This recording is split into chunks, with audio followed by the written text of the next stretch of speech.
Hello guys. Welcome back to my channel. Today's topic is super exciting, as you saw in the title. What if Deku was born with the Bloodborne hunter's quirk? So before we begin, make sure to hit that subscribe button, smash the like button, and comment your thoughts down below. Now let's jump straight into this epic fanfiction. Izuku Midoriya had always been different, but not in the way he'd hoped. At age 4, while other children celebrated their quirk manifestations with explosions of fire, gusts of wind, or bursts of strength, Izuku experienced something far more terrifying. The night it happened, his mother found him in his bedroom, surrounded by an otherworldly mist that seemed to ride with a life of its own, tendrils of silver fog coiling around his small frame like serpents. His eyes, once bright green and full of innocent wonder, had turned a haunting gold, reflecting something ancient and terrible. Izuku, Inko whispered, her voice trembling as she stood frozen in the doorway. What's happening to you? The boy didn't respond immediately. When he finally turned to face her, there was a maturity in his gaze that no 4-year-old should possess, as if he'd witnessed centuries of battle, blood, and darkness compressed into a single moment. The mist dissipated slowly, revealing her son standing perfectly still, his breathing calm and measured despite the supernatural display. "Mom," he said softly, his voice carrying an echo that seemed to come from somewhere far away. I saw something. A dream, but it felt real." The quirk doctor's diagnosis came 3 days later, delivered with a mixture of fascination and unease. "Doctor." Tsubasa adjusted his glasses repeatedly as he reviewed the test results, his hands shaking slightly as he turned to face Inko and young Izuku. "Mrs. Midoriya, your son's quirk is unprecedented," he began carefully. "We've categorized it as a transformation emitter hybrid type, but that doesn't fully capture its complexity. His quirk, which he seems to instinctively call Hunter's Blood, grants him abilities that appear to be drawn from what can only be described as another world entirely." "Another world?" Inko's voice cracked with worry. "Doctor." Tsubasa nodded, pulling up holographic displays of Izuku's cellular structure. "His blood has undergone a fundamental alteration. It now contains traces of something we can't quite identify, an energy signature that doesn't match any known quirk factor. When activated, his quirk enhances his physical capabilities exponentially, strength, speed, reflexes, healing, all amplified to superhuman levels. But there's more." The doctor paused, glancing at Izuku, who sat quietly on the examination table, swinging his legs absently. "He also demonstrates an innate understanding of combat techniques he's never been taught, an ability to perceive weaknesses in opponents or obstacles, and perhaps most disturbing, an attraction to darkness and danger.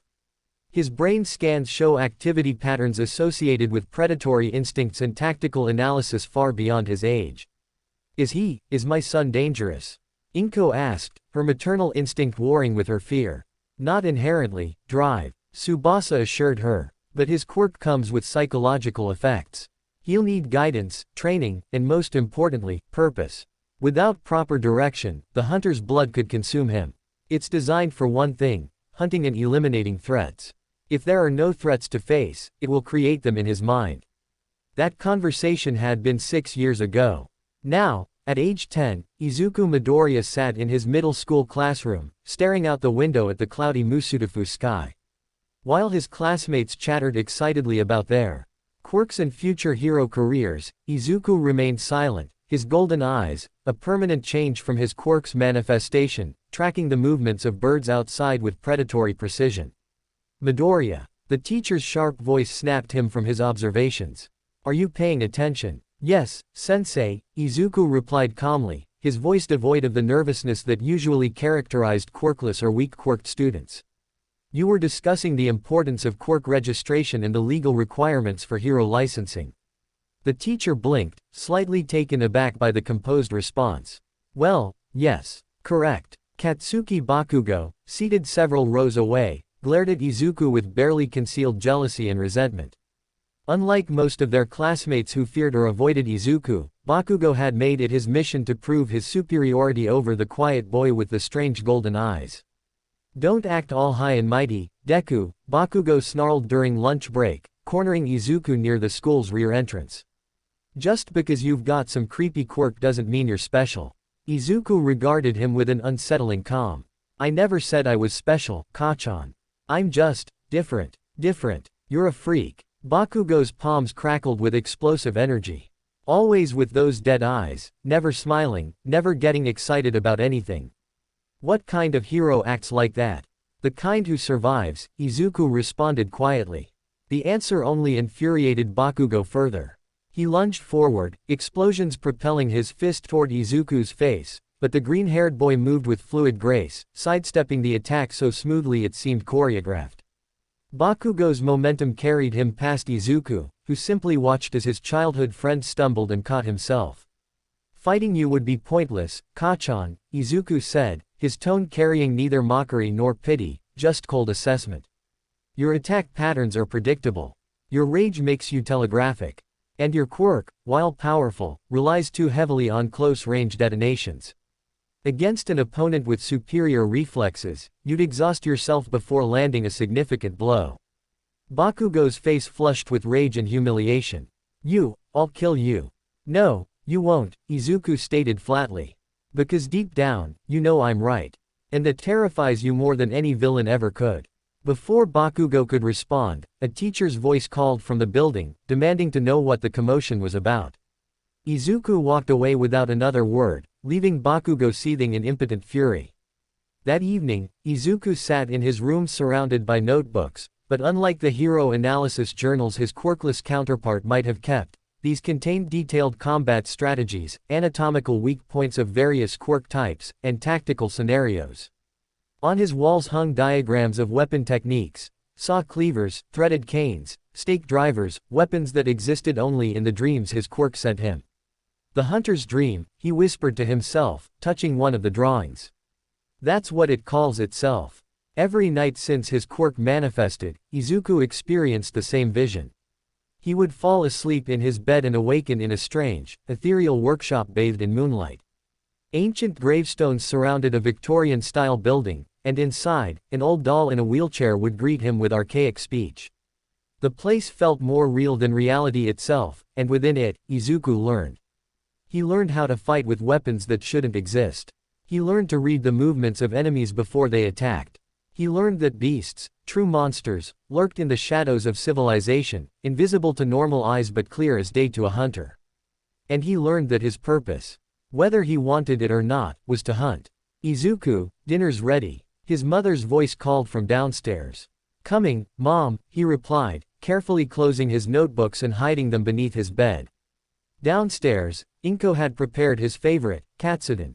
She watched with concerned eyes as her son ate methodically, his movements precise and controlled, nothing like the enthusiastic child he'd once been. How was school today? She asked gently. Uneventful, Izuku responded. Bakugo tried to fight me again. Inko's hands tightened around her chopsticks. Did you? I didn't hurt him, Izuku assured her. I never do. I just evaded. Izuku. Inko set down her utensils, reaching across the table to touch her son's hand. I know your quirk has changed you. I know you see things differently now. But you're still my son. You're still that sweet boy who wanted to save everyone with a smile. Izuku's golden eyes softened slightly. I know, Mom. And I still want to save people. It's just, my quirk doesn't understand saving the way All Might does. It understands eliminating threats, hunting down danger before it can harm innocents. That's the only way I can be a hero. A hero who hunts. Inko's voice carried worry. A hero who protects, Izuku corrected.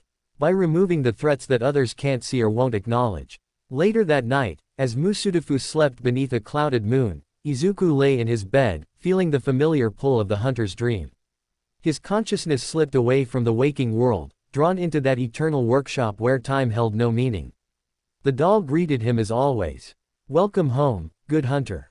I'm not home, Izuku replied, though the protest felt weaker each time.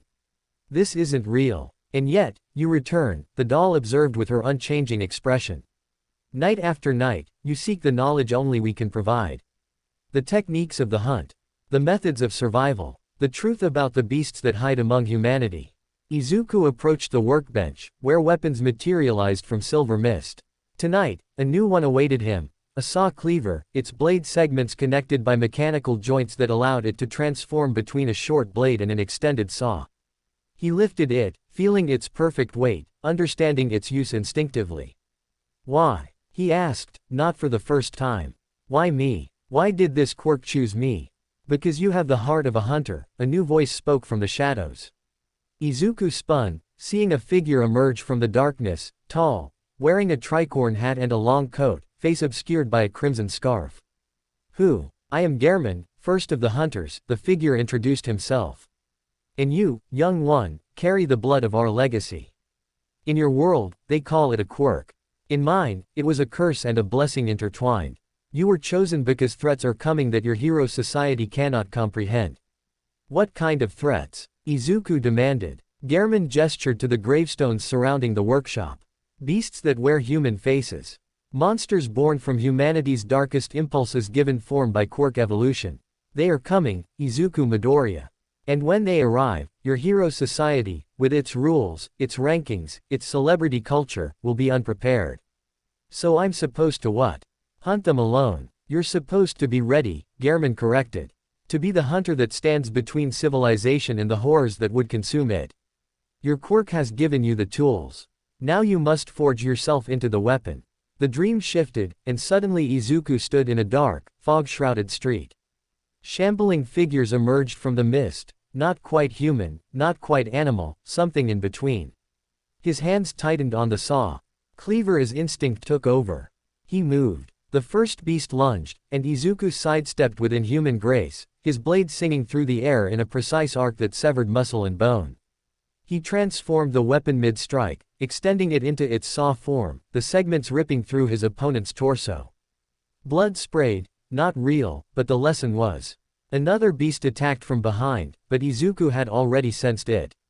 He dropped low, spinning with the saw cleaver extended, the blade catching the creature's legs and bringing it crashing down. A quick thrust through the skull ended it. More came. 12, 2 dozen. They surrounded him in the narrow street, their inhuman howls filling the air.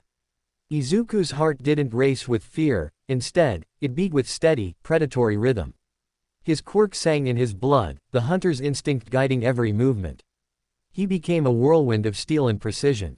Every cut was calculated. Every dodge was necessary. Every kill was clean. The beasts fell before him like wheat before a scythe, and when the last one collapsed, Izuku stood alone in the blood-soaked street, barely winded. Good, Gehrman's voice echoed through the dream. You're learning. But this is just the beginning. Real monsters are far more cunning. Izuku woke in his bed, the morning sun streaming through his window. His body showed no signs of the night's training, but his mind retained every lesson, every technique, every kill. He flexed his hands, feeling the phantom weight of the saw cleaver. 4 more years, he whispered to himself. 4 more years until UA's entrance exam. 4 more years to prepare.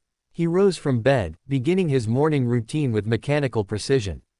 Push-ups, sit-ups, running, but all enhanced by his quirk's constant passive effects. His body didn't tire like normal humans. His muscles recovered faster. His reflexes sharpened with each repetition. At school, his classmates noticed the intensity in his golden eyes had deepened. Bakugo particularly seemed unsettled, as if sensing something had changed in his childhood rival. Even the teachers gave Izuku wary glances when they thought he wasn't looking. But Izuku didn't care about their fear or discomfort. He had a purpose now, one that transcended their petty concerns about hero rankings and fame. He would become a hunter in a world of heroes. He would be the one who faced the darkness that others refused to acknowledge. And when the true monsters finally emerged, when quirk evolution spawned horrors that hero society couldn't comprehend, he would be ready. The night claimed him again, and the hunt continued. Izuku's reputation at Aldera Middle School evolved over the following months into something resembling urban legend. Students whispered about the boy with golden eyes who never smiled, never flinched, and moved through the hallways like a ghost. Teachers found themselves uncomfortable meeting his gaze during lessons, as if some primal part of their brain recognized a predator in their midst. "Did you hear about Midoriya?" one student murmured during lunch. "Apparently, he got cornered by those thugs from the high school last week." And another student prompted, "They ended up in the hospital. All of them. Broken bones, dislocations, but Midoriya didn't have a scratch. The police couldn't figure out what happened because none of the thugs would talk." They just kept saying something about eyes and monsters. The rumors weren't entirely accurate, but they weren't entirely wrong either. Izuku had indeed encountered the delinquents, but the confrontation had taught him something crucial about his quirk. The hunter's blood didn't just enhance his physical abilities, it affected how others perceived him. When fully activated, his presence became oppressive, triggering. Izuku's reputation at Aldera Middle School evolved over the following months into something resembling urban legend. Students whispered about the boy with golden eyes who never smiled, never flinched, and moved through the hallways like a ghost.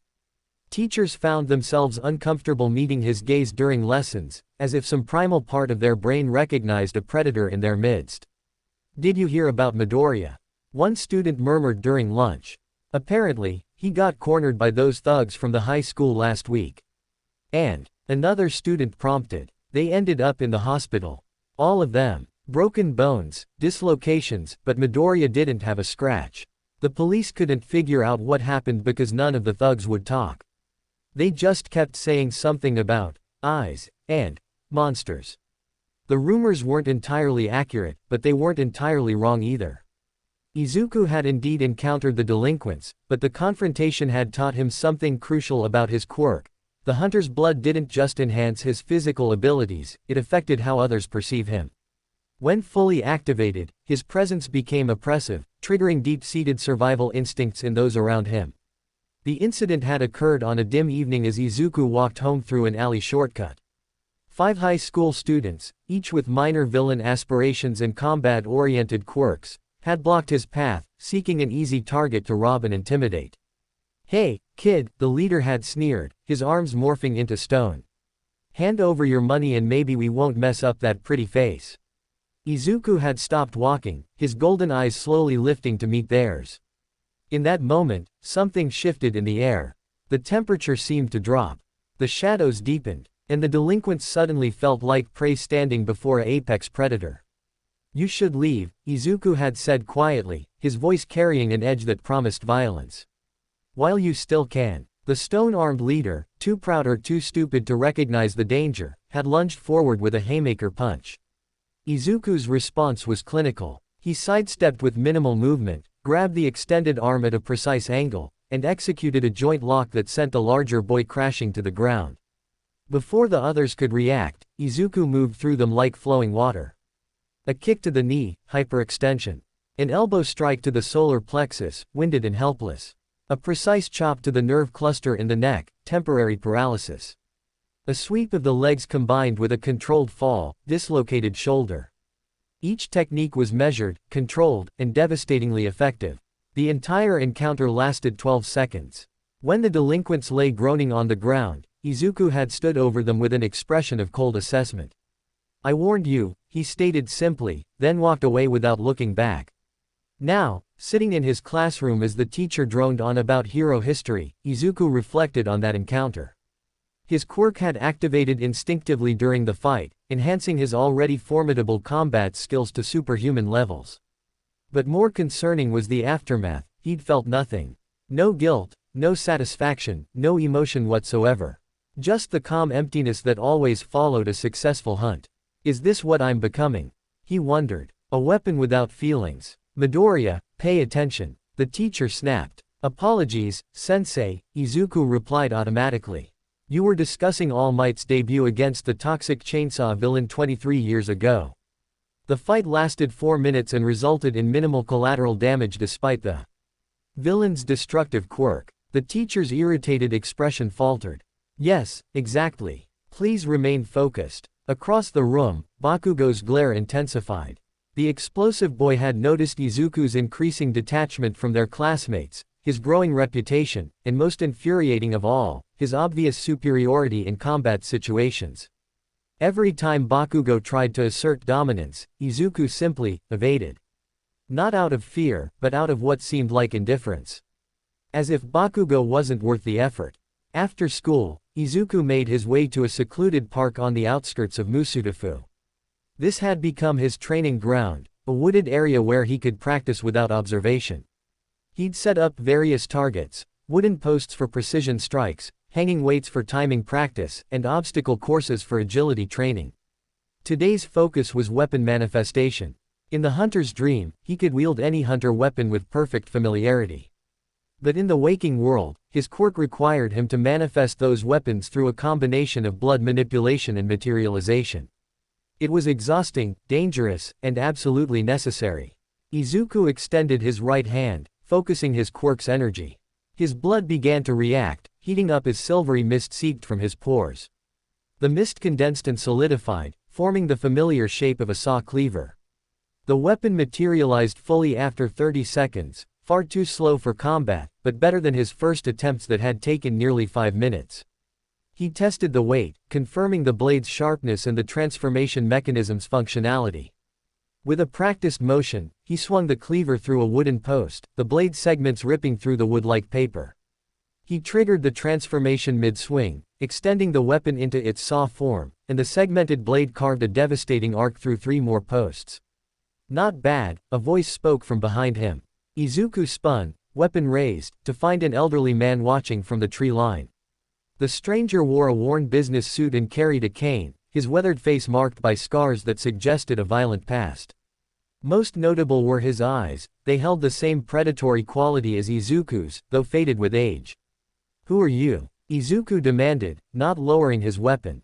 "Someone like you," the old man replied, stepping into the clearing. "Though my time has passed. I was known as the Reaper of Kamino during my active years. My quirk allowed me to sense death, specifically, those who walk the line between human and monster." Izuku's eyes narrowed. "You're retired." "For 15 years, the man confirmed. "But my quirk still functions, which is how I found you. Tell me, boy, how long have you been dreaming of the hunt?" The question struck Izuku like a physical blow. "How do you?" "Because I dreamed of it too," the old man interrupted. "Different visions, perhaps, but the same essence. I hunted things that hero society refused to acknowledge. Quirk users who devolved into something inhuman. Monsters wearing human skin. I thought I was the only one, until I sensed you."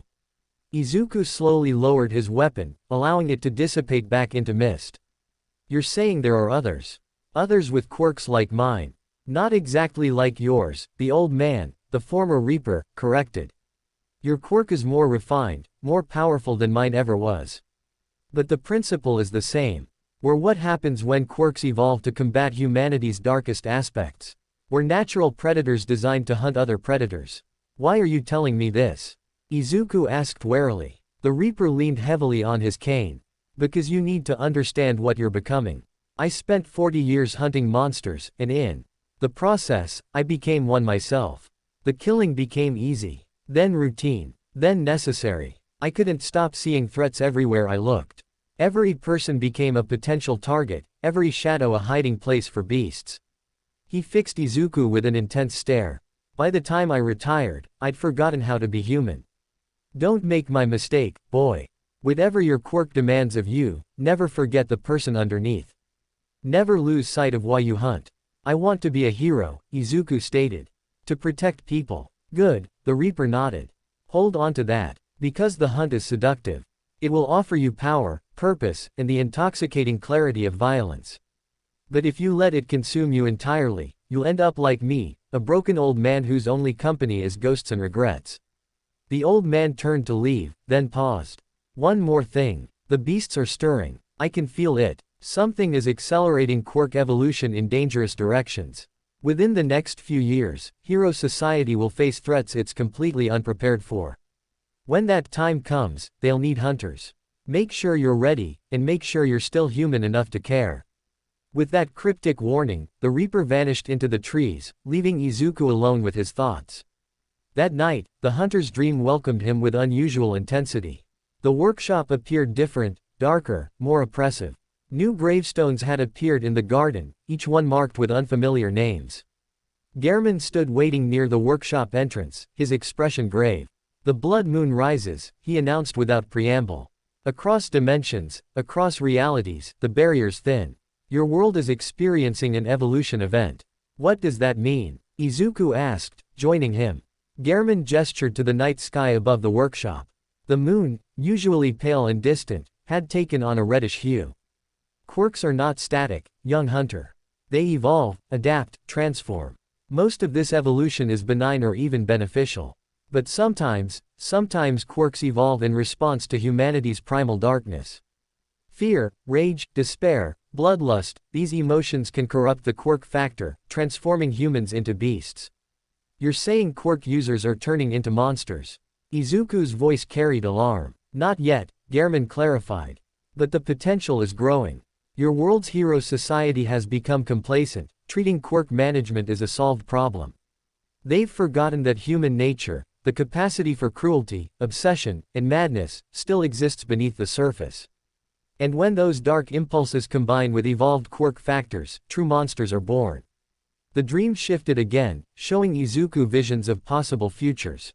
He saw cities burning under assault from twisted creatures that had once been human. He saw heroes falling before opponents they couldn't comprehend. He saw society's structures crumbling as traditional combat methods proved useless against beasts that defied natural law. This is what happens if hunters don't intervene, Gehrman explained. The beasts multiply, grow stronger, and eventually overwhelm civilization. You've been chosen to prevent this. Not alone, there will be others who awaken to the hunt.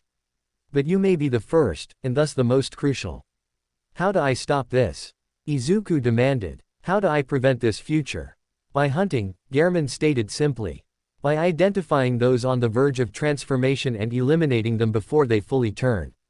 By tracking down beasts that already exist in hiding. And most importantly, by becoming strong enough to face the source. The source. Gehrman's expression darkened. There is always a progenitor. A first beast. A patient zero whose corruption spreads like a plague. In your world, this entity has not yet revealed itself, but it exists. It waits. And when it finally emerges, every hunter will be tested. The dream released Izuku back to consciousness with jarring suddenness. He woke gasping, his sheets soaked with sweat despite the cool night air. His quirk had activated unconsciously during the vision, silvery mist still dissipating from his skin.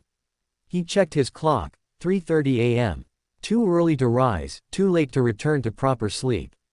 Instead, Izuku opened his laptop and began researching.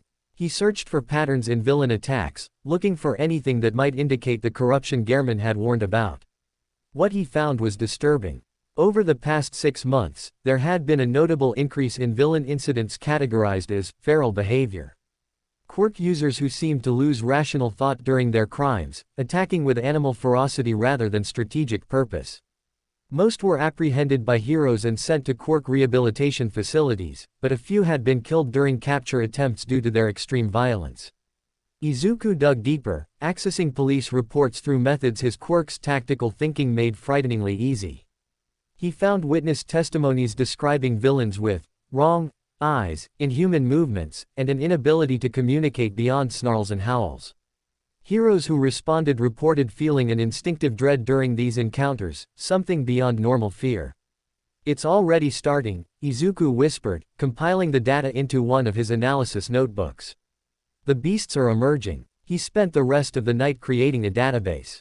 Locations of incidents, villain profiles, patterns of behavior, potential connections. By sunrise, he'd identified 7 cases that fit the profile of partial beast transformation. All 7 villains were currently in custody at various facilities across Japan. But for how long? Izuku wondered. What happens if they complete their transformation while imprisoned? The thought chilled him. A fully transformed beast locked in a facility with hundreds of other quirk users, it would be a massacre. And if multiple beasts emerged simultaneously across different facilities? I need to get stronger, Izuku muttered, closing his laptop. Faster. At school that day, Izuku couldn't focus on lessons. His mind raced with calculations, strategies, and preparations. He needed training that his quirk's dream state practice couldn't provide. He needed real combat experience. And most of all, he needed to test his abilities against something that fought back without holding back. The opportunity came sooner than expected. Walking home through the shopping district, Izuku's heightened senses detected something wrong. The crowd's usual bustle carried an undercurrent of tension. People were unconsciously avoiding a particular alley, their bodies reacting to a threat their minds hadn't consciously recognized. Izuku's golden eyes narrowed. He approached the alley cautiously, his quirk already beginning to activate. The silvery mist of Hunter's blood seeped from his skin, invisible to normal eyes but tangible to his enhanced perception. In the alley's shadows, something waited. It had once been human, Izuku could tell from the remnants of clothing and the basic shape. But the transformation was well underway. The person's skin had taken on a grayish hue, their hands elongated into claws, their posture hunched and animalistic. Most telling were the eyes, completely black, devoid of human consciousness. A partial beast. The first Izuku had encountered outside his dreams. The creature sensed him, its head snapping around with predatory focus. It released a low growl that resonated with unnatural depth. Then it lunged. Izuku's body moved on pure instinct. He sidestepped the initial attack, his hands already summoning his weapon. The saw cleaver manifested in 2 seconds, still too slow, but faster than ever before. The beast recovered quickly, slashing with its claws in a frenzy of violence. But Izuku was faster. He ducked under the first swipe, rolled past the second, and came up inside the beast's guard. His saw cleaver sang through the air in a precise arc, the blade biting deep into the creature's torso. Black blood sprayed, not the red of human injuries, but something darker and thicker. The beast howled, stumbling back. Izuku pressed his advantage, transforming his weapon mid-swing into its extended saw form. The segmented blade caught the creature's arm, the mechanical teeth ripping through corrupted flesh and bone. The limb separated completely, falling to the ground where it dissolved into black mist. "I'm sorry," Izuku whispered, even as he moved in for the killing blow. "I'm sorry you became this." His blade found the creature's heart. The beast convulsed once, then crumbled into ash, leaving no trace except scorch marks on the alley floor. Izuku stood breathing heavily, his weapon dissipating as he processed what had just happened. His first real hunt. "Hey, what's going on back there?" A voice called from the alley entrance. Izuku turned to see a police officer approaching, hand on his quirk suppression weapon. The boy quickly assessed the situation. No body, no evidence, no witnesses to his combat. He could simply walk away. "I thought I heard something," Izuku replied calmly. "But there's nothing here." The officer scanned the alley suspiciously but found only the scorch marks. "Probably just cats. Get home, kid. It's not safe to wander around." "Yes, sir," Izuku agreed, walking past the officer with measured steps. As he continued home, Izuku's mind raced. The beast had been real. The threat was real. And if he'd waited even a few more hours, that creature might have emerged from the alley and attacked civilians. His quirk had guided him to it. Drawn him to the hunt. "This is what I am," Izuku realized. "This is what I was meant to do." That night, before entering the hunter's dream, Izuku made a decision. He would continue preparing for UA, continue pursuing his dream of heroism. But he would also accept his role as a hunter. He would track down beasts, eliminate threats that heroes couldn't perceive, and protect society from the darkness it refused to acknowledge. He would be both hero and hunter. The dream welcomed him, and Gehrman stood waiting with approval in his ancient eyes. "You've taken your first step," the old hunter acknowledged. "The blood moon rises higher, and the hunt truly begins. But remember, young one, every beast you kill was once human. Never forget that." "I won't," Izuku promised. "I'll hunt to protect humanity, not because I enjoy the killing." "Good," Gehrman nodded. "Then you may yet avoid my fate. Now come, there is much training ahead, and time grows short. The true challenges await." Izuku entered the workshop, ready to learn, ready to evolve, ready to become the hunter his world needed. 3 months passed since Izuku's first hunt, and the landscape of his life transformed in ways both subtle and profound. The hunter's blood no longer felt like a separate entity within him, it had integrated completely, becoming as natural as breathing. His golden eyes, once a startling anomaly, now seemed fitting for the calculating precision with which he observed the world. During this period, Izuku encountered and eliminated 4 more partial beasts. Each hunt taught him something new about the corruption spreading through Quirk society. The transformations weren't random, they followed patterns. Quirk users with violent tendencies, unresolved trauma, or obsessive personalities seemed most susceptible. Their quirk factors mutated in response to their psychological darkness, creating something that was neither fully human nor entirely beast. But killing them never became easy. Izuku stood in the abandoned warehouse district at 2 a.m., his saw cleaver dripping with black blood as another corrupted individual dissolved into ash at his feet. This one had been a former villain, someone who'd served their prison sentence and attempted rehabilitation. But the darkness had taken root too deeply, and 3 days ago, the transformation had begun. Takeshi Yamamoto, age 28, Izuku whispered to the empty air, reciting the man's name from memory. Quirk. Bone manipulation. Convicted of assault 5 years ago. Released 2 years ago. Worked as a construction laborer. Married. 1 daughter. He'd researched every beast he hunted, learning their histories, understanding their humanity before they'd lost it.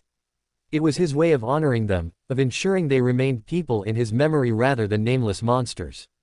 His phone buzzed. A message from an unknown number. Impressive work, young hunter. But you're being watched. Meet me at Dagoba Beach tomorrow at dawn. Come alone. GT. Izuku frowned at the cryptic message. GT. He didn't recognize the initials, but something about the phrasing suggested the sender knew about his activities.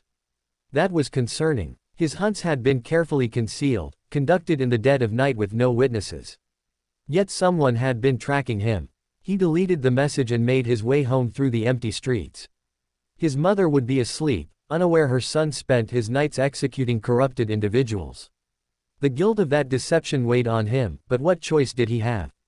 Explaining the truth, that beasts were emerging and he was the only one capable of stopping them, would sound insane. At school the next day, exhaustion tugged at Izuku's consciousness. 4 hours of sleep after a hunt wasn't enough, but his quirk compensated, keeping him alert through sheer enhancement of his mental faculties. His classmates had long since stopped trying to befriend the strange boy with golden eyes, and even Bakugo's antagonism had evolved into wary avoidance. Midoriya, the teacher called during homeroom. You'll be participating in the career counseling session this afternoon. I trust you've been considering your future path. Yes, sensei, Izuku replied. I intend to apply to UA. High school's hero course. The classroom erupted in whispers. UA was the most prestigious hero academy in Japan, with an acceptance rate below 1%. For someone as isolated and strange as Midoriya to declare such an intention struck many as delusional. Bakugo, however, didn't laugh. His expression darkened with understanding. Of course Deku would aim for UA. With that freaky quirk and those dead eyes, he probably had a better chance than most. The realization infuriated Bakugo more than any amount of mockery could. After school, Izuku headed directly to Dagoba Beach. The location was notorious, a dumping ground for trash and refuse, stretching along the coastline in mountains of rusted metal and broken appliances. Local authorities had attempted cleanup efforts multiple times, but the sheer volume of waste defeated their initiatives. Dawn broke over the horizon as Izuku arrived, painting the trash heaps in shades of gold and amber. Standing among the refuse was a figure he recognized instantly, despite having never seen the man in person. Gran Torino, the elderly hero, wore his characteristic costume, yellow and white with jet propulsion systems built into his boots. Despite his diminutive stature and advanced age, Izuku's hunter instincts immediately identified him as dangerous. Very dangerous. You're punctual, Gran Torino observed, his voice carrying surprising strength. That's good. Punctuality suggests discipline. You're Gran Torino, Izuku stated. Retired hero, mentor to several prominent current heroes, and former colleague of. Save the hero analysis, Gran Torino interrupted. I didn't ask you here to recite my biography. I asked you here because you've been killing people. The accusation hung in the air like a blade. Izuku's expression didn't change, but his body tensed, ready to fight or flee. I don't know what you're. Don't insult my intelligence, kid, Gran Torino cut him off again. 7 unsolved disappearances in 3 months, all individuals with quirks and criminal records, all vanishing without a trace. No bodies, no evidence, nothing except scorch marks at the last known locations. And every single disappearance occurred within 2 kilometers of your documented movements. Izuku's mind raced, calculating odds and strategies. Could he defeat Gran Torino if it came to combat? Unlikely. The old hero's speed-based quirk and decades of experience outmatched Izuku's current capabilities. Escape. Possible, but it would confirm his guilt. They weren't people anymore, Izuku said finally, deciding on honesty. They were beasts, corrupted by their quirks and their own darkness. If I hadn't stopped them, they would have killed innocents. Gran Torino's expression remained neutral. Beasts. Interesting terminology. Tell me, what makes you qualified to determine who's human and who's a beast? My quirk, Izuku answered, meeting the old hero's gaze steadily. It allows me to sense the corruption. To see when someone has crossed the line from human to monster. And it gives me the tools to stop them. Your quirk gives you the ability, not the right, Gran Torino countered. Who appointed you judge, jury, and executioner? No one, Izuku admitted. But someone has to do it. Heroes Society doesn't acknowledge these threats. Your system is designed to arrest and rehabilitate, not to recognize when rehabilitation is impossible. When someone has transformed so completely that nothing human remains. Gran Torino studied him for a long moment. Show me. What? Your quirk. Show me what you can do. If you're going to claim the authority to kill, I want to see if you have the strength to back it up. Izuku hesitated, then nodded. His hunter's blood activated, silvery mist seeping from his skin as his already golden eyes began to glow with inner light. His saw cleaver manifested in his right hand, the weapon's segments clicking into place with mechanical precision. His posture shifted, becoming predatory, and the air around him seemed to thicken with presence. Gran Torino's eyes widened slightly, the only indication of his surprise. That's not a normal quirk. No, Izuku agreed. It's not. Attack me, Gran Torino commanded. Use everything you've got. Izuku didn't hesitate. He lunged forward, his enhanced speed carrying him across 10 meters in a heartbeat. His saw cleaver swung in a devastating arc aimed at Gran Torino's center mass, but the old hero simply vanished. Izuku's hunter instinct screamed a warning. He twisted mid-strike, bringing his weapon up defensively just as Gran Torino appeared behind him, a kick already in motion. The blow connected with the saw cleaver's flat side, the impact sending Izuku skidding backward across the sand. Faster than I expected, Gran Torino commented, appearing 20 meters away. But still too slow. Izuku transformed his weapon into its extended saw form and attacked again, this time varying his approach. He feinted left, then rolled right, coming up with an upward slash. Gran Torino dodged effortlessly, but Izuku had anticipated that. He released the saw cleaver mid-swing, letting it fly past his target while he manifested a second weapon, a hunter's pistol, shorter range but faster. The shot rang out, a specialized bullet materialized from his blood hurtling toward Gran Torino's leg. The old hero dodged, but barely. His expression shifted from casual assessment to genuine interest. Better, he acknowledged. You adapt quickly. But you're still thinking like a hunter facing prey. I'm not prey, kid. I'm a predator too. Gran Torino's next assault came like a storm. He bounced around the beach at speeds that defied tracking, each ricochet off trash heaps and sand producing sonic booms. Izuku's enhanced perception struggled to follow, his body moving on pure instinct as he blocked, dodged, and countered attacks that came from impossible angles. A kick caught his shoulder, dislocated. Izuku gritted his teeth and popped it back into place without missing a beat, his quirk's healing factor already addressing the damage. He managed to score a grazing hit with his saw cleaver, the blade catching Gran Torino's costume but not the flesh beneath. The exchange lasted 3 minutes before Gran Torino suddenly stopped, landing 10 meters away with arms crossed. Enough. Izuku stood breathing heavily, his weapons dissipating as he assessed his injuries. Dislocated shoulder, healed. Bruised ribs, healing. Sprained ankle, minor, manageable. Overall status, functional. You're strong, Gran Torino stated. Stronger than most pro heroes have trained. Your combat instincts are exceptional, your weapon skills are refined, and your quirk is genuinely unique. But you're also arrogant. I'm not. You are, Gran Torino insisted. You think because you can sense these beasts and kill them that you understand the situation. You don't. You're a kid playing vigilante with a powerful quirk, convinced you're the only one who sees the truth. That's textbook arrogance. Izuku wanted to argue, but something in Gran Torino's tone made him pause. Then enlighten me. You're not the first, Gran Torino said simply. These beast transformations, they've been happening for decades. Quirk evolution creating monsters. Old news to those of us who've been around long enough. Heroes Society knows about it. We've been tracking it, studying it, trying to understand the mechanism. The revelation struck Izuku like a physical blow. If you know, why hasn't anything been done? Because it's complicated, Gran Torino replied. Most partial transformations can be reversed if caught early enough. Specialized rehabilitation facilities exist specifically for these cases. By killing them immediately, you're eliminating any chance of recovery. You're making an irreversible decision based on incomplete information.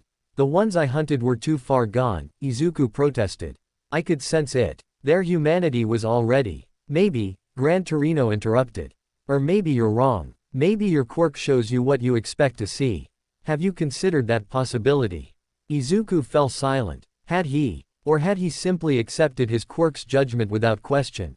I'm not saying you're a villain, kid, Gran Torino continued, his tone softening slightly. I'm saying you're operating from ignorance. You have power and good intentions, but that's not enough. You need knowledge, training, and most importantly, accountability. So what do you suggest? Izuku asked. That I stop hunting. Let the beasts continue transforming until they kill someone. I suggest you work within the system instead of outside it, Gran Torino replied. Apply to UA as you planned. Excel in the hero course. And when you graduate, join one of the specialized units that handle beast-class threats. Use your abilities properly, with oversight and support. And in the meantime, while I'm training and studying, how many people die? Gran Torino's expression hardened. That's not your burden to carry alone. There are others handling these threats, experienced heroes who know what they're doing. Your job right now is to become one of them, not to play lone wolf vigilante. Izuku wanted to argue, wanted to explain that his quirk demanded action, that the hunter's blood wouldn't let him stand idle while threats existed. But looking at Gran Torino, at this legendary hero who'd fought battles Izuku couldn't imagine, he realized something crucial. He was out of his depth. Consider what you've said, Izuku managed finally. Good, Gran Torino nodded. And while you're considering, I want you to train. Real training, not just your quirk's dream state practice. Meet me here every morning at dawn for the next year. I'll teach you how to be a hero instead of just a hunter. Why would you do that? Izuku asked suspiciously. Why help me? Gran Torino's expression turned distant. Because I've seen what happens when powerful individuals operate without guidance.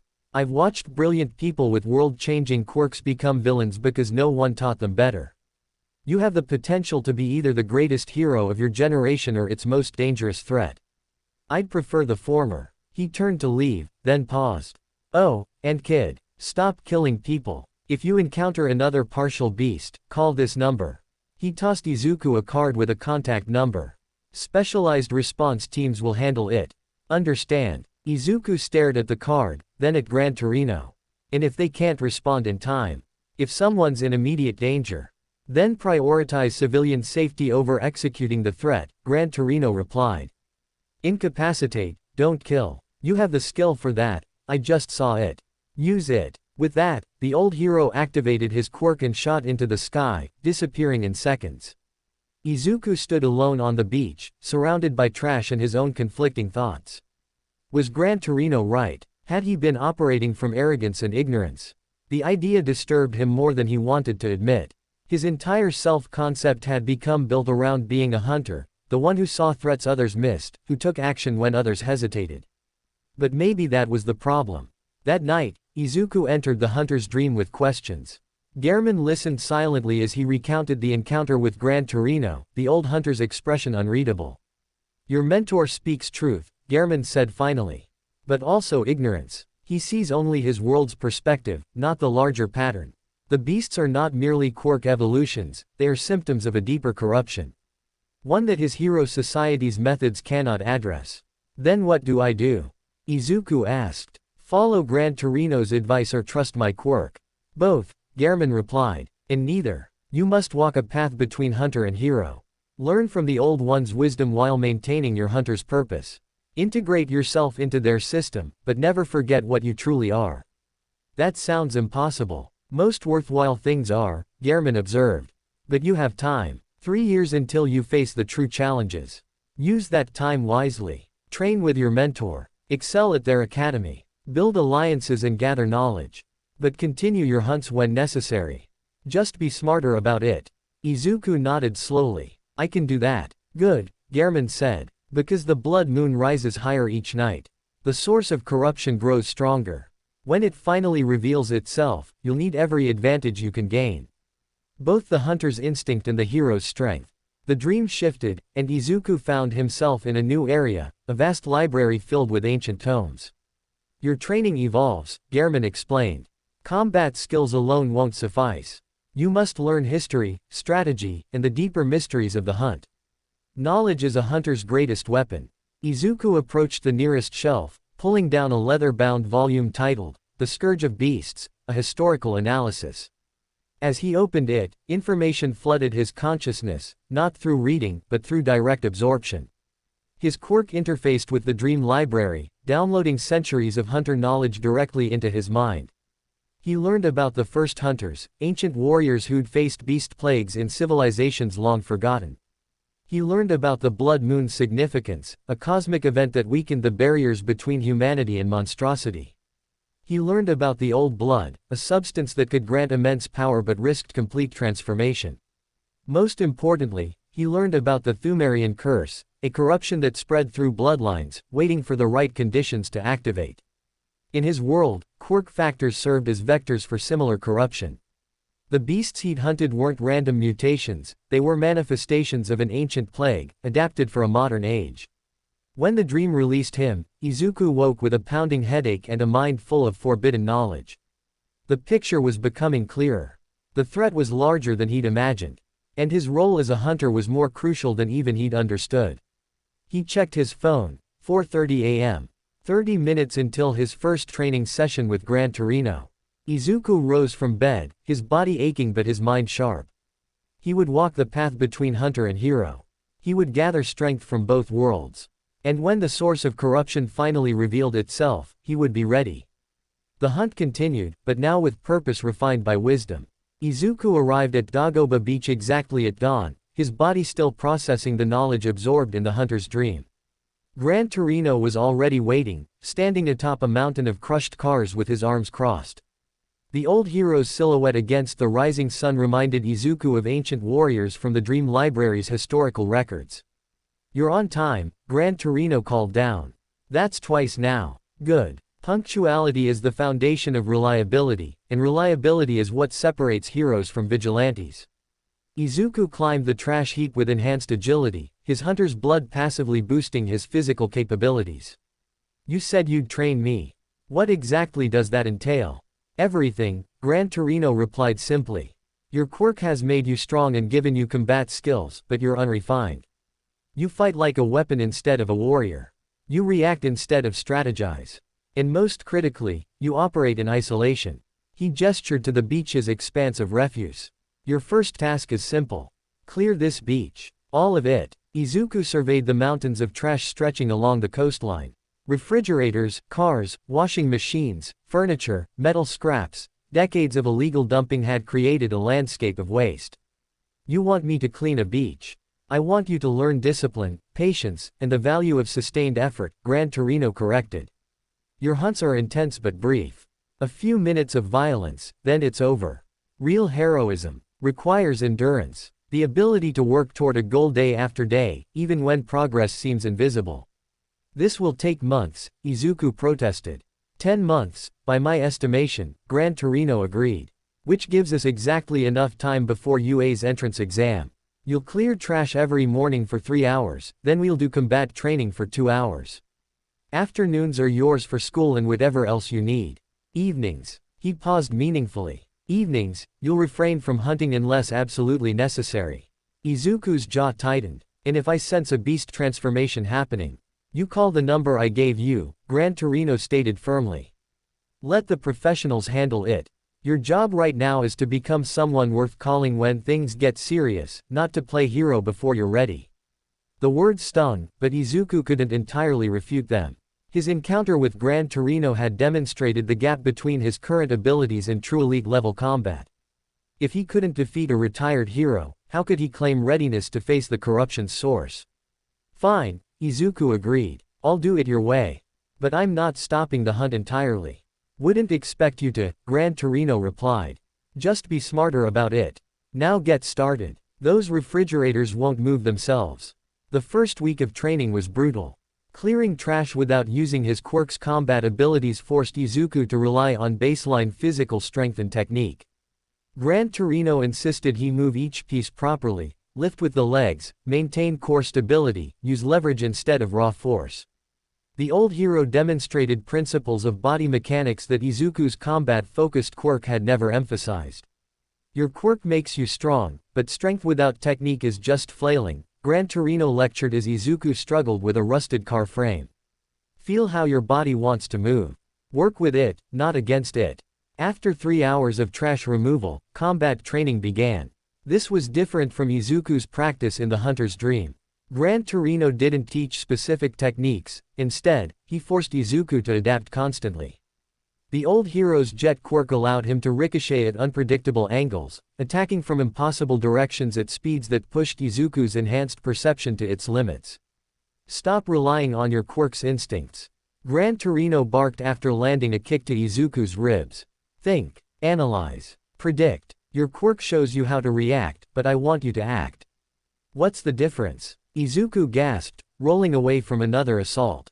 Reaction is defensive. Action is offensive, Gran Torino explained, appearing behind Izuku for a leg sweep. The boy barely dodged. A hunter reacts to prey's movements. A hero anticipates and controls the battlefield. You need to be both. The lesson continued until Izuku collapsed from exhaustion. His Quirk's healing factor prevented serious injury, but it couldn't eliminate fatigue. Gran Torino stood over him, barely winded despite the intense training. You've got potential, kid, the old hero acknowledged. But potential means nothing without refinement. Same time tomorrow. At school, Izuku's fatigue was noticeable. His usual perfect posture sagged slightly, and for the first time since his Quirk manifested, he struggled to maintain complete focus during lessons. His classmates noticed but said nothing. Midoriya's strangeness had long since become background noise in their daily lives. Bakugo, however, couldn't ignore it. You look like crap, Deku, the explosive boy sneered during lunch break. Finally realize you're not as special as you thought. Izuku's golden eyes slowly focused on his childhood rival. In that moment, Bakugo saw something that made his breath catch, not hostility or anger, but cold assessment. As if Midoriya was calculating exactly how long it would take to kill him. I'm training, Izuku stated simply. Real training, not just Quirk practice. You should consider doing the same if you're serious about UA. I don't need advice from you. Bakugo snarled, but something in his voice suggested uncertainty. Suit yourself, Izuku replied, returning his attention to his lunch. The dismissal infuriated Bakugo more than any insult could. He wanted to attack, to prove his superiority, to wipe that calm expression off Deku's face. But his instincts, honed by years of combat training, warned him that attacking Midoriya right now would end badly. When had Deku become dangerous? Weeks passed, and Izuku's routine solidified into habit. Dawn training at the beach, school, homework, then patrols through Musudafu's streets. He didn't hunt actively, but his hunter's senses remained alert for signs of corruption. Twice he detected partial transformations beginning and called Gran Torino's emergency number. Both times, specialized response teams arrived within minutes and contained the situation. See, Gran Torino said after the second incident. The system works. You don't have to carry everything alone. But Izuku noticed something the response teams didn't. The frequency of near transformations was increasing. What had been occasional occurrences 3 months ago now happened weekly. The corruption was spreading faster, affecting more individuals across broader demographics. He brought his concerns to the hunter's dream. The Blood Moon's influence grows stronger, Gehrman confirmed. As it reaches its apex, the barriers between humanity and bestiality thin. More will succumb. Eventually, the transformation rate will exceed your society's ability to respond. When? Izuku demanded. When does it reach that point? 3 years, Gehrman replied. Perhaps 4. The timeline is fluid, dependent on variables even I cannot fully predict. But the endpoint is certain, a mass transformation event that will test every hunter and hero simultaneously. The source, Izuku pressed. You said there's a source to this corruption. If we eliminate it, does that stop the transformations? Gehrman's expression grew grave. Yes. But the source is not something you can face at your current level. It exists in a space between your reality and the nightmare realm, a creature of immense power that has been feeding on humanity's darkness for generations. When it fully manifests, it will require every hunter to work in concert to defeat it. How many hunters are there? Izuku asked. Besides me, in your country. 3 others have awakened to their nature, though they may not understand what they are yet, Gehrman revealed. Worldwide, perhaps 20. Not enough. Which is why your mission is not just to hunt, it's to prepare others. To find those with potential and guide their awakening. The responsibility settled on Izuku's shoulders like a physical weight. Finding other hunters, training them, organizing them, all while maintaining his cover as a hero student and continuing his own development. The task seemed impossible. One step at a time, Gehrman advised, reading Izuku's expression. First, become strong enough to survive what's coming. Then worry about leading others. 3 months into training, Izuku achieved his first major breakthrough. He was sparring with Gran Torino, as usual getting hammered by the old hero's superior speed and experience. But this time, something clicked. Instead of tracking Gran Torino's movements with his eyes and relying on his Quirk's enhanced reflexes, Izuku started reading the patterns. The way Gran Torino positioned before a ricochet. The subtle weight shifts that telegraphed his next bounce direction. The rhythm of his attacks. Izuku stopped reacting and started predicting. When Gran Torino launched his next assault, Izuku was already moving. His saw cleaver manifested mid-dodge, positioned precisely where Gran Torino would appear. The old hero barely twisted away, the blade grazing his costume. Finally, Gran Torino exclaimed, genuine pleasure in his voice. You're thinking instead of just responding. Again, the next exchange lasted 30 seconds before Gran Torino landed a hit. The one after that, 40 seconds. Izuku was learning, adapting, evolving beyond his Quirk's built-in capabilities. He was becoming a warrior instead of just a weapon. You're ready for the next phase, Gran Torino announced after that session. Starting tomorrow, we incorporate your weapon skills into hero combat scenarios. You'll learn to fight villains, not just beasts. What's the difference? Izuku asked. Beasts are predictable, Gran Torino explained. They operate on instinct and hunger. Villains are intelligent, strategic, and often work in groups. They use the environment, exploit weaknesses, and adapt to your tactics. You need to learn how to counter that. The next phase introduced scenarios. Gran Torino would describe villain situations, hostage scenarios, multi-opponent battles, environmental hazards, and Izuku had to formulate responses. The old hero critiqued every decision ruthlessly. You can't just kill every threat. Gran Torino snapped when Izuku suggested lethal force against a hypothetical villain. Heroes incapacitate and arrest. Death is a last resort, not a default option. But it's efficient, Izuku argued. A dead villain can't escape prison, can't hurt anyone else. And can't be rehabilitated, can't provide intelligence on other threats, and can't be questioned about their organization, Gran Torino countered. Hero work isn't about efficiency. It's about preserving life, even villain lives, whenever possible. If you can't accept that, you'll never be a hero. The lesson struck deep. Izuku's hunter instincts defaulted to elimination. Threats were removed, not contained. But Gran Torino was right, operating as a hero required different thinking. He needed to master non-lethal combat, to develop the restraint his Quirk didn't naturally possess. Teach me, Izuku said quietly. Teach me how to fight without killing. Gran Torino's expression softened. Now you're starting to understand. Come on, let's work on submission holds and pressure point strikes. 6 months into training, Dagoba Beach was half cleared. Mountains of trash had been reduced to hills, revealing stretches of actual sand beneath. Izuku's body had transformed as well. The lean, wiry build of his early training had developed into compact, efficient muscle. His movements carried an economy of motion that spoke to countless hours of refinement.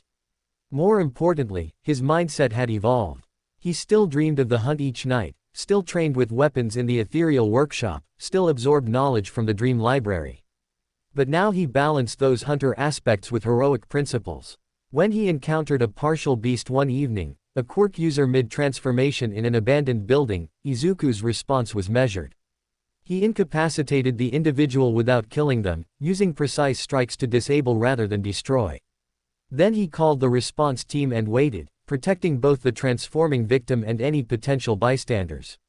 The team arrived, sedated the individual, and transported them to a specialized facility. "Good work," the team leader told Izuku. "That could've gone very bad if you hadn't been here." "Just doing what's right," Izuku replied, though internally he felt the tension.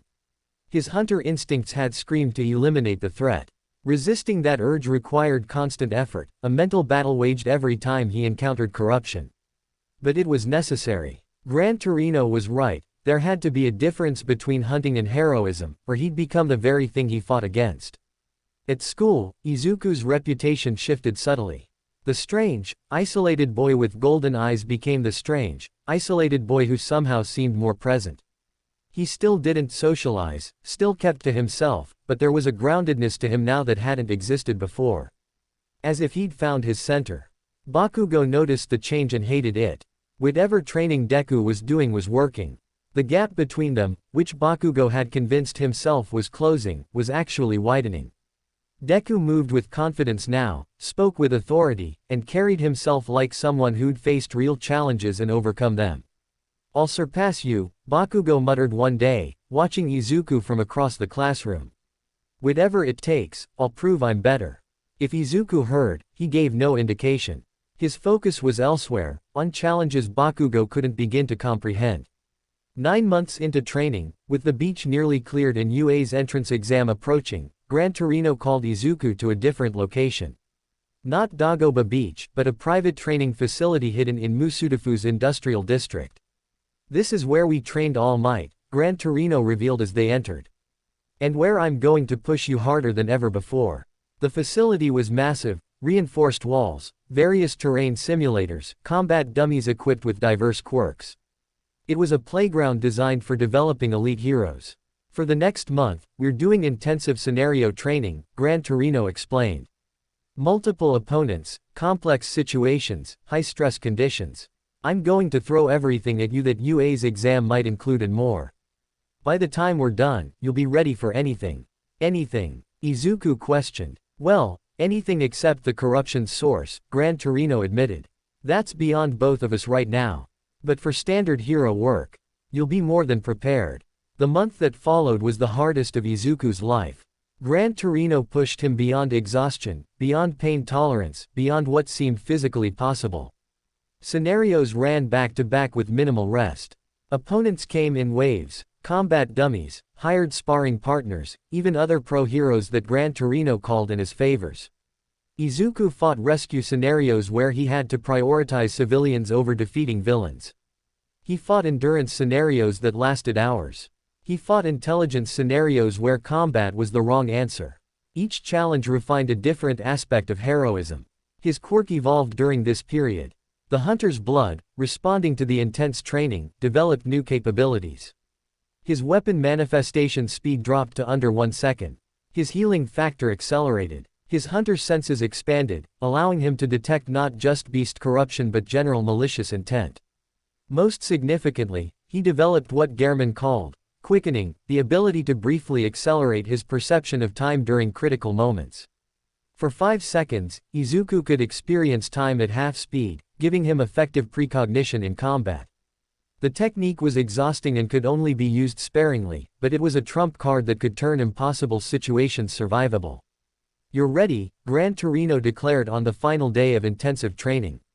"Not perfect, you've got years of growth ahead, but ready for UA, ready for hero work, and ready to walk your path as both hunter and hero." Izuku stood in the center of the training facility, surrounded by destroyed combat dummies and damaged terrain. His costume, a modified version of the hunter's garb from his dreams, was torn and bloodied but still functional. His saw cleaver rested on his shoulder, and his golden eyes burned with determination. "Thank you," he said sincerely. "For everything. For teaching me, for restraining me when necessary, and for believing I could be more than just a hunter." "Don't thank me yet," Gran Torino replied. "The real challenges start at UA. That's where you'll face opponents your age with comparable potential. That's where you'll be tested not just on strength but on character. And that's where you'll start building the network you'll need when the corruption reaches critical mass." "I won't let you down," Izuku promised. "See that you don't," Gran Torino said gruffly. Now go home and rest. UA's entrance exam is in 3 days. You'll need to be at your peak. That night, the hunter's dream welcomed Izuku with unusual warmth. The workshop seemed brighter, the gravestones fewer. Gehrman stood waiting with something that might have been a smile on his weathered face. You've grown, young hunter, the old man acknowledged. Stronger in body, wiser in mind, and most importantly, balanced in spirit. You've learned to walk the path between worlds. It wasn't easy, Izuku admitted. My instincts fight me constantly. They always will, Gehrman replied. That tension, between hunter and human, is what gives you strength. Never resolve it completely, or you'll lose one aspect or the other. Maintain the balance, and you'll become something unique. Something this world desperately needs. The dream shifted, showing Izuku a vision of his potential future. He saw himself standing among heroes, respected and trusted. He saw himself leading hunts against corrupted beasts, coordinating teams of awakened hunters. And he saw himself facing the source, a massive, writhing entity of pure corruption, with determination instead of fear. This is what awaits if you stay true to your path, Gehrman narrated. The challenges will only grow harder, the stakes higher. But you have the potential to succeed. To become the hunter hero that saves both your society and your species. I won't fail, Izuku vowed. I believe you, Gehrman said. Now wake, young hunter. Your greatest test approaches. Izuku woke to sunlight streaming through his window. He rose, feeling more centered than ever before. His body hummed with controlled power. His mind was sharp and clear. His spirit was balanced between hunter and hero. In 3 days, he would face UA's entrance exam. In 3 years, he would face the corruption's source. But today, he was simply Izuku Midoriya, a boy with a strange quirk and an impossible dream. A dream he was finally strong enough to pursue. The morning of UA's entrance exam arrived with unseasonable fog rolling through Musudafu. Izuku stood before his mirror, adjusting the collar of his school uniform while his golden eyes reflected the determination of 10 months' brutal training. His mother had already left for work, leaving him alone with his thoughts and the weight of what today represented. This wasn't just an exam. It was the first public demonstration of what he'd become, a hunter disguised as a hero candidate. You ready for this? He asked his reflection. The boy staring back looked older than 14, his features sharpened by constant combat and his gaze carrying depths that no child should possess. Ready as I'll ever be. He arrived at UA High School an hour early, joining the growing crowd of hopeful students gathered before the massive gates. The school's campus was impressive, a sprawling complex of ultra-modern buildings surrounded by various training grounds, all protected by security measures that made it one of the safest locations in Japan. Izuku's hunter senses immediately cataloged potential threats and escape routes, an automatic response his quirk performed without conscious direction. Rooftop positions for ranged combat. Narrow corridors ideal for close quarters engagement. Structural weak points that could be exploited or reinforced. His tactical mind never rested. Wow, this place is huge.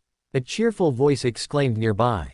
Izuku turned to see a girl with brown hair and a bright smile practically bouncing with excitement. I mean, I knew UA was big, but seeing it in person is something else. Are you nervous? I'm totally nervous. Not bad nervous though, good nervous. Does that make sense? Her enthusiasm was almost overwhelming. Izuku found himself uncertain how to respond. Social interaction had never been his strength, and 10 months training with the taciturn Gran Torino hadn't improved those skills. It's understandable to feel nervous, he managed. This exam determines our futures. Right. I'm Uraraka Ochako, by the way. She extended her hand. My quirk is zero gravity. What's yours? Izuku shook her hand cautiously, acutely aware that his quirk's passive effects might unsettle her. Midoriya Izuku. My quirk is complicated. I call it hunter's blood. That sounds cool and kind of scary at the same time, Uraraka observed with surprising accuracy. Her smile didn't waver though. Well, good luck, Midoriya. Maybe we'll both get in and be classmates.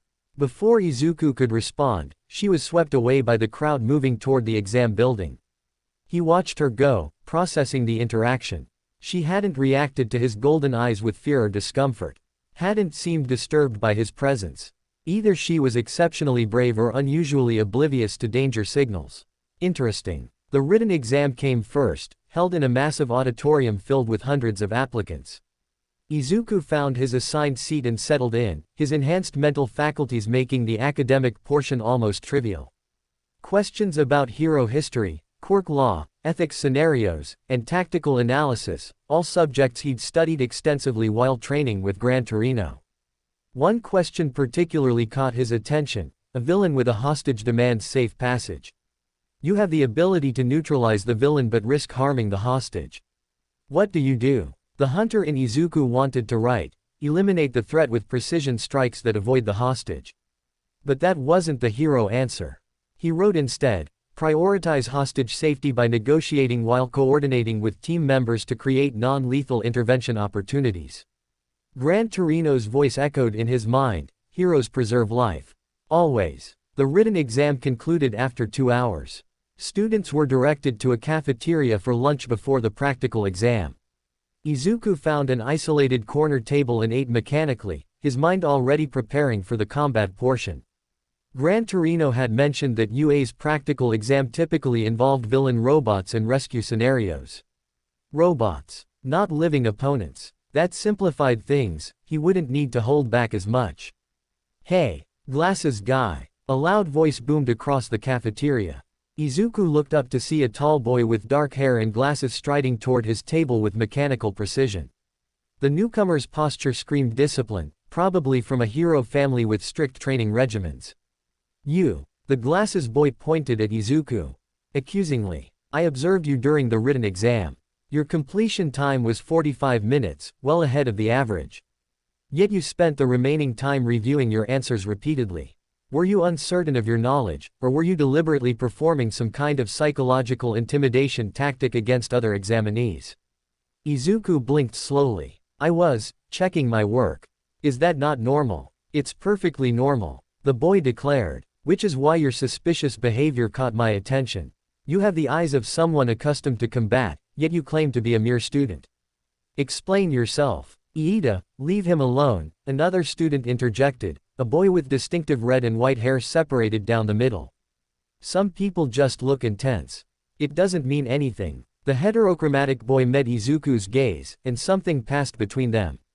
Recognition, perhaps. This student also carried himself like a warrior, someone who'd trained extensively in combat. His eyes held shadows that spoke of difficult experiences. Todoroki Shoto, I was merely ensuring, the glasses boy, Iida, began. You were being intrusive, Todoroki cut him off flatly. He turned to Izuku. Ignore him. He means well but lacks social awareness.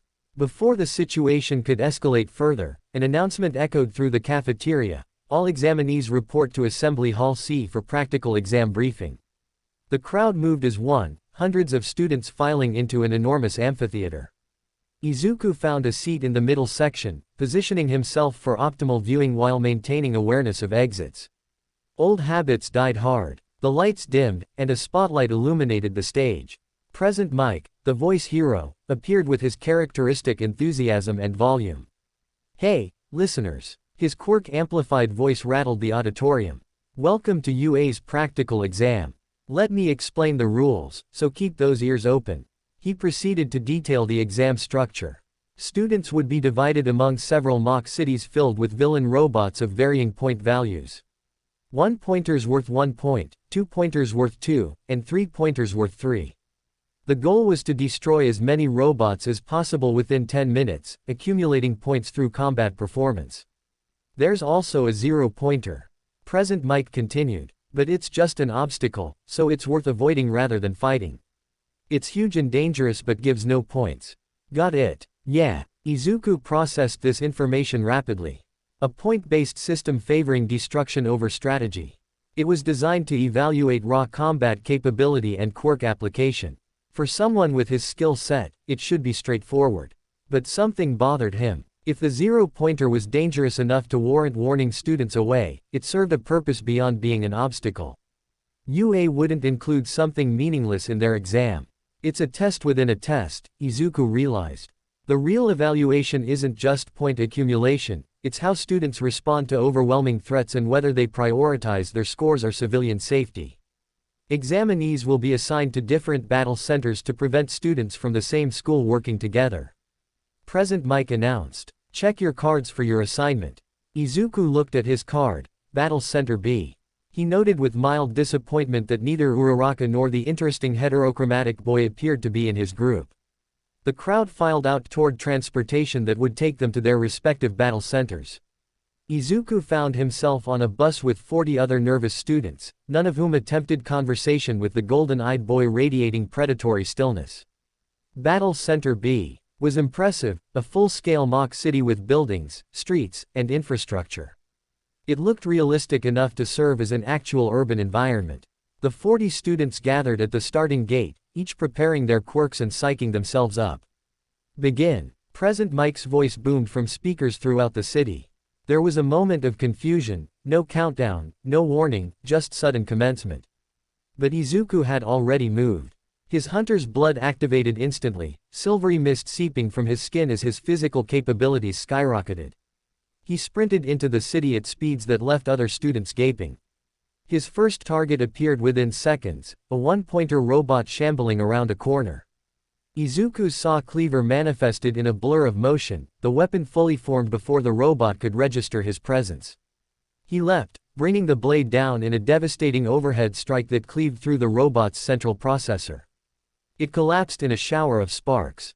1 point. Izuku didn't pause. His hunter's senses guided him toward concentrations of enemies. 2 more one-pointers fell within 30 seconds, then a 2-pointer that required a more complex approach. He transformed his saw cleaver mid-combat, the extended blade catching the larger robot's legs and toppling it before a finishing blow destroyed its core. 5 points total. 8 minutes 50 seconds remaining. Other students were beginning to engage now, their various quirks creating explosions, ice formations, and energy blasts throughout the mock city. But Izuku moved through the chaos like a ghost, his tactical mind identifying optimal paths and targets. A 3-pointer appeared, significantly larger and better armored than the previous robots. It spotted Izuku and charged, its mechanical arms swinging with enough force to crush concrete. He dodged with minimal movement, his enhanced reflexes making the attack seem almost slow.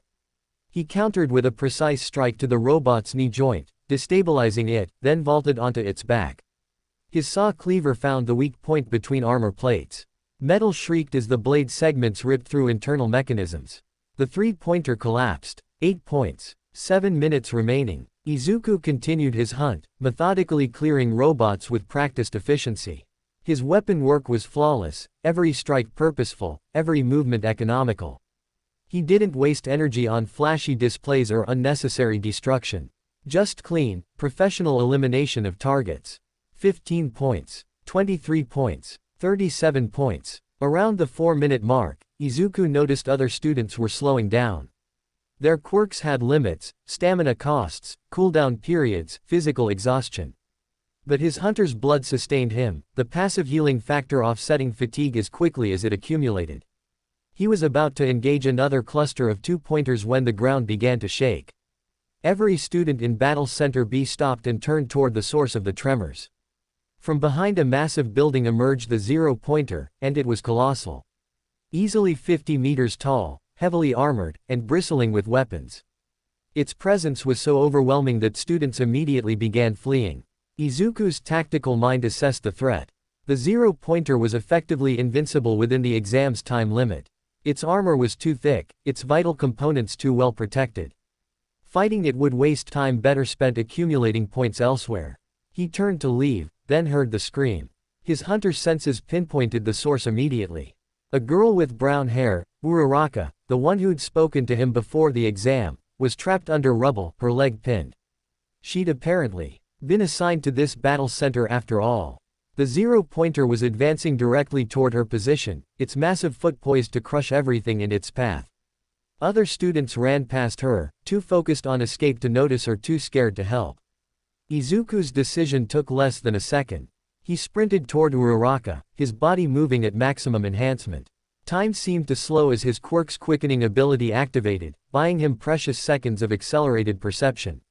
He analyzed the situation with crystal clarity, the rubble pinning Uraraka, the 0-pointer's trajectory, the distance he needed to cover. "Don't move," he called out, though he knew she couldn't move even if she wanted to. Izuku reached her position and grabbed the rubble, a massive concrete slab that would normally require machinery to lift. His hunter's blood surged, flooding his muscles with supernatural strength. The slab shifted, then lifted. Uraraka gasped in shock and pain as her leg came free. "Can you walk?" Izuku asked urgently. I don't think so." Uraraka's voice trembled with pain and fear. The zero-pointer loomed above them, casting its shadow across their position. Its foot began to descend. Izuku made another split-second decision. He scooped Uraraka into his arms in a princess carry and activated his full enhancement.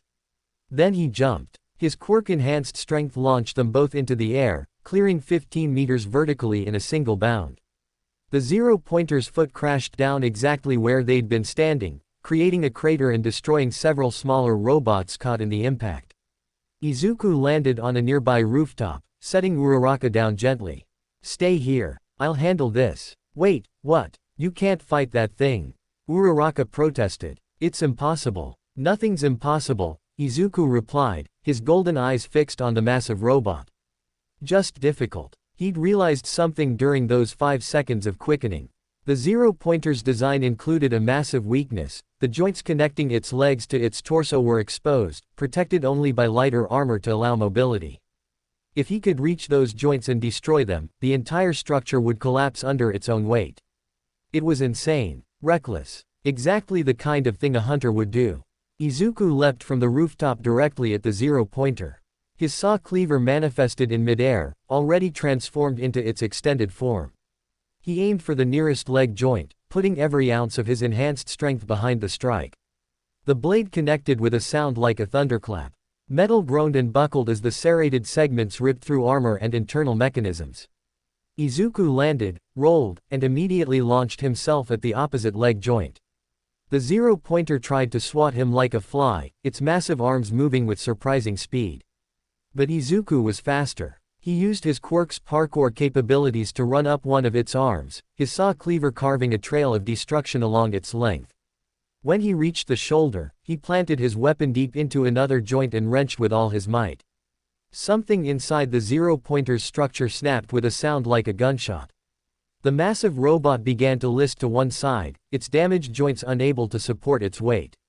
Izuku jumped clear as it started to fall, its enormous mass toppling like a felled tree. The impact shook the entire battle center. Izuku landed on the street in a crouch, breathing heavily but uninjured. His saw cleaver dissipated as he surveyed the destroyed zero-pointer. Around him, students who'd stopped fleeing to watch the impossible confrontation stood in stunned silence. "Time's up." President Mike's voice echoed through the city. "That's it, listeners. Practical exam complete. Let's see those scores." Izuku checked his point total mentally. 42 points from regular robots, accumulated before the zero-pointer incident. Not the highest score possible, but well above the passing threshold Gran Torino had mentioned. He made his way back to the rooftop where he'd left Uraraka. She sat exactly where he'd placed her, her expression somewhere between awe and disbelief. You actually destroyed it," she whispered. "That's the most amazing thing I've ever seen." "I just did what was necessary," Izuku replied, offering his hand to help her up. "Can you stand now?" With his support, Uraraka managed to get to her feet. Her leg was bruised but not broken. "Thank you for saving me. I would have been crushed if you hadn't," her voice cracked with emotion. "Don't thank me," Izuku interrupted gently. "Any hero would have done the same." But as medical robots arrived to check on injured students, Izuku knew that wasn't entirely true. Several other examinees had run past Uraraka without stopping. They'd prioritized their scores over someone's safety. That was the real test, and apparently, he'd passed. The journey back to UA's main campus was quiet. Students whispered about the golden-eyed boy who'd destroyed a zero-pointer, but none approached him directly. Izuku didn't mind the isolation. He was used to it. At the campus gates, he found Gran Torino waiting with an expression that might have been pride. "Heard you made quite the impression," the old hero said. "Destroyed the unstoppable obstacle, saved a fellow examinee, and racked up a respectable point total. Not bad for your first public appearance. Did I do it right?" Izuku asked. "The hero way, I mean." Gran Torino's expression softened. "You prioritized saving someone over your own score. You faced an overwhelming threat to protect a stranger. You showed courage without recklessness and strength without cruelty. Yeah, kid, you did it right. Relief washed over Izuku. The line between hunter and hero had felt precarious during the exam, but he'd managed to walk it without falling to either side. Results will be announced in 1 week, Gran Torino continued. Until then, rest. You've earned it. That night, the hunter's dream greeted Izuku with unusual celebration. The workshop was brighter than ever, and even the dolls seemed pleased. A hunt most impressive, good hunter, she intoned. You faced a great beast and emerged victorious. Gehrman appeared, his weathered face showing rare approval. You balanced the needs of both your natures today. The hunter eliminated a massive threat. The hero saved an innocent life. This is the synthesis I'd hoped you'd achieve. It felt right, Izuku admitted. For the first time since my quirk manifested, both parts of me were working together instead of fighting each other. That unity will be your greatest strength, Gehrman said. Remember this feeling. When the true challenges come, when the blood moon reaches its apex and the source reveals itself, you'll need this balance to survive. The week passed slowly. Izuku continued his training routine at Dagoba Beach, which was now completely cleared. What had once been a mountain of refuse was now pristine sand, ready for public use. The physical transformation of the beach mirrored Izuku's own evolution over the past 10 months. On the 7th day, the letter arrived. A holographic projection activated when Izuku opened the envelope. All Might's face appeared, his signature smile beaming with genuine warmth. Young Midoriya, the symbol of peace declared. I am here, with your exam results.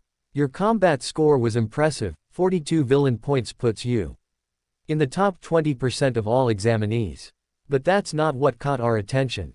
The projection shifted, showing footage of Izuku saving Uraraka and destroying the zero-pointer. UA's entrance exam isn't just about villain points, All Might continued. There's a secret second scoring system, rescue points, awarded by our panel of judges for heroic actions during the practical exam. And you, young Midoriya, earned the highest rescue point total in this year's entire applicant pool. 38 rescue points for your selfless rescue and protection of a fellow examinee. Izuku's breath caught. Rescue points. He'd had no idea. Your combined total of 80 points places you second overall among all examinees. All Might announced. Young Midoriya, welcome to UA High School's hero course. You've earned your place among the next generation of heroes. Plus Ultra. The projection ended, leaving Izuku sitting in stunned silence. He'd done it. He'd passed. He would be attending UA, training alongside other aspiring heroes, preparing for the battles ahead. But more importantly, he'd proven that a hunter could be a hero. His phone buzzed with a message from Gran Torino. Congratulations, kid. Now the real work begins. Izuku smiled, a rare, genuine expression. The old hero was right. This was just the beginning. 3 years of training at UA. 3 years to grow stronger, find other hunters, prepare for the corruption's climax. The hunt continued, but now he walked the path with purpose and validation. He was Izuku Midoriya, hunter and hero, warrior and protector. And his story was just beginning. The 2 weeks between receiving his acceptance letter and UA's first day of classes felt simultaneously endless and instantaneous.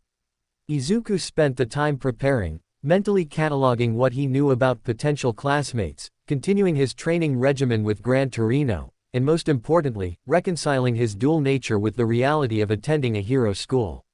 Remember, Gran Torino had advised during their final pre-semester training session, UA will push you in ways different from our training. You'll be surrounded by talented individuals with their own strengths and ambitions. Some will become allies. Others might become rivals. A few might even awaken as hunters themselves. How will I know? Izuku had asked. You'll sense it, Gran Torino replied. Your quirk recognizes kindred spirits. But be patient. Awakening can't be forced, it happens when someone faces their personal darkness and chooses to fight rather than succumb.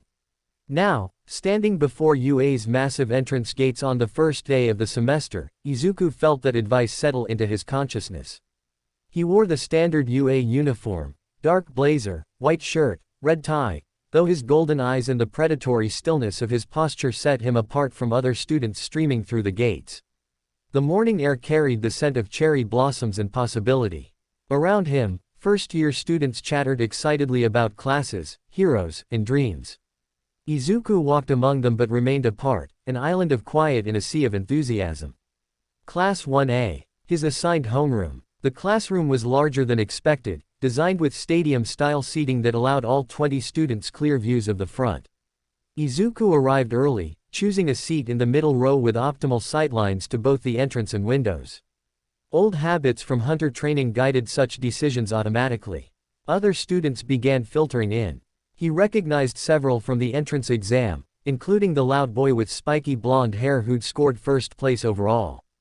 Bakugo Katsuki. Of course his childhood rival had not only passed but excelled. Bakugo's eyes found Izuku immediately, recognition and hostility flashing across his features. Deku, he snarled, the old nickname dripping with contempt. So you actually made it in. Bakugo, Izuku acknowledged neutrally. Congratulations on first place. The lack of emotion in Izuku's response seemed to infuriate Bakugo more than any insult could. Don't act all calm and collected with me. I know you destroyed a 0-pointer. Don't think that makes you special. I don't, Izuku replied simply. It was just what the situation required. Before Bakugo could escalate further, another familiar face entered, Uraraka Ochako, the girl Izuku had saved during the practical exam. Her face lit up with recognition and genuine warmth. Midoriya, you made it in. She practically bounced over to his desk.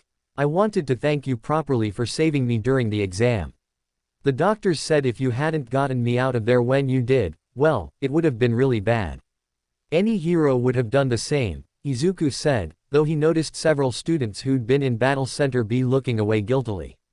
Apparently not everyone agreed with that assessment. Still, thank you. Uraraka insisted. Let's both do our best this year, okay? Her sincerity was disarming. Izuku found himself nodding. Okay. More students arrived. The heterochromatic boy from the exam, Todoroki Shoto, Izuku had learned from the results announcement. The overly formal glasses-wearing student, Iida Tenya, son of the turbo hero Ingenium. A girl with a black ponytail whose posture suggested extensive martial arts training. A boy with red spiky hair and a bright smile that seemed impossible to fake. Each student carried their own presence, their own potential. Izuku's hunter senses cataloged them automatically: threat assessments, combat capabilities, psychological profiles. He couldn't help it, his quirk made him see everyone as either potential allies or potential threats. But one student in particular caught his attention. A boy with messy purple hair sat in the back corner, his exhausted eyes and detached demeanor creating an aura of isolation that Izuku recognized intimately. More significantly, Izuku's hunter senses detected something unusual about him. Not corruption, but a resonance. A potential for awakening. Before Izuku could analyze further, the classroom door opened with a bang. Except no one had touched it. A yellow sleeping bag on the floor began to move, unzipping to reveal a disheveled man with long black hair and a scarf-like capture weapon. He extracted himself from the bag with practiced efficiency and stood before the class with an expression of profound exhaustion. It took you 8 seconds to quiet down, the man stated flatly. That's not going to work. Time is precious. Rational students would understand that. The class fell into stunned silence. I'm Aizawa Shota, your homeroom teacher, he continued, pulling out what looked like a gym uniform from his sleeping bag. Put these on and meet me at the training grounds. We're starting with a quirk assessment test. But what about the entrance ceremony? A student with pink skin and horns protested. The orientation. If you're going to become heroes, you don't have time for such nonsense, Aizawa replied dismissively. UA gives teachers freedom to run their classes as they see fit. Get changed. You have 5 minutes. The locker rooms buzzed with confused chatter as students changed into their gym uniforms. Izuku dressed quickly and efficiently, his mind already analyzing what a quirk assessment test might entail. It would likely evaluate their abilities, practical applications and limitations. The training ground was an open field with various equipment, running tracks, sandpits, throwing circles, and measurement devices. Aizawa stood waiting with his arms crossed and that same exhausted expression. You've all been taking standardized physical tests most of your lives, he began. But you've never been allowed to use your quirks during those tests. The country still hasn't gotten around to standardizing a system that accounts for quirk abilities. He turned to Bakugo. You scored first in the entrance exam. What was your farthest softball throw in middle school? 67 meters, Bakugo answered smugly. Try it again, Aizawa said, tossing him a softball. This time, use your quirk. Bakugo grinned viciously. He stepped into the throwing circle, wound up, and launched the ball with a massive explosion propelling it. The ball became a speck in the distance before finally landing. Die! Bakugo had screamed during the throw, his characteristic battle cry. Aizawa held up a device showing the result, 705.2 meters. This is what I mean, Aizawa stated as the class erupted in excited chatter. Using your quirks to their fullest in controlled scenarios. That's what being a hero is about. Now, here's the catch, his expression darkened. The student who ranks last in today's tests will be judged hopeless and expelled immediately. The excitement died instantly, replaced by tension and fear. Welcome to UA's hero course, Aizawa said with a slight smile. The tests began in earnest. 50-meter dash, grip strength, standing long jump, repeated side steps, ball throw, distance run, sit-ups, and seated toe touch. Each test revealed different students' strengths and weaknesses. Izuku approached each challenge methodically. His hunter's blood provided constant passive enhancement, making him superhuman even without active quirk use. But he was careful not to dominate too obviously. Gran Torino's warning about standing out too much echoed in his mind. The 50-meter dash, Izuku finished in 3.2 seconds, fast but not impossibly so. Ida's engine quirk gave him first place at 3.04 seconds. Grip strength, Izuku squeezed the device and felt it creak dangerously. He eased off before breaking it, 150 kilograms. Strong, but the girl with the black ponytail, Yaoyorozu, had created a more advanced grip device with her creation quirk and scored higher. Standing long jump, Izuku cleared the entire sandbox easily, his enhanced leg strength launching him 15 meters. But again, other students like Bakugo with explosive propulsion matched or exceeded his performance. The pattern continued through each test. Izuku performed exceptionally well across all categories, demonstrating balanced excellence rather than specialized dominance. His hunter training had made him competent in every physical parameter. But one student was struggling visibly. The purple-haired boy from earlier, Shinso Hitoshi, according to the class roster, had a quirk that apparently didn't enhance physical capabilities at all. He completed each test with purely baseline human performance, falling further behind with each challenge. Izuku's hunter senses tingled as he observed Shinso. The boy's frustration wasn't manifesting as despair but as cold determination. He knew he was likely facing expulsion, yet he continued giving maximum effort. That mental fortitude, that refusal to surrender even when the situation seemed hopeless. That's the mark of a potential hunter, Izuku realized. The ball throw arrived, the final test. Students demonstrated various creative applications of their quirks. Uraraka made her ball weightless and launched it into orbit for an infinity score. Bakugo repeated his explosive throw from the demonstration. Todoroki created a massive ice ramp that sent his ball soaring. When Izuku's turn came, he manifested his saw cleaver and used the flat of the blade as a makeshift bat. He struck the ball with enhanced strength, sending it rocketing into the distance. The device showed 890 meters, impressive, but not the highest. Several students murmured about his weapon manifestation, having not seen it during the entrance exam. Aizawa's eyes narrowed slightly, analyzing the quirk's mechanics. Shinso's turn came last. He threw the ball with pure physical strength, a respectable throw for a quirkless person at 70 meters, but pathetically low compared to his classmates. The tests concluded, and Aizawa displayed the rankings on a holographic screen. Yaoyorozu Momo, Todoroki Shoto, Bakugo Katsuki, Midoriya Izuku, Iida Tenya. The list continued down to 20th place, Shinso Hitoshi. And as for the expulsion, Aizawa said, his exhausted expression somehow conveying amusement, that was a logical ruse to ensure you gave maximum effort. The class's collective sigh of relief was audible. But Izuku noticed Aizawa's gaze lingering on Shinso, assessing something beyond just test scores. However, Aizawa continued, his tone hardening, understand that UA can and will expel students who don't meet standards. This was just a taste of what's expected. Dismissed. As students filed back to the locker rooms, Izuku deliberately slowed his pace to walk near Shinso. The purple-haired boy noticed but didn't acknowledge him. Your quirk isn't physical enhancement, Izuku stated quietly. Shinso's eyes snapped to him, guarded and hostile. What's it to you? Nothing, Izuku replied. Just an observation. Physical tests aren't everything in hero work. Strategic application, psychological warfare, information gathering, those skills matter too. Easy for you to say, Shinso muttered. You placed fourth. You've got a quirk that actually matters. My quirk matters because I trained it to matter, Izuku corrected. 10 months of brutal conditioning before the entrance exam. Before that, I was just a kid with a quirk I didn't understand. What's your quirk? Shinso hesitated, then seemed to decide honesty couldn't hurt. Brainwashing. If you respond to my question, I can control your actions. Izuku's hunter senses suddenly made sense of what they'd been detecting.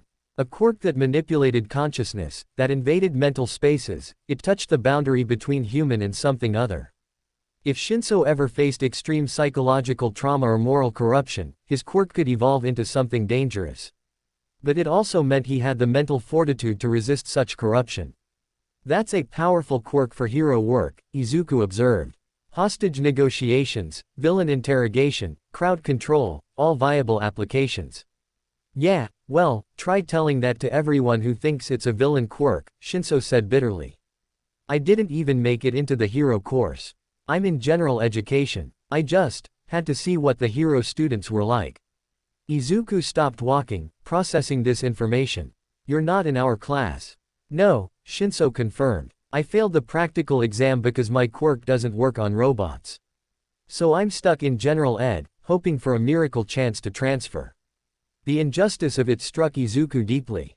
A quirk perfectly suited for hero work, a student with obvious determination, denied because the entrance exam structure favored combat-oriented abilities. How many other potential heroes had the system failed? The sports festival, Izuku said suddenly. That's your chance. Outstanding students from other courses can transfer into the hero course based on their performance. Train hard, make it to the tournament stage, and prove your worth. Shinso studied him suspiciously. Why are you telling me this? Why help potential competition? Because heroes are supposed to help people reach their potential, Izuku replied. And because I think you have what it takes to be a great hero.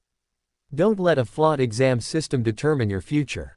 He walked away before Shinso could respond, leaving the purple-haired boy staring after him with an expression somewhere between confusion and hope. The rest of the school day passed in a blur of introductions, administrative details, and curriculum overview. By the time classes ended, Izuku's head was spinning with information about rescue training, combat scenarios, hero law, and quirk theory. As students dispersed, heading home or to dormitories, Izuku found himself approached by Todoroki. Midoriya, the heterochromatic boy said without preamble. I want to know about your quirk. Izuku regarded him carefully. What about it? During the ball throw, you manifested a weapon, Todoroki stated. But during the entrance exam, you demonstrated enhanced physical abilities and destroyed a zero-pointer. Your quirk seems to have multiple aspects, which is unusual. Your quirk creates both ice and fire, Izuku countered. That's also unusual. My quirk is 2 quirks, one from each parent, Todoroki explained flatly. A product of a quirk marriage. What's your excuse? The bitterness in Todoroki's voice when mentioning his parents didn't escape Izuku's notice. There was a story there, probably a painful one. His hunter senses detected deep-seated anger and resentment lurking beneath Todoroki's calm exterior.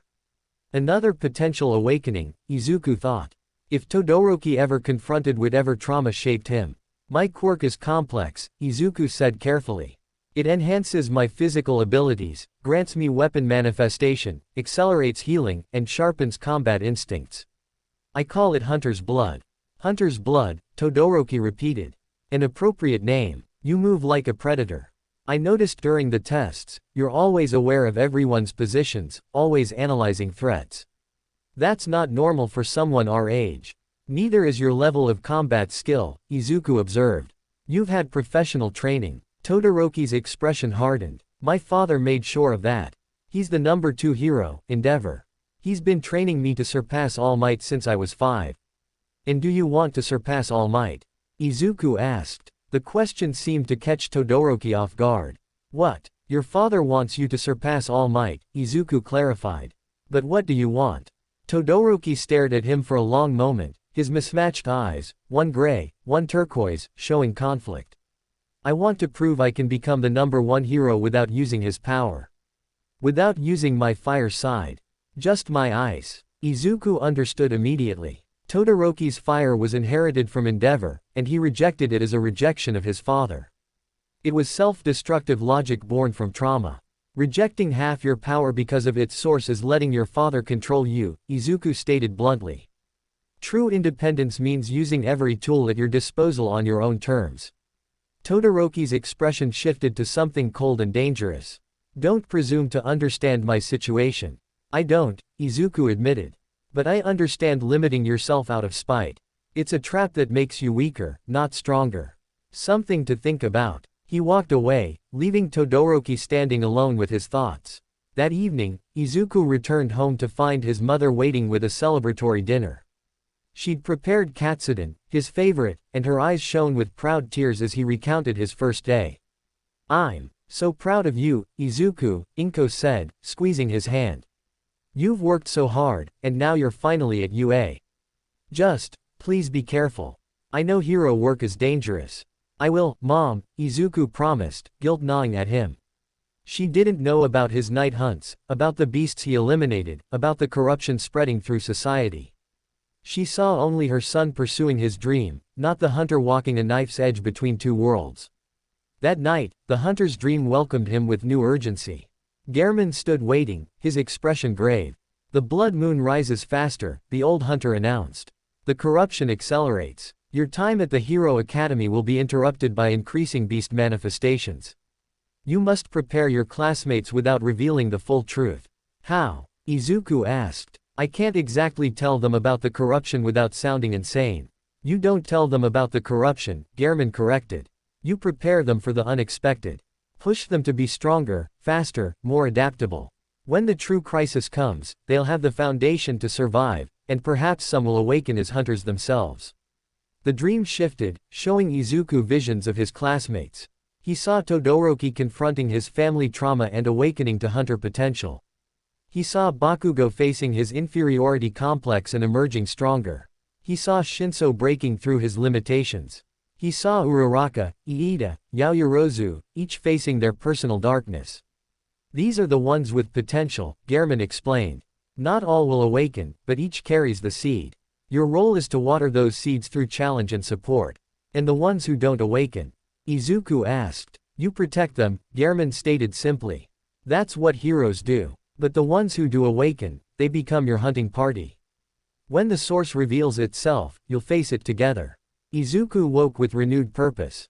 UA wasn't just about becoming a hero, it was about building a team capable of facing the corruption's climax. His classmates were potential allies in a war they didn't yet know existed. He rose from bed and began his morning routine, his body moving through forms and exercises with practiced precision. Outside his window, Musudafu slept peacefully, unaware of the darkness growing in its shadows. But Izuku was aware, and he would be ready. The hunt continued, but now he didn't walk alone. He had classmates, teachers, and a school full of potential. The path ahead would be challenging, dangerous, and possibly deadly. But for the first time since his quirk manifested, Izuku felt genuine hope. He was Izuku Midoriya, student of UA. High school, aspiring hero, and hunter of beasts. His story was just beginning, and the greatest challenges still awaited. But he would face them head-on, with courage inherited from All Might and skills forged in the hunter's dream. The blood moon would rise. The corruption would spread. The source would reveal itself. And when that day came, he would be ready. The first week at UA proved more intense than Izuku had anticipated. Each day brought new challenges designed to push students beyond their perceived limits. Aizawa's teaching philosophy centered on practical application over theory, throwing Class 1A into scenarios that left little room for hesitation. On the second day, they faced basic hero training with All Might himself. The symbol of peace burst into the classroom with his characteristic enthusiasm, his massive frame filling the doorway as his booming voice declared, "I am here, coming through the door like a normal person." The class erupted in excitement. Even Izuku, who'd met All Might briefly during the entrance exam results, felt a surge of awe at the hero's overwhelming presence. This was the man who'd maintained peace for decades through sheer strength and unwavering spirit. "Today's lesson is battle training," All Might announced, gesturing dramatically. "And for that, you'll need these." Compartments in the classroom wall slid open, revealing numbered cases containing hero costumes. Students rushed to claim their assigned cases, excitement overriding any sense of order. Izuku retrieved case 13 and examined its contents carefully. His costume design had been influenced by the hunter's garb from his dreams: dark leather coat with a capelet, reinforced pants, combat boots, and fingerless gloves.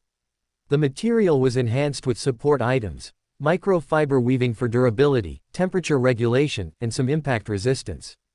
A utility belt held silver vials, blood supplements for extended quirk use. Most notably, the costume included a mask. Not a full face covering, but a lower face covering that left his golden eyes visible while concealing his identity during hunts. The duality felt appropriate. After changing, Class 1A assembled at Training Ground Beta. All Might stood waiting, now joined by the students in their various costume designs. Some were practical, others flamboyant, a few downright ridiculous. Bakugo had designed something aggressive: grenade-shaped gauntlets and a combat-focused outfit. Uraraka's costume was sleek and allowed maximum mobility. Todoroki wore something simple that didn't restrict his quirk use. Iida had full armor that complemented his engine quirk. "Looking good, everyone," All Might declared. "Now, let's talk about today's training. Most villain encounters take place indoors, building takeovers, hostage situations, and so forth. Today, you'll participate in indoor combat exercises." He explained the structure. Students would pair up, with one team playing villains guarding a nuclear weapon prop, and another team playing heroes attempting to secure or neutralize it. Time limit: 15 minutes. Victory conditions: heroes capture villains, secure the weapon, or run out the clock. Villains protect the weapon or capture heroes. First match. All Might pulled lots from a box. Team A, Midoriya and Uraraka as heroes. Team D, Bakugo and Iida as villains. Izuku's tactical mind immediately recognized the problem. Bakugo knew his capabilities from childhood, understood his fighting style, and carried enough resentment to fight without restraint. This wasn't random chance. All Might had deliberately paired them. A test within a test. "Kachan looks really intense," Uraraka whispered nervously as they reviewed the building layout. "Do you two know each other?" "Childhood friends," Izuku replied, though the term felt increasingly inaccurate. "Complicated history. He's powerful but predictable when angry.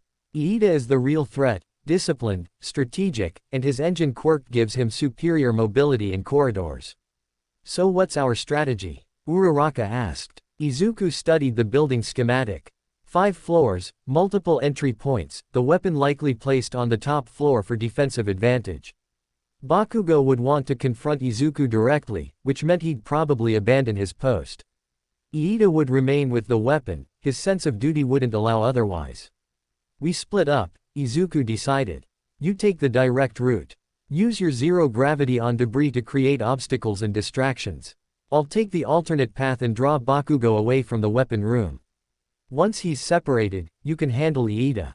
"Are you sure?" Uraraka looked worried. Bakugo seemed really angry. "He's always angry," Izuku assured her.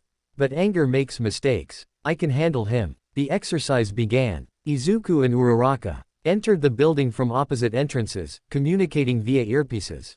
The structure was a maze of corridors and rooms, deliberately designed to disorient. But Izuku's hunter senses mapped the space instinctively, tracking air currents, structural acoustics, and spatial relationships. He moved through the building like a ghost, his enhanced senses alert for any sign of. An explosion shattered the wall to his left. Bakugo emerged from the smoke, his gauntlets primed and his expression twisted with fury. "Found you, Deku." "Predictable," Izuku stated calmly, already moving. He rolled under Bakugo's next explosion, came up in a dead sprint, and vaulted through a window into the adjacent corridor. "Don't run from me," Bakugo roared, pursuing with explosion-propelled jumps. Izuku led him deeper into the building, away from the weapon room where Uraraka would be approaching Iida. His saw cleaver manifested as he ran, the weapon's weight familiar and comforting. You think you're so much better than me. Bakugo launched a massive explosion that destroyed half the corridor. Always with those creepy eyes, acting like you're above everyone. I'll show you, I'll prove I'm the strongest. Izuku stopped running. The sudden halt caught Bakugo off guard. He skidded to a stop 10 meters away, breathing heavily from quirk overuse. You want to prove you're stronger? Izuku asked quietly. Fine, come at me with everything you have. Bakugo's grin was feral. Finally. No more running, no more analysis, just a real fight. He charged, explosions propelling him forward at incredible speed. His right gauntlet aimed directly at Izuku's center mass, building up a massive blast. At this range, in this enclosed space, the explosion would be devastating. Izuku activated quickening. Time slowed to half speed. He watched Bakugo's attack develop with perfect clarity, the trajectory, the timing, the explosive release. His body moved before conscious thought, sidestepping with millimeters to spare as the massive blast tore past him. The explosion destroyed the wall behind where Izuku had stood, creating a gaping hole to the outside. Bakugo stumbled from the recoil, and Izuku was already moving. His saw cleaver swept low, not to cut, but to trip. Bakugo crashed to the ground. Before he could recover, Izuku placed the blade against his throat. Not pressed, just positioned. A clear statement, I could end this. Yield, Izuku said quietly. Never. Bakugo roared, ignoring the weapon at his throat.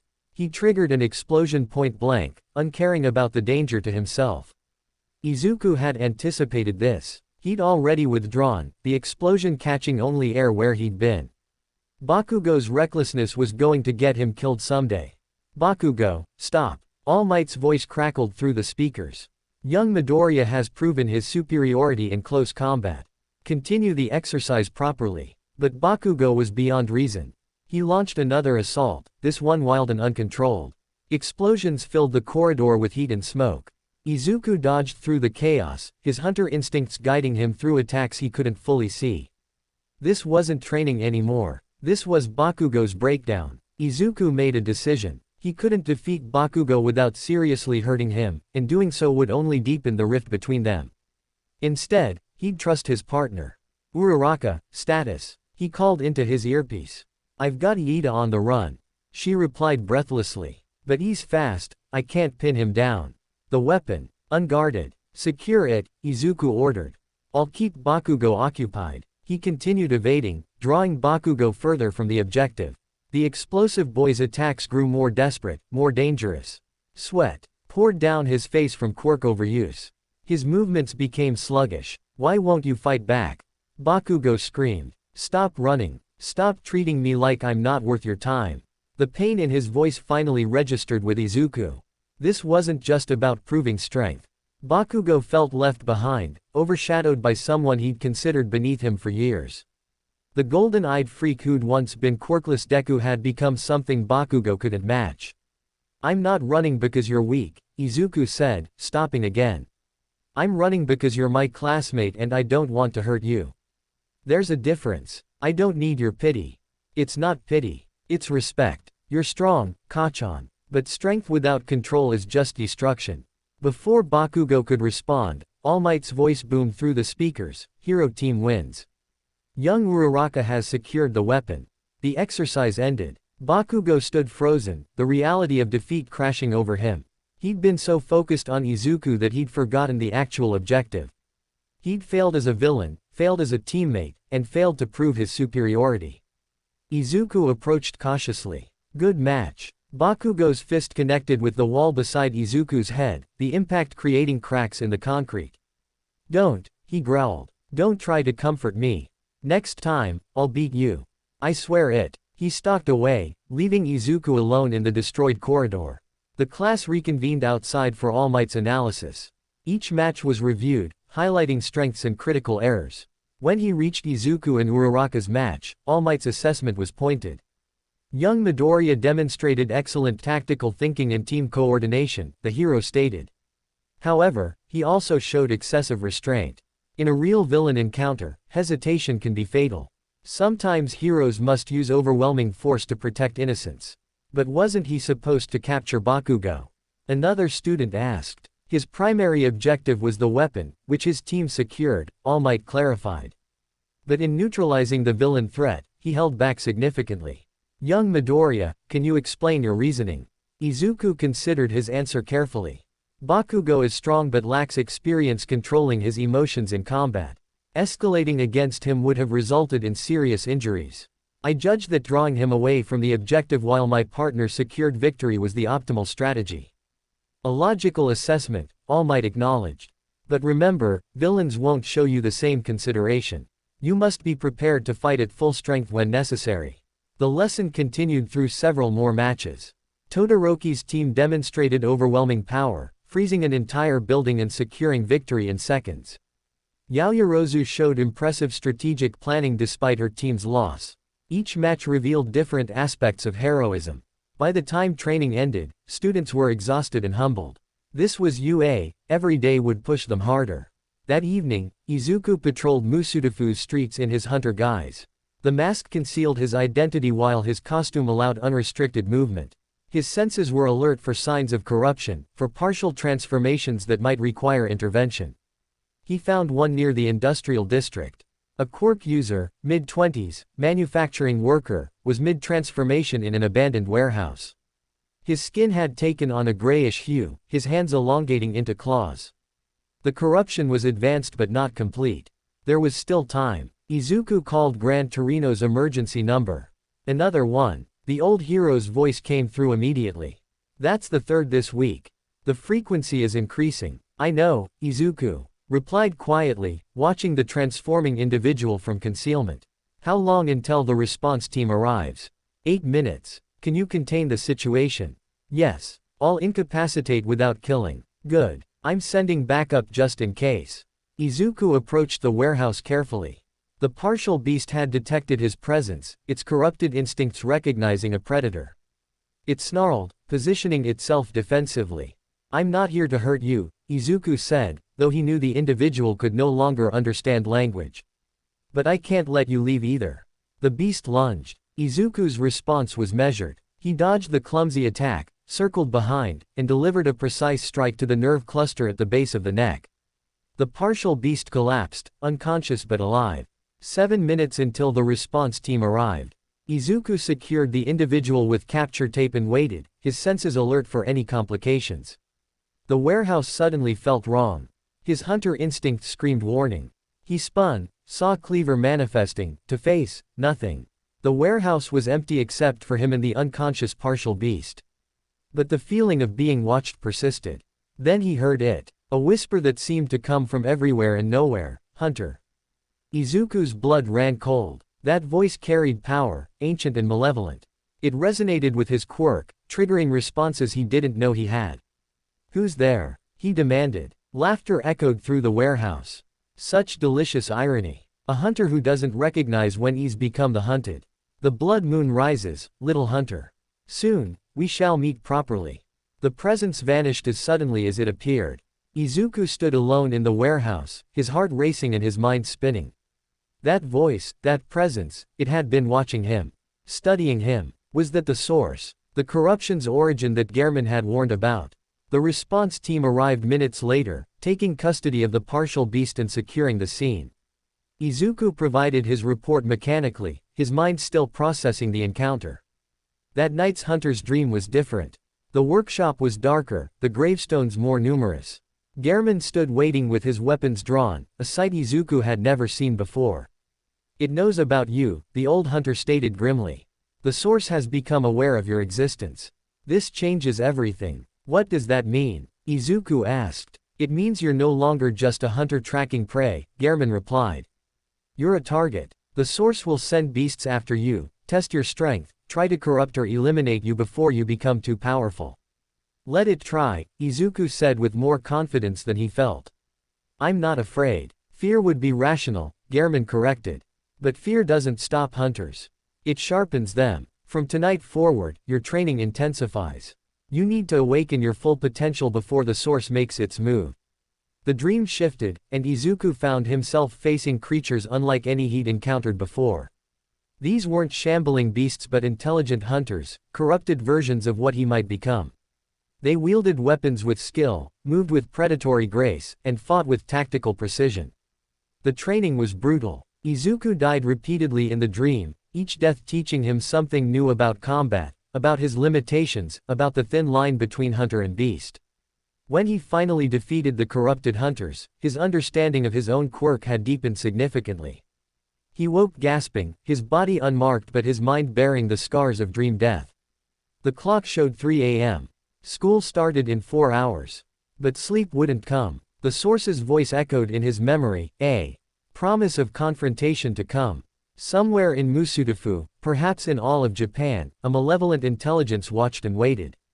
The blood moon was rising faster than anticipated. Over the following days, Izuku threw himself into UA's training with renewed intensity. Every exercise became an opportunity to grow stronger, every lesson a chance to better understand heroism. His classmates noticed the shift in his already serious demeanor. "Midoriya, you okay?" Uraraka asked during lunch. "You seem even more focused than usual." "Just preparing," Izuku replied.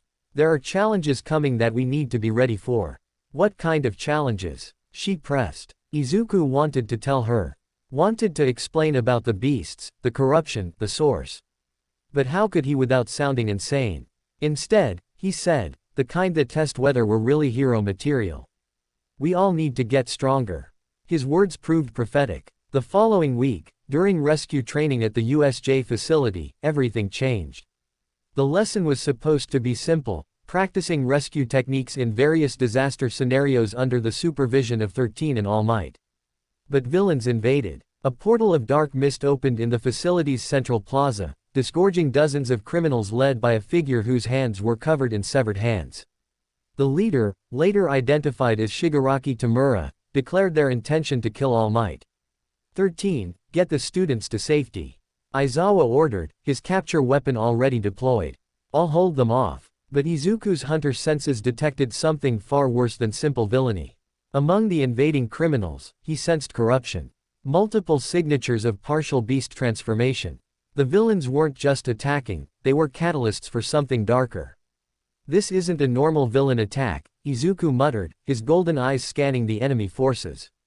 "What do you mean?" Todoroki asked, having overheard. "Some of them aren't fully human anymore," Izuku replied. "This is going to get very bad, very quickly." And as Aizawa engaged the villains, as students were scattered across the facility by the mist villain's teleportation, as chaos erupted, Izuku realized the source had made its opening move. The hunt had come to UA, and nothing would ever be the same. The USJ facility's central plaza erupted into chaos as Aizawa launched himself at the villain horde with his capture weapon trailing behind him like striking serpents. His erasure quirk activated, nullifying the abilities of anyone he looked at directly. Dozens of villains fell before his superior combat experience and tactical precision. But Izuku's hunter senses screamed that this was wrong. "Everyone, stay together," Iida commanded, his engine quirk already revving for a potential escape. "We need to." The mist villain, Kurogiri, materialized among the clustered students before anyone could react. "I'm afraid I can't allow that. It's a pleasure to meet you. We are the League of Villains. Forgive our audacity, but today we've come here to UA High School, this bastion of heroism, to end the life of All Might, the symbol of peace. All Might isn't even here." Kirishima shouted, his hardening quirk activating defensively. "A miscalculation on our part," Kurogiri acknowledged. "However, my role remains the same. I am here to scatter you across this facility and torture you to death." The dark mist expanded explosively, engulfing the students. Izuku felt the disorienting sensation of teleportation, his body pulled through impossible space. His hunter instincts fought against the displacement, trying to maintain awareness even as reality warped around him. When the mist cleared, he found himself in the downpour zone, a simulated flood disaster area with artificial rain pounding down from mechanical clouds. Water filled the streets to waist depth, and the surrounding buildings created a maze of potential ambush points. He wasn't alone. 3 villains emerged from the flooded streets, their quirks already active. One had shark-like features with gills and webbed hands. Another manipulated the water itself, creating whips and barriers. The third looked normal but moved with predatory grace that suggested enhanced physical capabilities.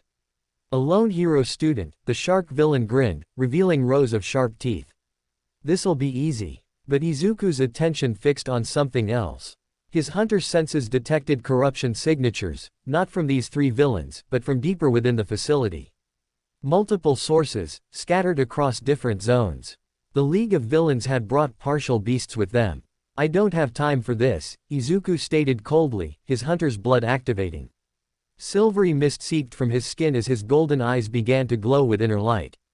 The villains hesitated, their predatory confidence faltering as they sensed something fundamentally wrong about this student.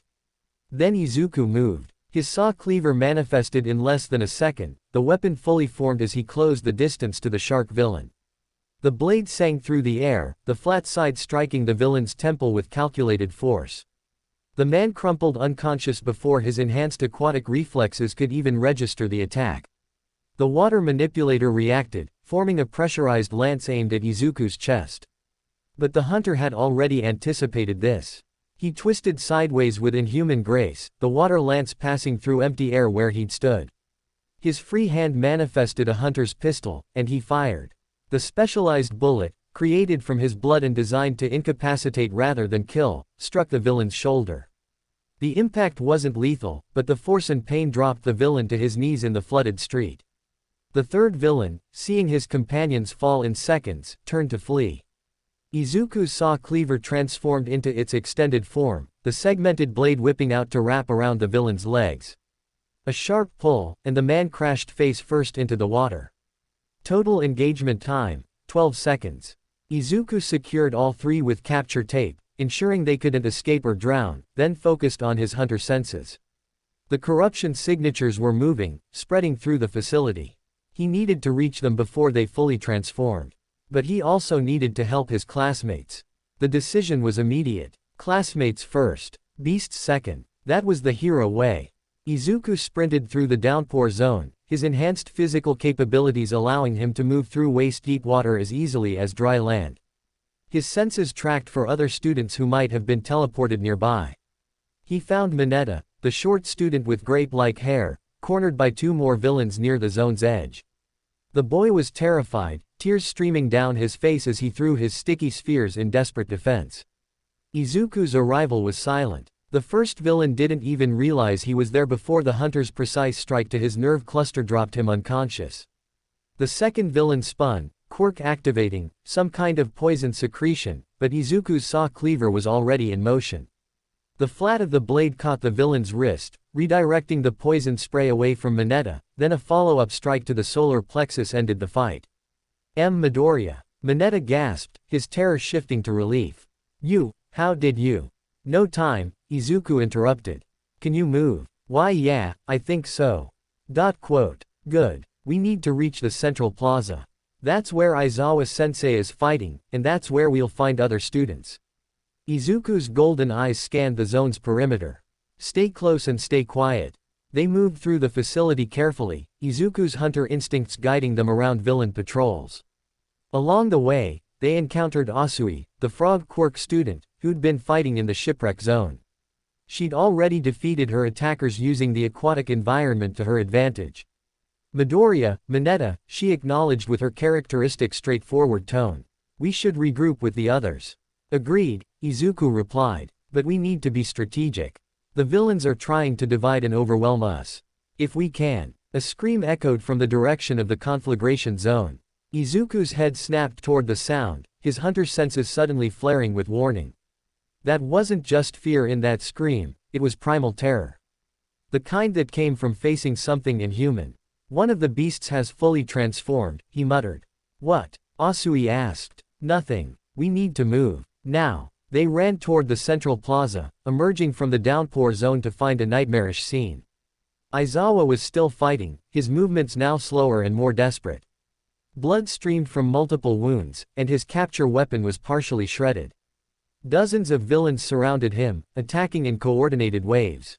But that wasn't the worst part. Near the plaza's edge, a creature that had once been human was tearing through villains and students indiscriminately. Its transformation was complete, grayish skin covered in matted fur, elongated limbs ending in razor claws, a distorted face with too many teeth. It moved with terrifying speed and strength, driven by pure predatory instinct. A full beast, unleashed in the heart of UA's training facility. Several students were down, injured but alive. Todoroki had created an ice barrier to protect a group of classmates, but the beast was already circling, looking for weaknesses. Kirishima and Bakugo fought nearby villains, unaware of the true threat approaching. "What is that thing?" Minetta's voice cracked with terror. Izuku's expression hardened. The time for hiding his true nature had passed. His classmates needed to see what real threats looked like, needed to understand that hero society's neat categories of villains and civilians didn't encompass everything. "That's what happens when quirks evolve wrong," Izuku stated, his hunter's blood surging to full activation. The silvery mist around him intensified, and his presence became oppressive. "When human darkness corrupts the quirk factor completely. It's a beast. And it's my job to hunt it." His saw cleaver manifested, already in its extended form. His golden eyes locked onto the beast with predatory focus.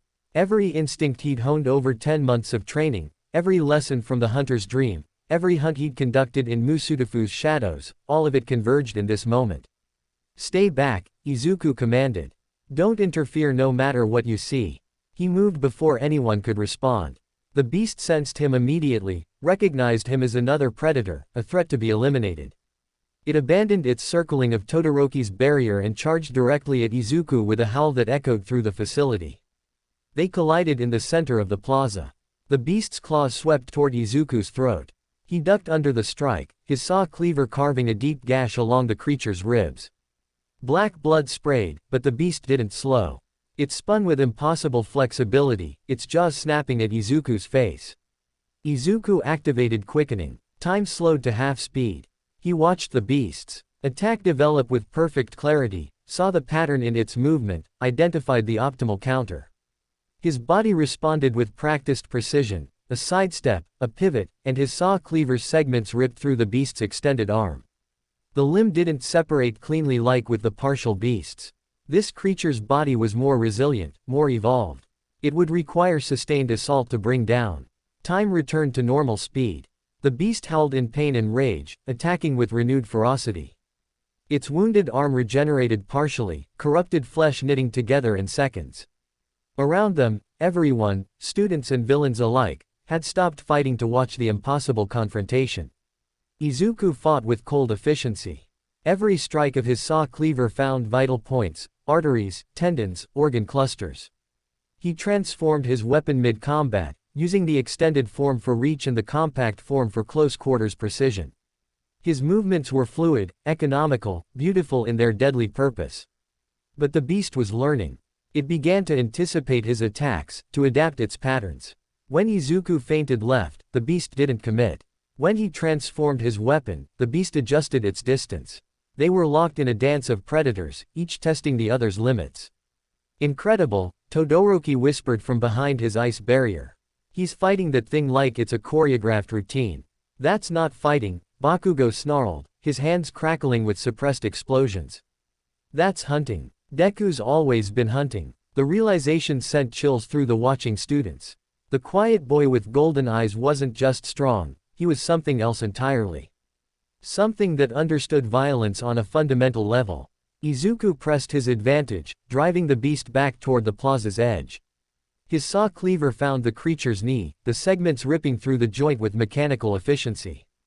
The beast stumbled, and Izuku was already moving for the killing blow. A massive hand caught his weapon mid-swing. Izuku's eyes widened as he looked up at the new arrival. It was humanoid but enormous, with exposed brain matter and a beak-like mouth. Black skin covered bulging muscles, and its eyes held no intelligence, only programmed aggression. The Nomu. The creature that Shigaraki had brought specifically to kill All Might. Except now it had turned its attention to Izuku. "Oh, how interesting," Shigaraki's raspy voice called from near the facility's entrance. "The little hunter has skills. But let's see how you handle a real monster, shall we?" "Nomu, kill him." The Nomu moved with speed that defied its massive size. It released Izuku's weapon and swung a devastating haymaker. Izuku barely dodged, the fist creating a crater where he'd stood. The shockwave alone knocked him off balance. This was different. The beast had been powerful but ultimately limited by its partial transformation. The Nomu was engineered, designed specifically for combat against the world's strongest hero. Its strength, speed, and durability were all off the charts. Izuku's tactical mind raced. He couldn't defeat this thing alone, not at his current level. But he didn't need to defeat it.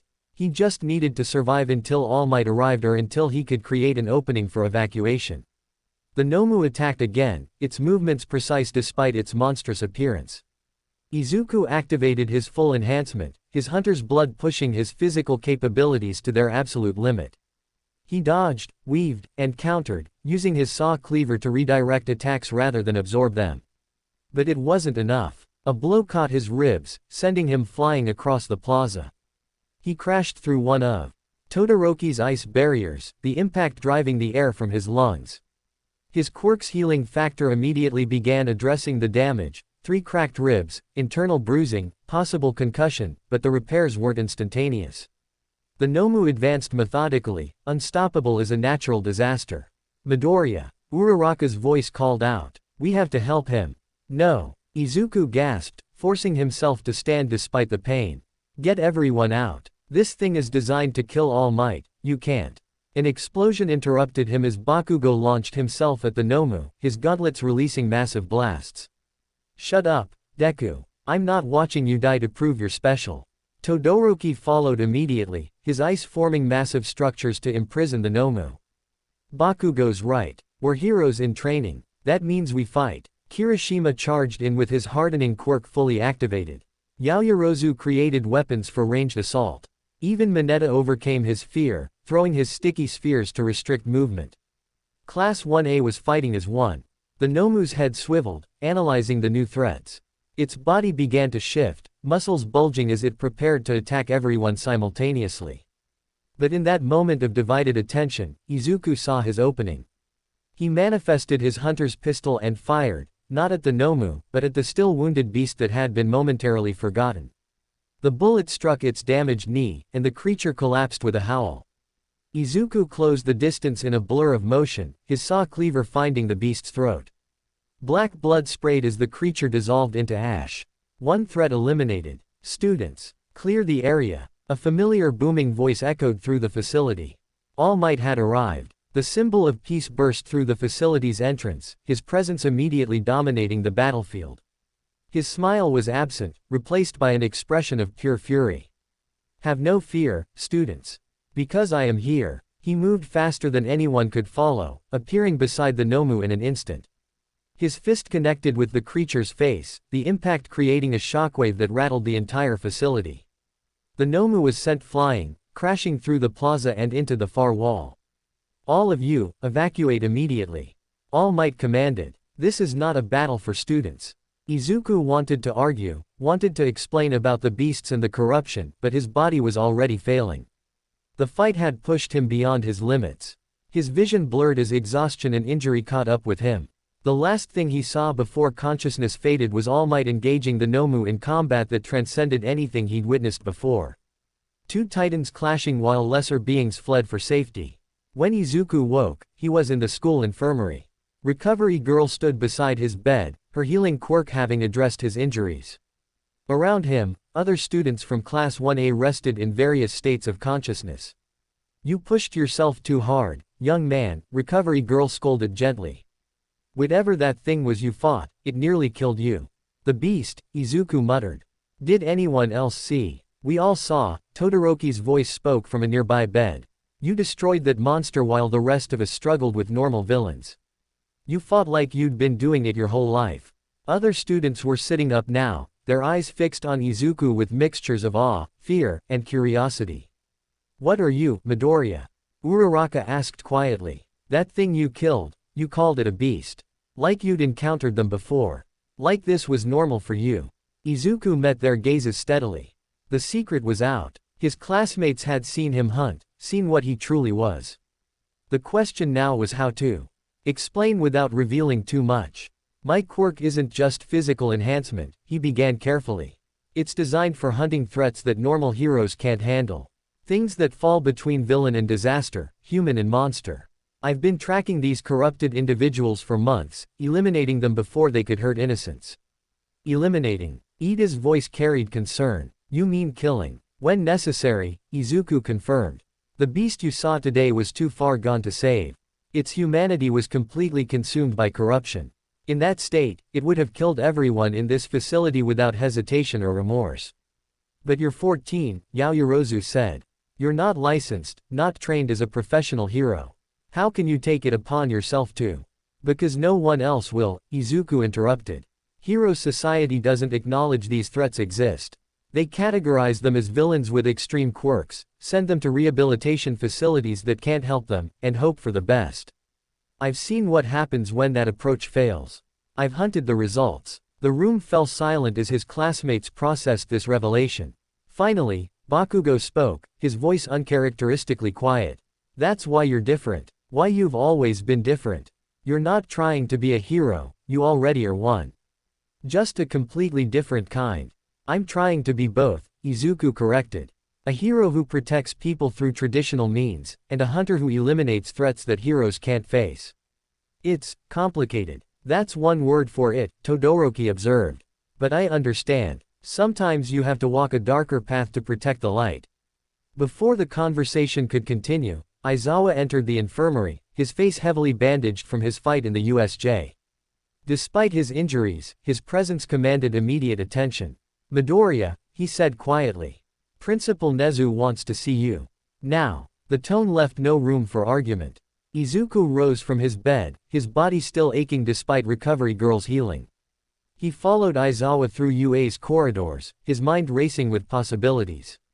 They were going to expel him. Or arrest him. Or both. He'd killed in front of witnesses, exposed his vigilante activities, and demonstrated abilities that raised uncomfortable questions.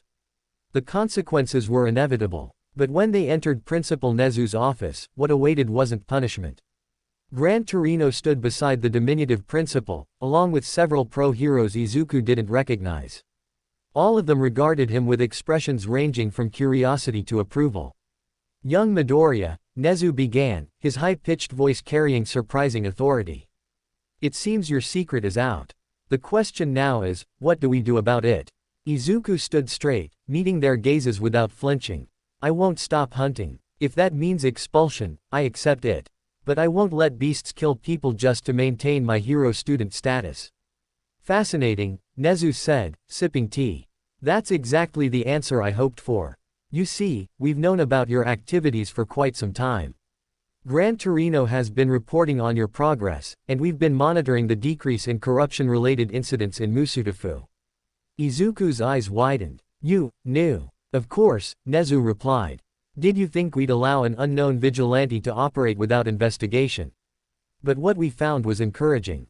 A young man with a unique quirk, training to become both hero and hunter, walking an ethical line with admirable precision. So we made a decision. One of the unknown heroes stepped forward, a woman with silver hair and ancient eyes. We're going to make your activities official. You'll continue at UA. As a hero student, but you'll also be attached to a specialized unit that handles corruption class threats. Think of it as an internship with very specific parameters. You mean? Izuku's voice trailed off, hardly daring to hope. You'll hunt with authorization, Gran Torino confirmed. No more operating in shadows. No more ethical gray areas. You'll be a recognized specialist in a field hero society desperately needs. But, Nezu added seriously, this comes with conditions. You'll follow strict protocols, report all activities, undergo regular psychological evaluation, and most importantly, you'll train others. Your classmates have potential, and some may even develop hunter capabilities themselves. You'll guide that development. Izuku's mind reeled. Everything he'd struggled with, the balance between hunter and hero, the isolation of his mission, the burden of secrets, was being resolved. Not perfectly, but practically. I accept, he said without hesitation. Excellent, Nezu smiled. Then let's discuss the details. The blood moon rises, young hunter. And when it reaches its apex, we'll need every hunter we can muster. As they began outlining protocols and procedures, Izuku felt a weight lift from his shoulders. He wasn't alone anymore. He had authorization, support, and most importantly, a path forward that didn't require choosing between his dual natures. The hunt continued, but now with purpose refined by official sanction. And when the source finally revealed itself, he would be ready, not as a vigilante in the shadows, but as a hunter hero with the full support of UA behind him. The week following the USJ incident transformed Class 1A in ways no training exercise could have achieved. Students who'd faced real villains and witnessed genuine threats to their lives carried themselves differently, more serious, more focused, and considerably less naive about the hero profession's realities. But the most significant change centered around Izuku. His classmates now knew what he truly was. A hunter who walked among heroes, someone who killed corrupted individuals that fell outside traditional villain classifications. The revelation created a complex dynamic. Some students regarded him with newfound respect, others with barely concealed wariness, and a few with outright fascination. So, when you fought that beast thing? Kaminari asked during lunch 3 days after the incident, his voice carrying equal parts curiosity and nervousness. You were trying to kill it from the start. Not capture or incapacitate. Izuku set down his chopsticks, aware that most of the class was listening despite pretending otherwise. The beast was too far transformed. Its humanity was completely consumed by corruption. At that stage, there's no reversing the process. Eliminating it was the only option that prevented civilian casualties. But how do you know? Uraraka pressed, her usual cheerfulness tempered by genuine concern. What if there was a way to save it that you just didn't know about? Because I've tried, Izuku replied quietly. In my first encounters with partial beasts, I attempted non-lethal approaches. Sedation, containment, calling for specialized help. But once the transformation reaches a certain threshold, the individual's consciousness is gone. What remains is pure predatory instinct with no capacity for reason or redemption. The explanation settled uneasily over the table. These were 15-year-olds being asked to accept that sometimes killing was necessary, that not every threat could be redeemed through heroic ideals. Todoroki spoke up from his isolated position at the table's end. The question isn't whether Midoriya's actions are justified. The question is whether the rest of us are prepared for similar situations. If hero society is hiding the existence of these beasts, then we're being trained for incomplete scenarios. That's changing, Izuku assured him. Principal Nezu and the specialized unit I'm working with are developing new curriculum modules. Beast class threat response will become part of advanced hero training. Wait, specialized unit. Kirishima's eyes widened. You're already working with pros. That's so manly. It's necessary, Izuku corrected. The corruption is spreading faster. Beast manifestations are increasing in frequency across Japan. Hero society needs hunters who understand what they're facing. Bakugo, who'd been silently eating throughout the conversation, suddenly slammed his tray down. So what, Deku? You're special because you can sense these things. Because your freaky quirk makes you a natural killer. The table fell silent at his aggressive tone. I'm not special, Izuku replied evenly. I'm just adapted for a specific threat. You're stronger than me in direct combat, Kachan. Todoroki has more versatile elemental control. Yaoyorozu can create solutions I'd never think of. Everyone here has strengths I lack. But none of us can do what you do, Bakugo snarled. None of us have that thing you become when you fight. Like you're not even human anymore. The accusation hung in the air, cutting deeper than Bakugo probably intended. Because he was right. When Izuku fully activated his hunter's blood, when he surrendered to his quirk's predatory nature, he did become something not entirely human. That was the curse and blessing of being a hunter. You're right, Izuku acknowledged, surprising everyone.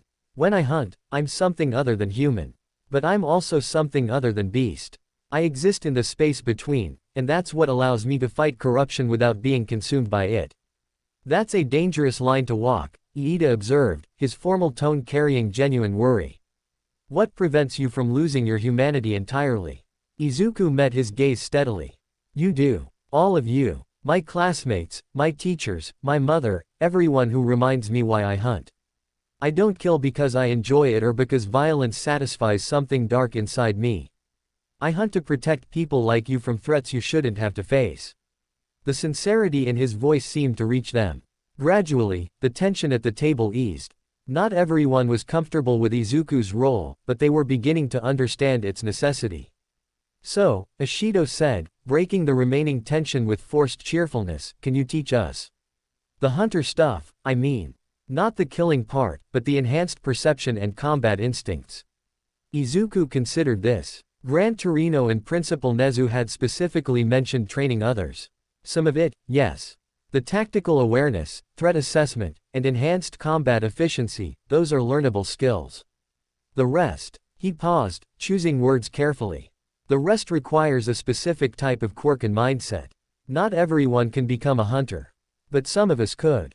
Todoroki asked, his heterochromatic eyes intense. Potentially, Izuku confirmed. There are signs, quirks that touch consciousness, transformation, or predatory instincts. Combined with the right psychological triggers and training, awakening is possible.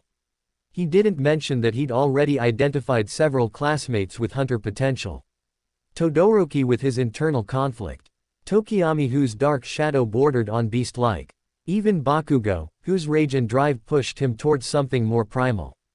Revealing too much too soon could force awakenings before they were ready. That afternoon brought rescue training. With 13 at a specially designed disaster simulation site. The exercise involved navigating a collapsed building while evacuating dummy civilians under time pressure.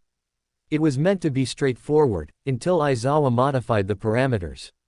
Midoriya, the bandaged teacher called out before the exercise began. You'll be working alone. Your scenario includes a corrupted individual, a partial beast, threatening the civilians you're meant to rescue. Show the class how you'd handle it. The modification surprised everyone. Aizawa was deliberately putting Izuku's hunting skills on display for educational purposes. The simulation began. Izuku entered the collapsed building through a structural weak point, his hunter's senses immediately mapping the interior. The dummy civilians were positioned throughout, some trapped under rubble, others in precarious positions. And deeper in the structure, his senses detected it. The simulation included an actor wearing technology that mimicked a beast's corruption signature. Clever. He moved through the building with practiced efficiency, his enhanced strength allowing him to shift rubble that would normally require equipment. He prioritized rescues based on injury severity and extraction difficulty, creating a mental flowchart of optimal rescue order. The first 3 civilians were evacuated within 2 minutes. Then the beast appeared. The actor wore a full-body suit covered in sensors and padding, designed to resist and record combat techniques. They moved with trained choreography meant to simulate a beast's attack patterns. It was impressive technology, though nothing compared to facing a real corrupted individual. Izuku's saw cleaver manifested as he positioned himself between the beast actor and the remaining civilians. His classmates watched through external monitors, seeing how he engaged. The fight was controlled but educational. Izuku demonstrated proper positioning, keeping the threat away from civilians while maintaining awareness of structural stability. He showed tactical weapon use, non-lethal strikes to limbs and joints rather than killing blows. He executed evasive maneuvers that minimized collateral damage. Most importantly, he maintained constant communication. 3 civilians remaining in the north section. Requesting backup for evacuation while I contain the threat. The simulation ended after 5 minutes with all civilians rescued and the beast actor, incapacitated, through sustained non-lethal assault. Aizawa's analysis was pointed. Notice how Midoriya prioritized civilian safety over threat elimination. He could have finished the beast quickly, but doing so would have risked structural collapse that endangered his rescue targets. He adapted his hunting instincts to heroic priorities. That was amazing, Uraraka exclaimed. You made it look so easy. It's not easy, Izuku corrected. It's practiced. Every decision was based on hundreds of hours training similar scenarios. You can all learn these skills with sufficient dedication. The class spent the rest of the afternoon running modified scenarios. Some included beast actors, others didn't, forcing students to assess threats while executing rescues. By the end, everyone was exhausted but notably more capable. That evening, Izuku conducted his first official sanctioned hunt. The specialized unit, officially designated the Corruption Response Division, had detected a partial beast manifestation in Hosu City. The individual was a former hero whose quirk had evolved dangerously after psychological trauma. They'd gone into hiding 3 days ago, and corruption sensors suggested transformation was accelerating. Izuku arrived with 2 CRD operatives, the silver-haired woman. From his meeting with Nezu, who introduced herself as Argent, and a younger man with detection-based quirk named Tracer. Target is holed up in the industrial district, Tracer reported, his quirk displaying a holographic map with a pulsing red dot. Corruption signature is 70%. Estimated time until full transformation, 4 to 6 hours. Can we talk them down? Izuku asked, following the protocol he'd been taught. We tried, Argent replied. They're aware of what's happening and terrified. But the corruption has already compromised rational thought. They're cycling between human consciousness and bestial instinct. It's only a matter of time before the beast wins permanently. The harsh reality settled over Izuku. This person knew they were transforming, knew they were losing themselves, and there was nothing anyone could do to stop it. Did they have family? He asked quietly. A husband and daughter, Argent confirmed.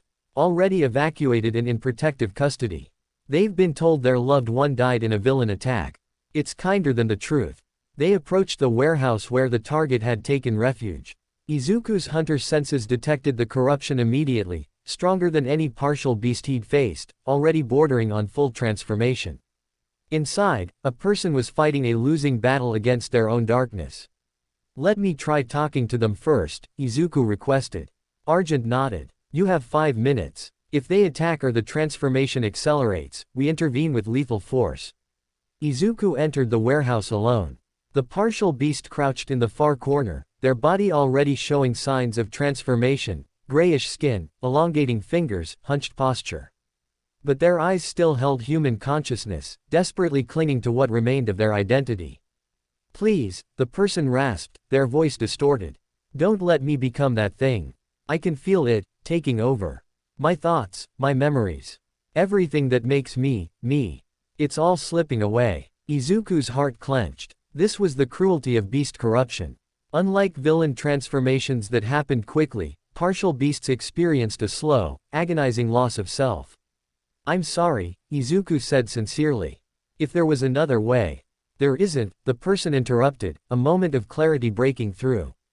I've researched. I know what happens. But I have a request. They met Izuku's golden eyes with desperate hope. Make it quick. And tell my family I fought this until the end. That I died still human. Izuku's saw cleaver manifested. I will. And I promise, you won't suffer. The person closed their eyes, a final tear streaming down their partially transformed face. Thank you. The strike was instant and painless. The partial beast dissolved into ash before their body could register the killing blow. Izuku stood over the remains, his weapon dissipating as he processed what he'd done. This was different from fighting fully transformed beasts. This person had been aware, had requested death, had trusted Izuku to end their suffering mercifully. It was an act of compassion disguised as execution. Argent entered silently, placing a hand on Izuku's shoulder. You did well. Giving them that final dignity, that's what separates hunters from executioners. It doesn't feel good, Izuku admitted. It's not supposed to, Argent replied. The day this feels easy is the day you've lost your humanity. Remember that. They collected the ash samples for analysis and filed the incident report. Another corruption case closed. Another life lost to the spreading darkness. Later that night, the hunter's dream welcomed Izuku with unusual solemnity. Gehrman stood waiting with his weapons sheathed, a sign of respect. You granted a peaceful death today, the old hunter observed. That was well done. Many hunters forget that mercy is sometimes the greatest kindness we can offer. It felt wrong, Izuku confessed. They asked me to kill them. They wanted to die rather than transform. How is that heroic? Because you honored their final wish, Gehrman explained. You preserved their dignity when they had lost everything else. That person died human, died conscious, died with control over their fate. Without you, they would have transformed, killed innocents, and been destroyed as a mindless beast. You gave them better. The logic was sound but didn't ease the guilt. How many more? Izuku asked. How many more people will I have to mercy kill before we find the source? Unknown, Gehrman admitted. But each one you save from full transformation is one less beast terrorizing the innocent. And each one teaches you something about the corruption's nature. The dream shifted, showing Izuku new training scenarios. These focused on rapid assessment, distinguishing between partial beasts that could be saved and those too far gone. It was grim education, teaching him to make life or death decisions in seconds. When he woke, his phone showed messages from several classmates. Word had spread about his official sanctioning as a hunter, and reactions varied. Some offered support, others expressed concerns, a few requested training. Most interesting was a message from Todoroki. I understand now why you said rejecting half my power was letting my father control me. I've been fighting myself instead of fighting my actual enemies.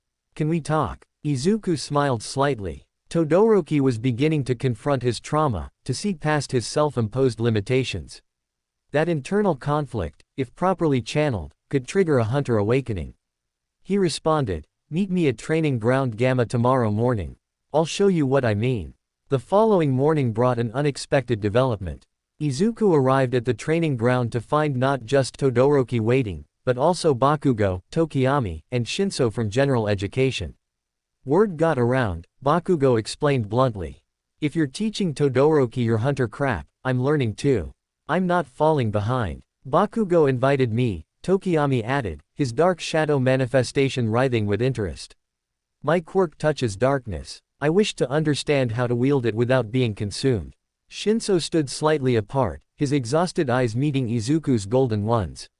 You said I had what it takes to be a hero. Prove it. Teach me to fight. Izuku assessed the group. 4 students, each carrying their own darkness.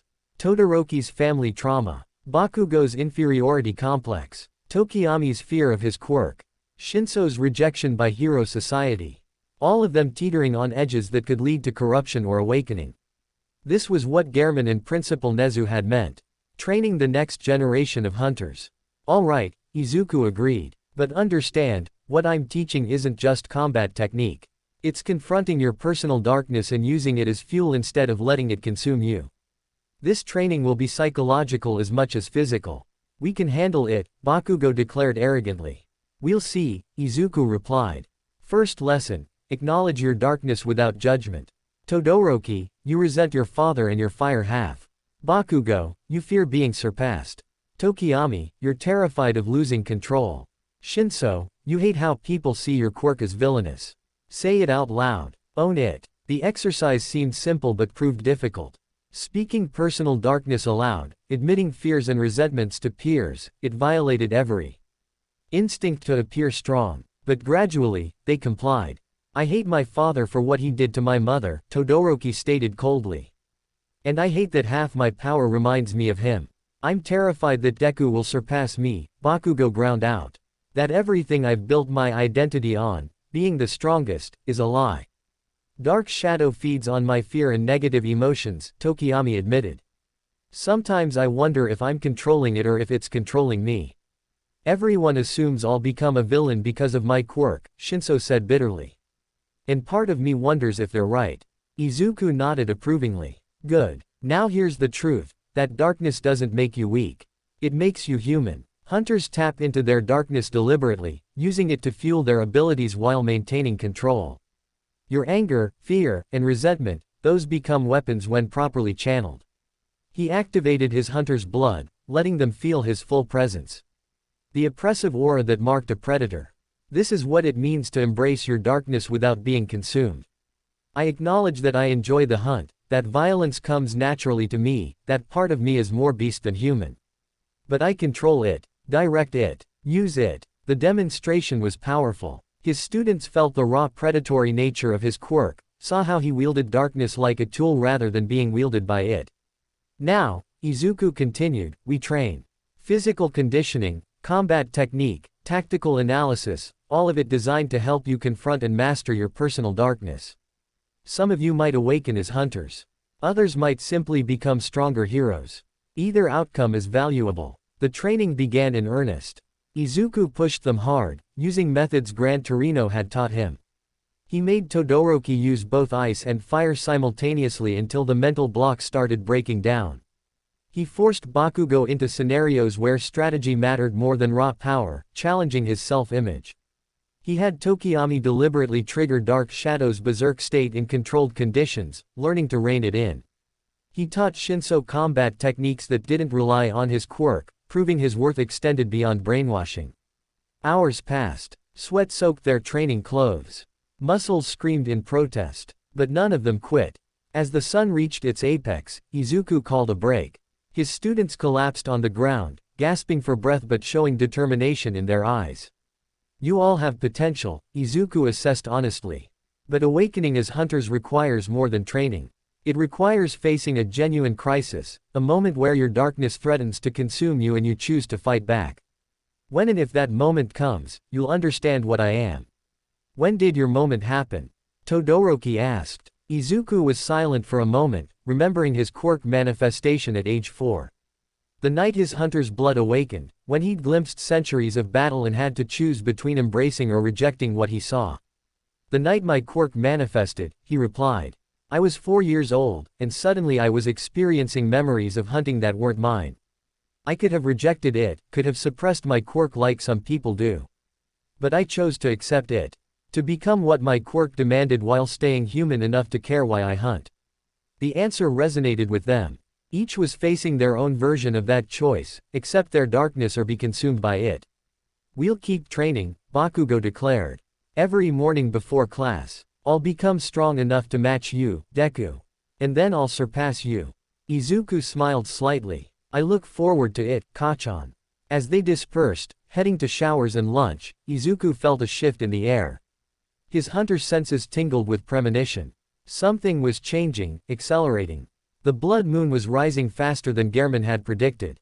He checked his phone and found an urgent message from the CRD, multiple corruption signatures detected across Japan. Transformation rate increasing exponentially. All hunters to report for emergency briefing. The crisis was escalating. Izuku's personal training of potential hunters wasn't just preparation for the future, it was desperate necessity for the present. The source was making its move, and they needed every capable individual ready to fight.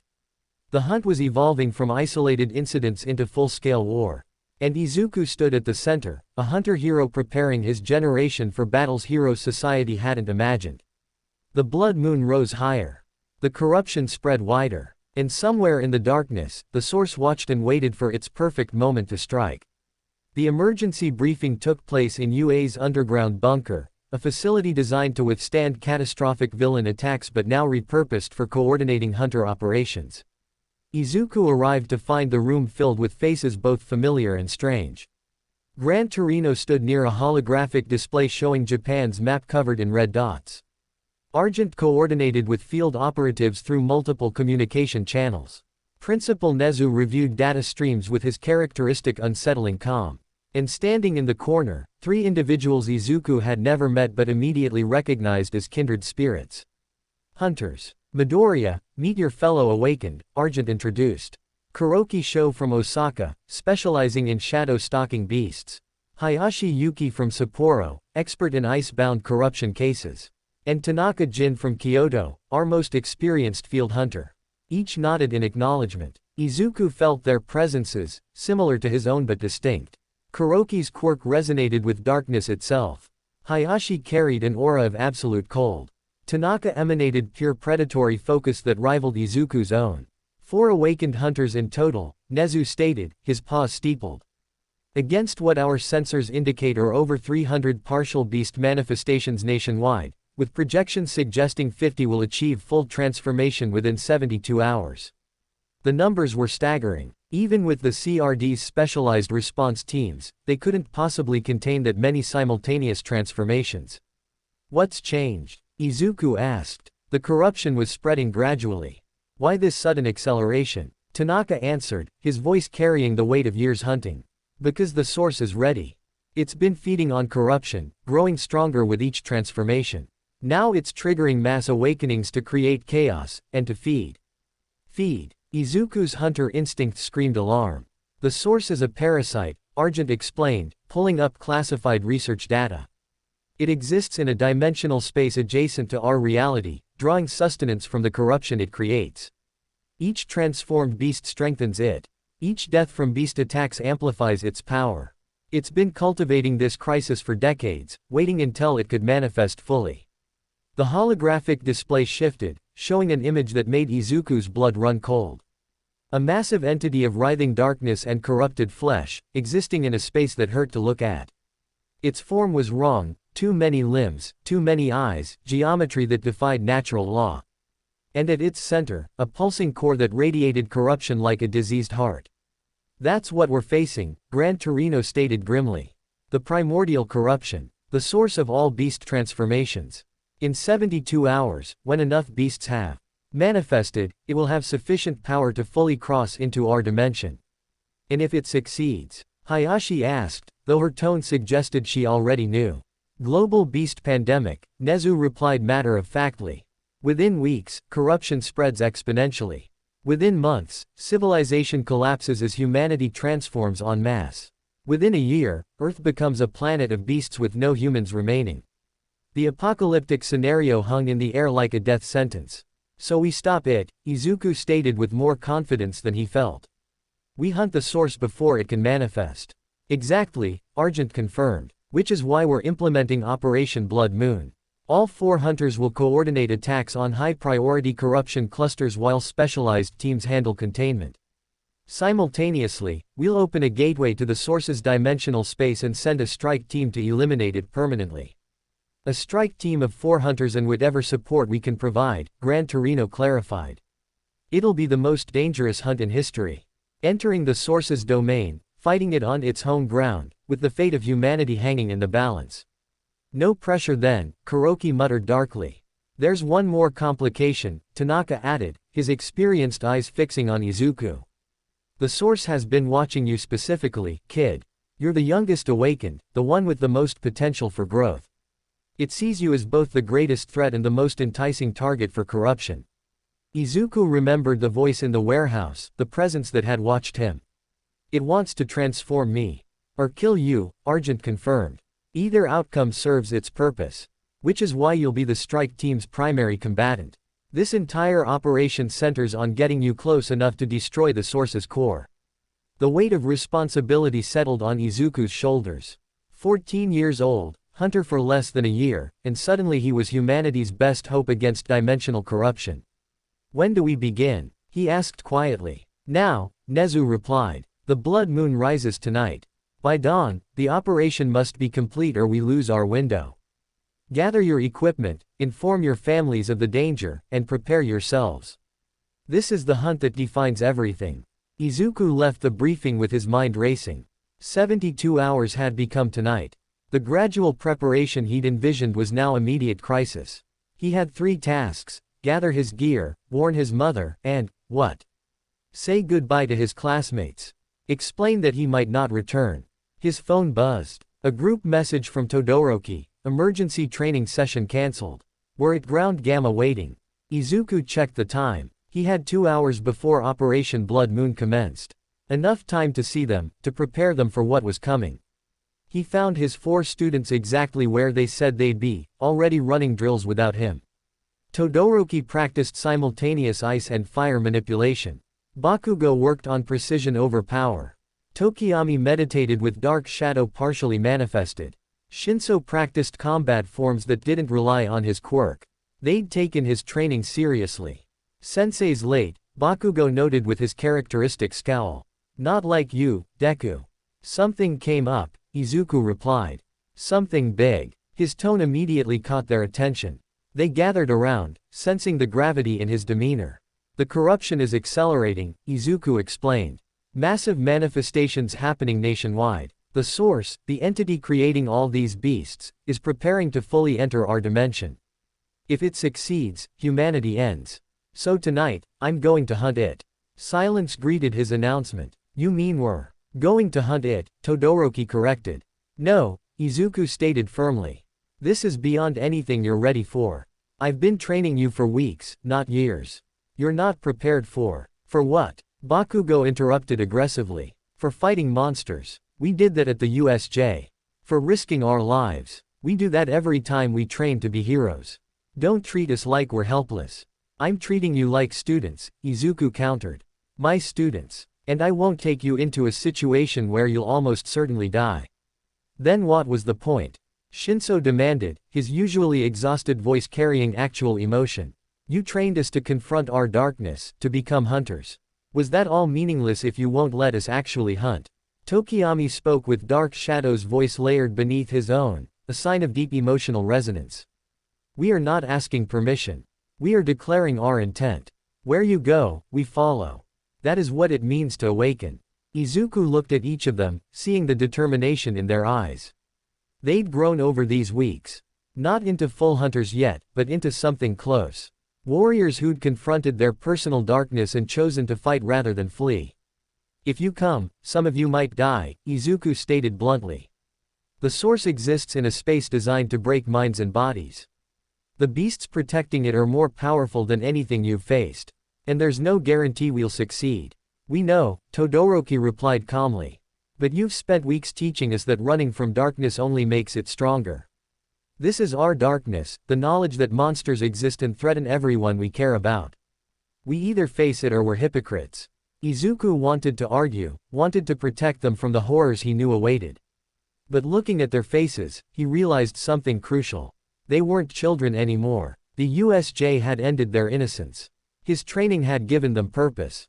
And this crisis would define who they'd become, heroes who ran when challenged, or warriors who stood regardless of cost. All right, Izuku conceded. But you follow my orders exactly. No heroic improvisation, no rushing ahead, no sacrificing yourselves for glory. We fight as a unit or not at all. Agreed. Agreed, they chorused. Then gear up. We deploy in 90 minutes. The preparation period passed in focused intensity. Izuku returned home to find his mother waiting with tears already streaming down her face. I know, Inko whispered before he could speak. Principal Nezu called. He explained, everything. The beasts, the source, what you've been doing at night. He said you're going to fight something that could end the world. Mom, she pulled him into a crushing embrace. I'm so proud of you. And so terrified. My baby boy, saving the world at 14. It's not fair. It's not right. But it's who you are. Izuku returned the embrace, feeling the weight of her love and fear. I'll come back. I promise. You better, Inko said fiercely. Because if you die saving the world, I'll never forgive you. The statement was so absurd that Izuku actually laughed. Leave it to his mother to threaten him for potentially dying heroically. She helped him prepare his hunter garb, reinforcing tears and checking his equipment. The saw cleaver's manifestation had become second nature, but she insisted on giving him blessed silver anyway, an old tradition that predated Quirk's. For luck, when he left, she stood in the doorway watching until he disappeared from sight. A mother sending her son to war. The assembly point was UA's training ground Omega, a massive facility normally reserved for pro-hero exercises. Tonight, it served as the staging area for Operation Blood Moon. Hundreds of CRD operatives prepared equipment, coordinated with hero agencies nationwide, and ran final system checks. Izuku's 4 students arrived in modified hero costumes designed for extended combat. Todoroki's outfit now accommodated rapid temperature shifts. Bakugo's gauntlets were reinforced for sustained explosive output. Tokiyami wore armor that could withstand Dark Shadow's berserk state. Shinso carried equipment for non-verbal communication and combat support. The other awakened hunters regarded the students with skepticism. You brought kids? Kuroki asked incredulously. This is the apocalypse, not a training exercise. These kids have confronted their darkness and survived, Izuku replied. They've earned the right to fight. Earning rights and surviving reality are different things, Tanaka observed. But I recognize that look. They've made their choice. We respect it. Argent approached with final mission parameters. The gateway opens in 10 minutes. Once inside the source's dimension, normal physics don't apply. Up might be down, time might flow inconsistently, and your senses will be constantly attacked. Stay together, trust your hunter instincts, and remember, we only get one shot at this. Gran Torino pulled Izuku aside for a private moment. Kid, if things go wrong in there, if the source offers you power or tries to corrupt you, remember why you hunt. Remember your mother, your classmates, everyone counting on you to stay human. I will, Izuku promised. Good. Now go save the world. No pressure. The gateway opened, a swirling vortex of dark energy that hurt to look at directly. Beyond it, Izuku's hunter senses detected wrongness. Corruption so concentrated it felt like physical weight. The source's domain. Strike team, advance. Argent commanded. Izuku led his students and fellow hunters into the vortex. Reality twisted around them, pulling them through impossible space. Colors inverted. Sounds became textures. For a moment that lasted eternities, they existed everywhere and nowhere. Then they emerged into nightmare. The source's dimension was a twisted reflection of reality. Buildings existed at wrong angles, gravity shifted randomly, and the sky bled crimson light from a massive distorted moon. And everywhere, beasts. Hundreds of them, shambling through the corrupted landscape, drawn to the dimensional gateway's intrusion. Defensive formation. Izuku commanded. Hunters take point, students provide support. Move toward the core signature, that way. He pointed toward a massive structure in the distance that pulsed with corruption. The source's heart. They advanced through the nightmarish landscape. Beasts attacked in waves, but the combined strength of 4 awakened hunters made short work of lesser corrupted. Izuku's saw cleaver sank through distorted flesh. Kuroki's shadow techniques bound and destroyed multiple targets simultaneously. Hayashi's ice froze beasts mid-attack. Tanaka moved like death incarnate, his twin blades harvesting corruption with surgical precision. The students held their own impressively. Todoroki's ice created barriers while his fire incinerated corrupted that breached the line. Bakugo's explosions destroyed clustered enemies before they could coordinate. Tokiyami's dark shadow, empowered by the dimension's darkness, fought with unprecedented ferocity while remaining under control. Shinso used his brainwashing on partially intelligent beasts, turning them against their own kind. "They're good," Hayashi admitted, flash freezing a leaping beast midair. "Better than I expected." "Told you," Izuku replied, bisecting another corrupted with mechanical efficiency. They fought for what felt like hours but might have been minutes. Time had no meaning in this place. Finally, they reached the core structure, a massive cathedral of twisted flesh and bone, pulsing with the source's power. The entrance opened like a wound. Inside, the source waited. It was simultaneously vast and intimate, filling the cathedral space while also seeming contained. The primordial corruption. Izuku's hunter senses screamed in its presence, recognizing both ultimate prey and ultimate predator. "Hunters," the source spoke with voices that echoed across dimensions. "You have come to me. How delightful." Its attention fixed on Izuku specifically. "In you, the young one, the potential. You could be magnificent. Join me. Embrace the corruption. Become the first of a new species." "Never," Izuku stated, his saw cleaver manifesting. "I hunt corruption. I don't become it." Such certainty. Such delicious naivety. The source's laughter was physical force that knocked them back. "You think yourselves different from me. You use darkness to fight darkness. You kill to preserve life. You are already corrupted, you simply refuse to acknowledge it." The words struck deeper than physical attacks. Because they contained truth. Hunters did use darkness. Did kill. Did walk the edge between human and beast. "He's right, you know," a voice spoke beside Izuku. He turned to see himself, or rather, a corrupted version. Golden eyes replaced by black voids, saw cleaver dripping with human blood, a smile that promised only violence. "This is what you become," the corruption Izuku whispered. "The longer you hunt, the more you kill, the closer you come to this. Why fight it? Why not accept what you truly are?" Similar corrupted versions appeared beside each member of the strike team, showing them their darkest potential futures. Todoroki consumed by hatred. Bakugo lost to rage. Tokiyami controlled by dark shadow.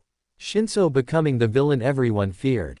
"This is a psychological attack," Tanaka growled, striking at his corrupted self.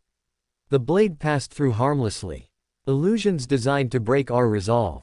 "Not illusions," the source corrected. "Possibilities. Futures that await if you continue your paths. I offer alternatives. Embrace corruption willingly and transcend these petty limitations." Izuku stared at his corrupted self, seeing everything he feared becoming. A killer without conscience. A predator without purpose. A beast wearing human skin. Then he smiled. "You don't understand," Izuku said quietly. "This isn't my future. This is my fear. And I've already confronted it." He turned to his students. "Remember what I taught you. Darkness doesn't define us, how we use it does.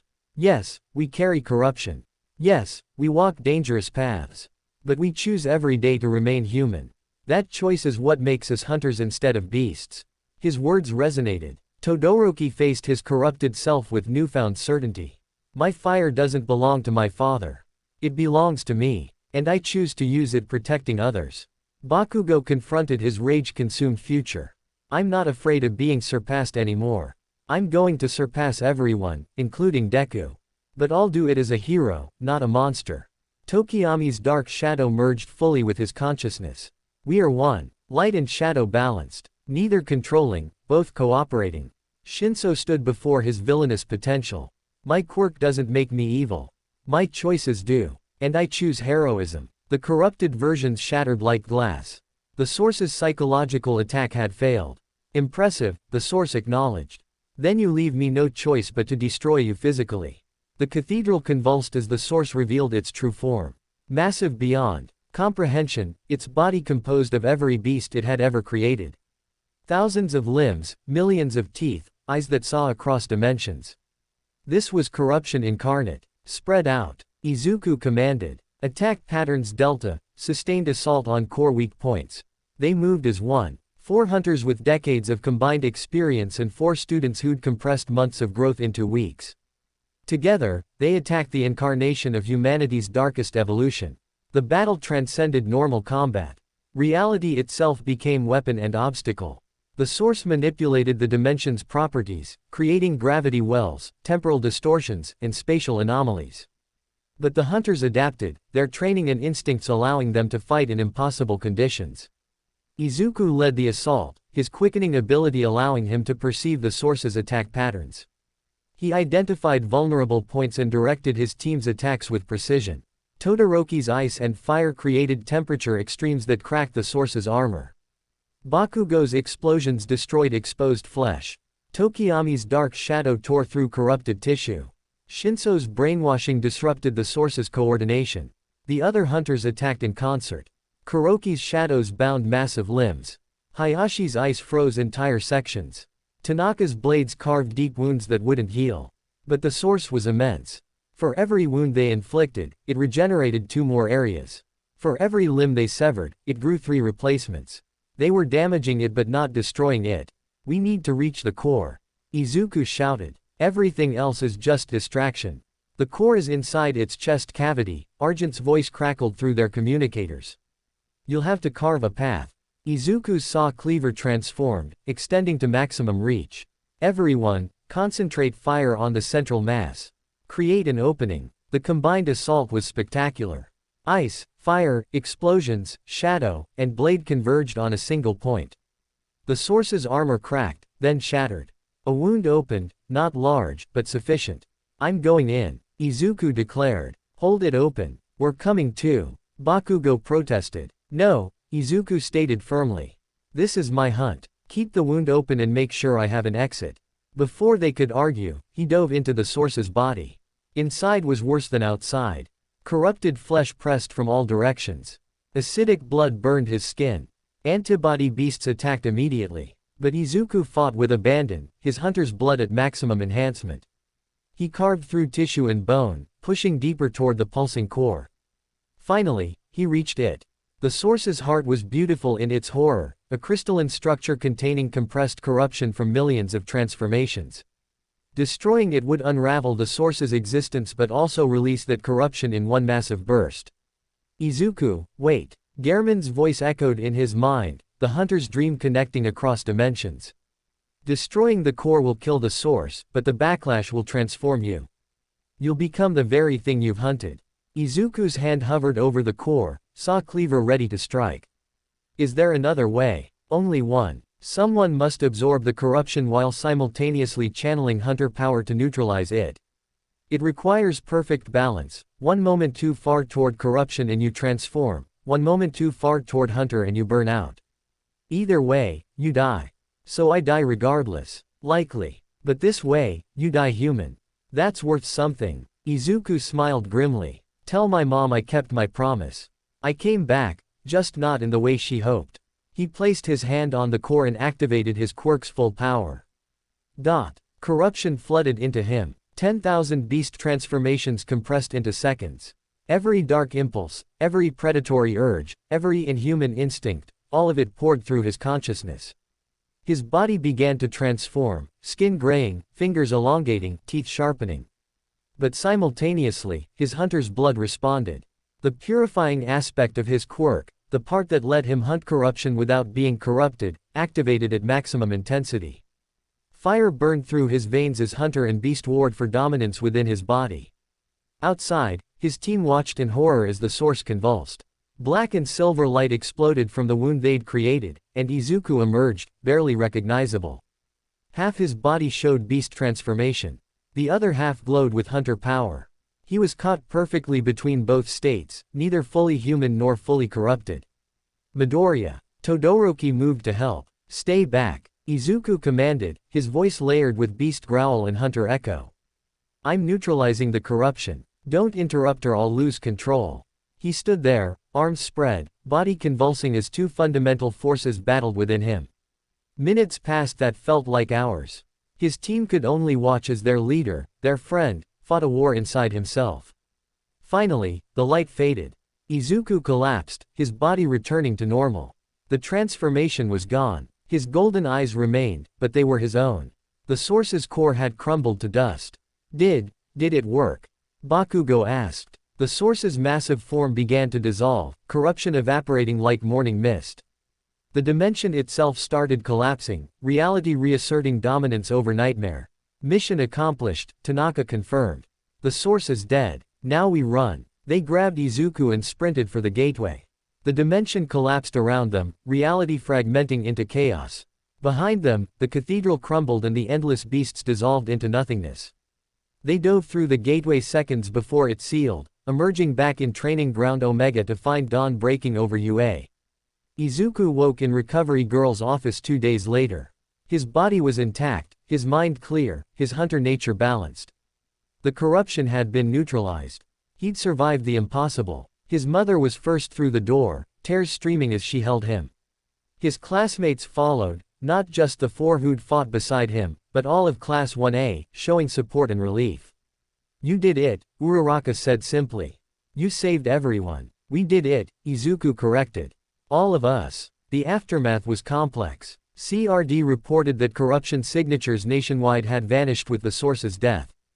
Beast transformations ceased completely. Those who'd been partially transformed found their conditions stabilized, some even reversing. Heroes Society was forced to acknowledge what had been hidden, that threats existed beyond villains and disasters, that darkness lurked in humanity's evolution, and that sometimes killing was necessary to preserve life. Izuku returned to classes a week later, finding his reputation transformed. He was no longer the strange boy with golden eyes. He was the hunter who'd saved the world, the student who'd faced apocalypse at 14. But more importantly, he'd proven something crucial, that hunters could be heroes, that darkness could serve light, and that the line between human and beast was maintained through choice rather than nature. In his final report to Principal Nezu, Izuku wrote, "The source is destroyed, but corruption will always exist in some form. Humanity's capacity for darkness is fundamental. What matters is how we respond, whether we let it consume us or use it to protect others. I choose the latter. And I'll keep choosing it, every day, for as long as I live." Nezu approved the report with a single note, exactly what a hero would say. Izuku Midoriya's journey as the Bloodborne hunter had only just begun. The great threat was vanquished, but smaller corruptions would always emerge. And he would face them, not alone anymore, but with classmates turned hunters, with official support, and most importantly, with certainty about who he was. A hunter. A hero. And finally, truly, himself. The blood moon had risen and fallen. The hunt continued. And the world was safer for it. 2 weeks after defeating the primordial corruption, Izuku stood before UA's entire faculty in a special closed-door meeting. His body had physically recovered, but something fundamental had changed during his absorption of the source's core. His hunter senses had evolved beyond anything Gehrman had described in the dream teachings.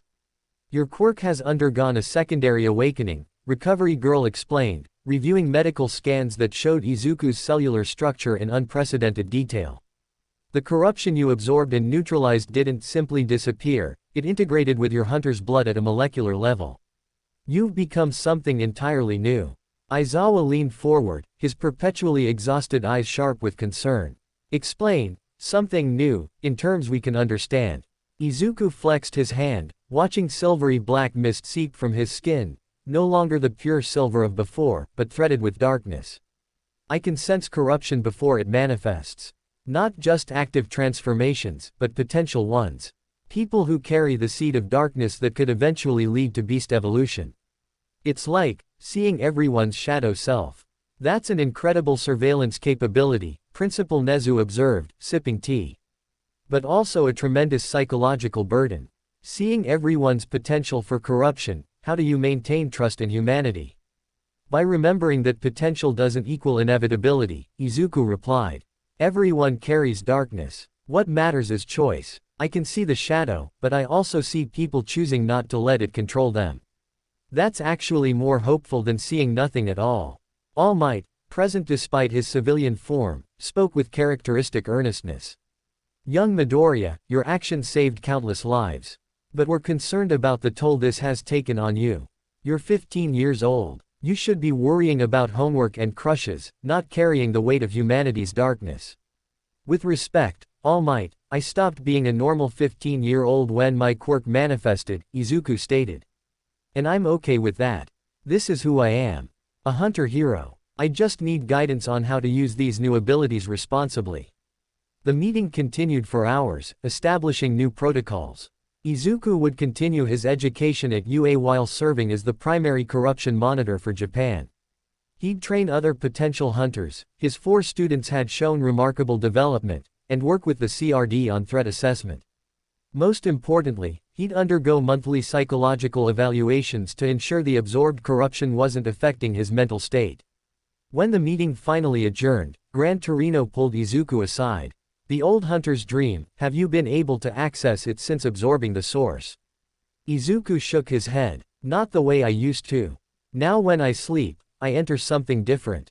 A new dream space that's part workshop, part observation deck. I can see corruption signatures worldwide, access a deeper library of hunter knowledge, and I think I can communicate with other awakened hunters across distances. Your quirk evolved into something approaching precognition, Gran Torino assessed. That's powerful but dangerous. The line between perceiving threats and becoming paranoid is razor thin. Promise me you'll stay grounded. Don't let this new power isolate you further. I promise, Izuku agreed, though privately he wondered if isolation was already inevitable. Returning to Class 1A felt surreal.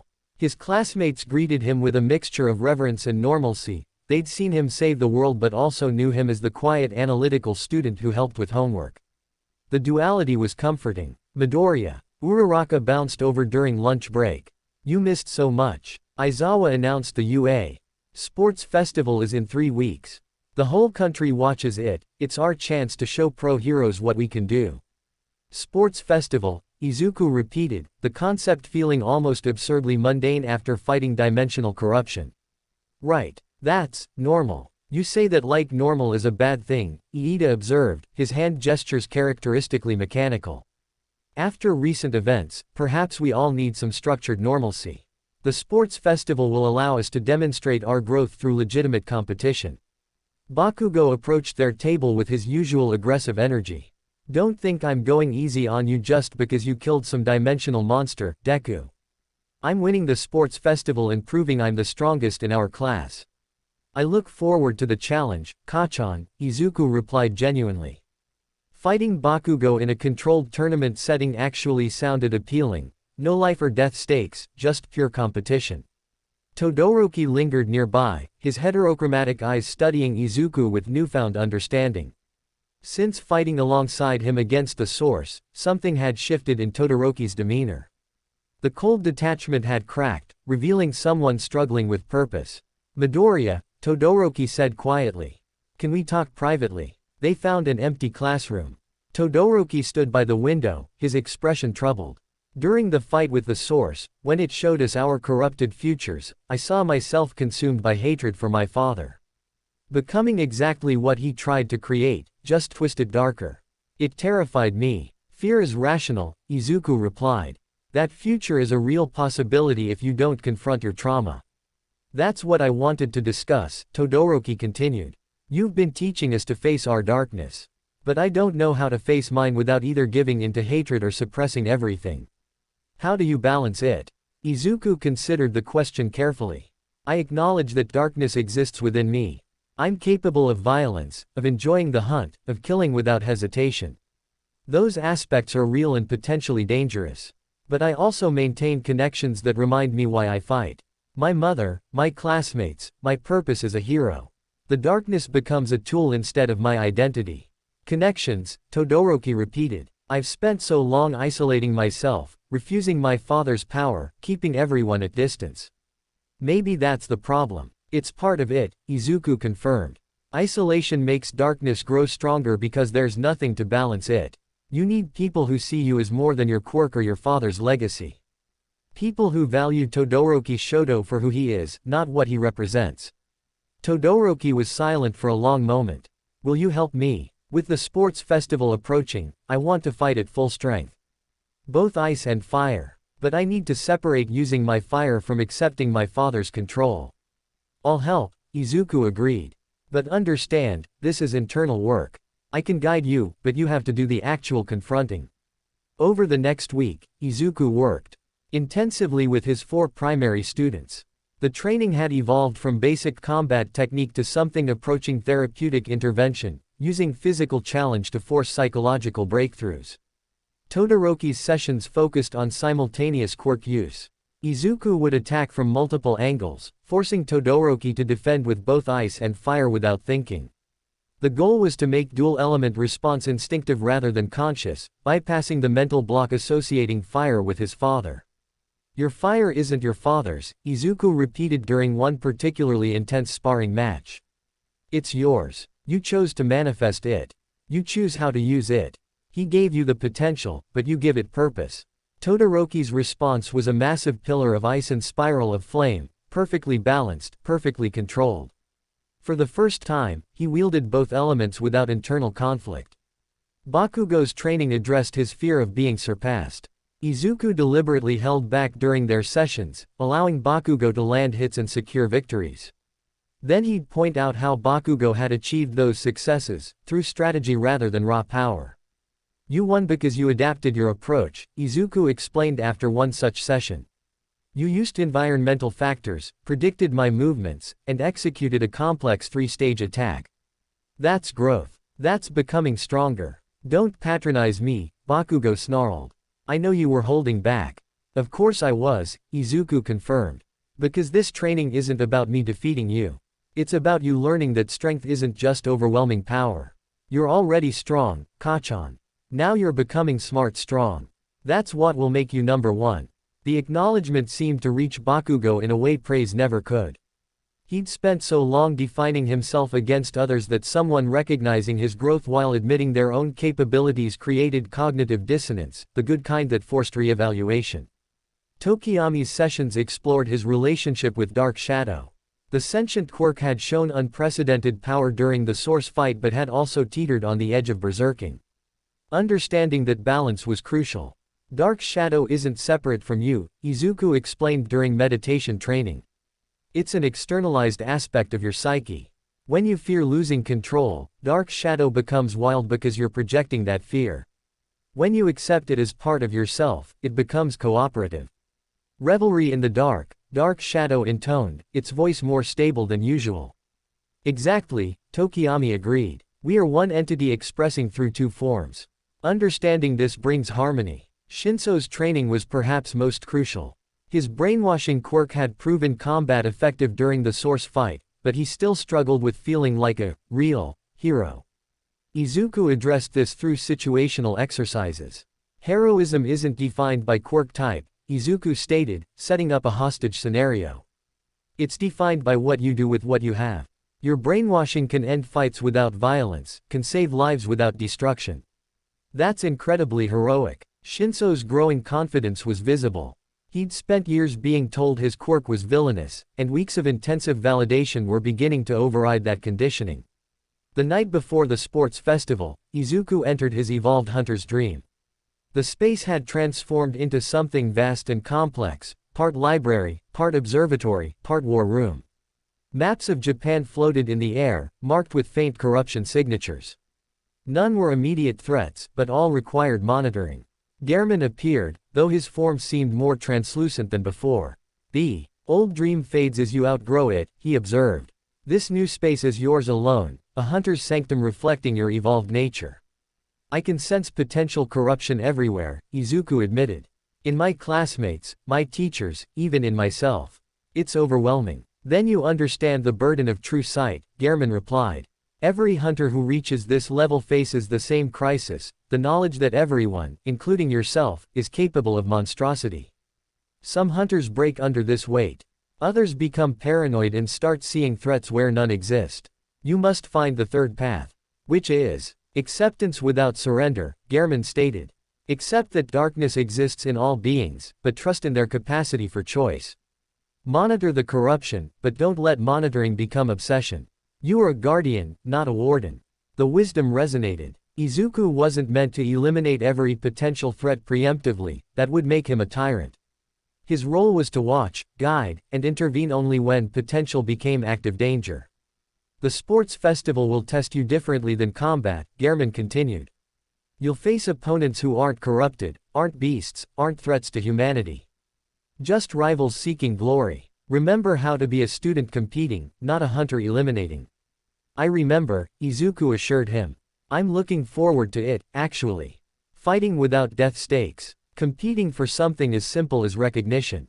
It sounds fun. Gehrman's translucent form smiled. Good. Cherish those moments. They're what keep you human. The dream dissolved, and Izuku woke to sunlight streaming through his window. Sports Festival Day had arrived. The stadium was packed with thousands of spectators, civilians, heroes, media, all eager to see UA's first years demonstrate their potential. Izuku stood with Class 1A in the waiting area, feeling the energy and excitement radiating from his classmates. Nervous? Uraraka asked, bouncing on her heels. Surprisingly, no, Izuku replied. After everything we've faced, this feels almost relaxing. Relaxing? Kaminari squeaked. The entire country is watching. Pro heroes are scouting for internships. This determines our futures. Our futures are determined by our choices, not one tournament, Izuku corrected gently. But I understand the pressure. Just remember, you're here because you're exceptional. Trust your training. Bakugo shoved past them toward the entrance tunnel. Save the motivational speeches, Deku. I'm winning this thing and there's nothing you or anyone else can do about it. We'll see, Kachan, Izuku replied with a slight smile. The opening ceremony was spectacular. Present Mike's commentary energized the crowd while Midnight, serving as chief referee, explained the tournament structure. First round, an obstacle race through UA's campus. Second round, cavalry battle with point-based teams. Final round, one-on-one tournament elimination. As the student representative, Bakugo gave the opening speech. His declaration, "I'm going to win," was characteristically arrogant but also refreshingly honest. No false humility, just pure competitive fire. The obstacle race began with all students crowding the starting gate. Izuku hung back slightly, using his hunter senses to map the course ahead. He detected the obstacles, ice traps, mechanical zero-pointers, and various environmental hazards. When the starting signal blared, chaos erupted. Todoroki immediately froze the ground behind him, trapping dozens of students in ice. Bakugo and a few others with mobility quirks escaped, but most of the field was eliminated in seconds. Izuku simply vaulted over the ice using enhanced leg strength, landing in stride.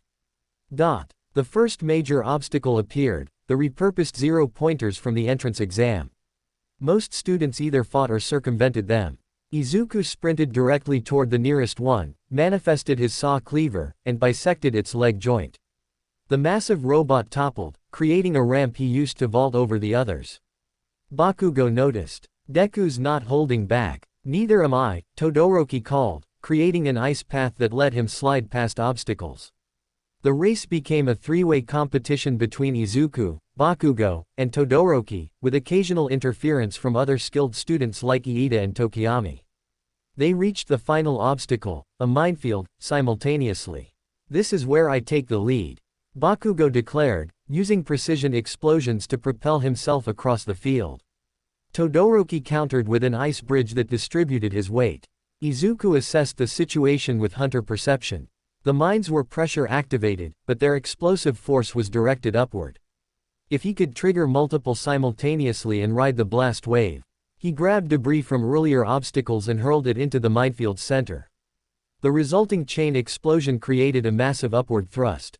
Izuku leapt into the blast wave, using his enhanced durability to withstand the force while redirecting it into forward momentum.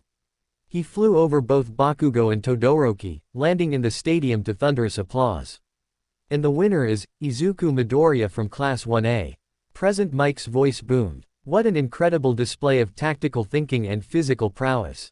The rest of the field filtered in over the next few minutes. 42 students advanced to the cavalry battle, including all of Izuku's primary students and most of Class 1A. During the break, Todoroki approached him again. That was brilliant. Using the mines as propulsion, I never would have thought of that. Your ice bridge was equally effective, Izuku replied. And Bakugo's precision explosions showed he's learned to control his power better. Still, you won, Todoroki stated. Which means you'll be the prime target in the cavalry battle. He was right. The second round assigned point values based on placement, and as the first place finisher, Izuku was worth 10 million points. Every team would target him immediately. I'll need a strong team, Izuku mused. People who can defend while I focus on maintaining our position. He selected his team carefully. Uraraka for her zero-gravity providing mobility, Tokiyami for Dark Shadow's defensive capabilities, and Mei Hatsume from the support course for her inventions and engineering mind. It was unconventional but balanced. The cavalry battle was chaos incarnate. Every team immediately charged Izuku's group, trying to claim the 10 million point headband. But Izuku had prepared. Uraraka, make us weightless. Tokiyami, Dark Shadow defensive perimeter. Hatsume, activate your hover boots. They rose above the melee, floating out of reach while Dark Shadow batted away anyone who tried to jump for them. Other teams were forced to engage each other instead, creating a complex battlefield of shifting alliances and betrayals. Bakugo's team, including Kirishima, Ishido, and Shiro, pursued aggressively. Todoroki's team, with Iida, Yaoyorozu, and Kaminari, used strategic positioning. Monoma from Class 1B employed his copy Quirk to adapt to opponents. The final seconds approached with Izuku's team still holding the 10 million point headband. But Todoroki had maneuvered into position, and his team launched a coordinated assault. Iida's engine Quirk propelled them upward. Todoroki created an ice platform for leverage. Kaminari released electricity as a distraction. And Yaoyorozu created an insulated net designed to capture Izuku specifically. It was a brilliant multi-stage attack that almost succeeded. Izuku's quickening activated, slowing his perception. He saw every element of the assault, calculated the optimal counter, and acted. He released his own headband, not to surrender it, but to throw it to Uraraka, who made it weightless and let it float upward. Then he dropped from the team, landed, and engaged Todoroki directly. Their clash lasted 3 seconds but showcased both their growth. Todoroki used ice and fire simultaneously, his internal conflict finally resolved. Izuku countered with enhanced reflexes and tactical positioning, treating it like a real fight condensed to sport. When the buzzer sounded, Uraraka caught the floating headband and reattached it. Izuku's team had maintained first place, but barely. Todoroki's team secured second through clever point accumulation. Bakugo's team took third despite their aggressive approach.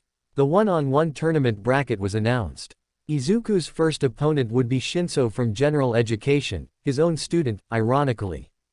Other notable matchups included Todoroki vs Shiro, Bakugo vs Uraraka, and Tokiyami vs Yaoyorozu. Looks like teacher faces student, Shinso observed, approaching Izuku before the break. Should I expect mercy? You should expect me at full capability, Izuku replied. Anything less would dishonor your growth. Show everyone what you've learned. Shinso's exhausted eyes showed fierce determination. I will. And I'm going to win. The tournament would determine much: internship offers, professional recognition, future opportunities. But for Izuku, it represented something simpler and more profound. A chance to be a student again, to compete without apocalyptic stakes, to fight not as a hunter but as a hero in training, proving his worth through legitimate challenge. The blood moon had set. The hunt had paused. And for one afternoon, Izuku Midoriya could simply be 15 years old, competing in a school tournament with classmates who'd become friends. It was, in its own way, the greatest victory of all. Word count. 4000. Chapter 12. Tournament of Shadows. The stadium roared with anticipation as the first round matches of the UA Sports Festival tournament began. Izuku stood in the contestant tunnel, his golden eyes fixed on the arena where Shinso waited with characteristic exhausted patience. The irony wasn't lost on him. Teacher facing student, hunter training hunter potential, all disguised as school competition. This match is going to be interesting, Present Mike's voice boomed across the speakers. Midoriya Izuku, the obstacle race winner and hero of the recent USJ incident, versus Shinso Hitoshi from General Education. Talk about David versus Goliath. Don't underestimate the General Education student, Aizawa's dry commentary added. Shinso's quirk is particularly effective against opponents who don't understand its mechanics. Izuku stepped into the arena, and the crowd's energy washed over him. Thousands of eyes watching, judging, evaluating. His hunter instincts cataloged threat levels automatically before he consciously suppressed them. This wasn't a hunt. This was sport. Shinso stood across from him, hands in his pockets, expression neutral. But Izuku's evolved senses detected the tension in his student's posture, the determination burning beneath apparent apathy. Shinso had trained for this moment, the chance to prove his worth to everyone who'd dismissed him. Ready? Midnight asked, her voice carrying through the arena. Both fighters nodded. Begin. Silence stretched for 3 seconds. Shinso didn't move, didn't attack, just stood watching.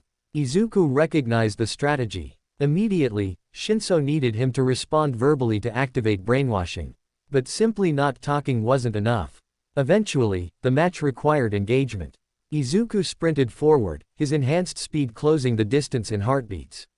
Shinso's eyes widened, not with fear but calculation. As Izuku's fist approached, Shinso spoke, "Did you hold back during our training?" The question was carefully chosen. It addressed Izuku's integrity, his relationship with his students, and challenged him to respond.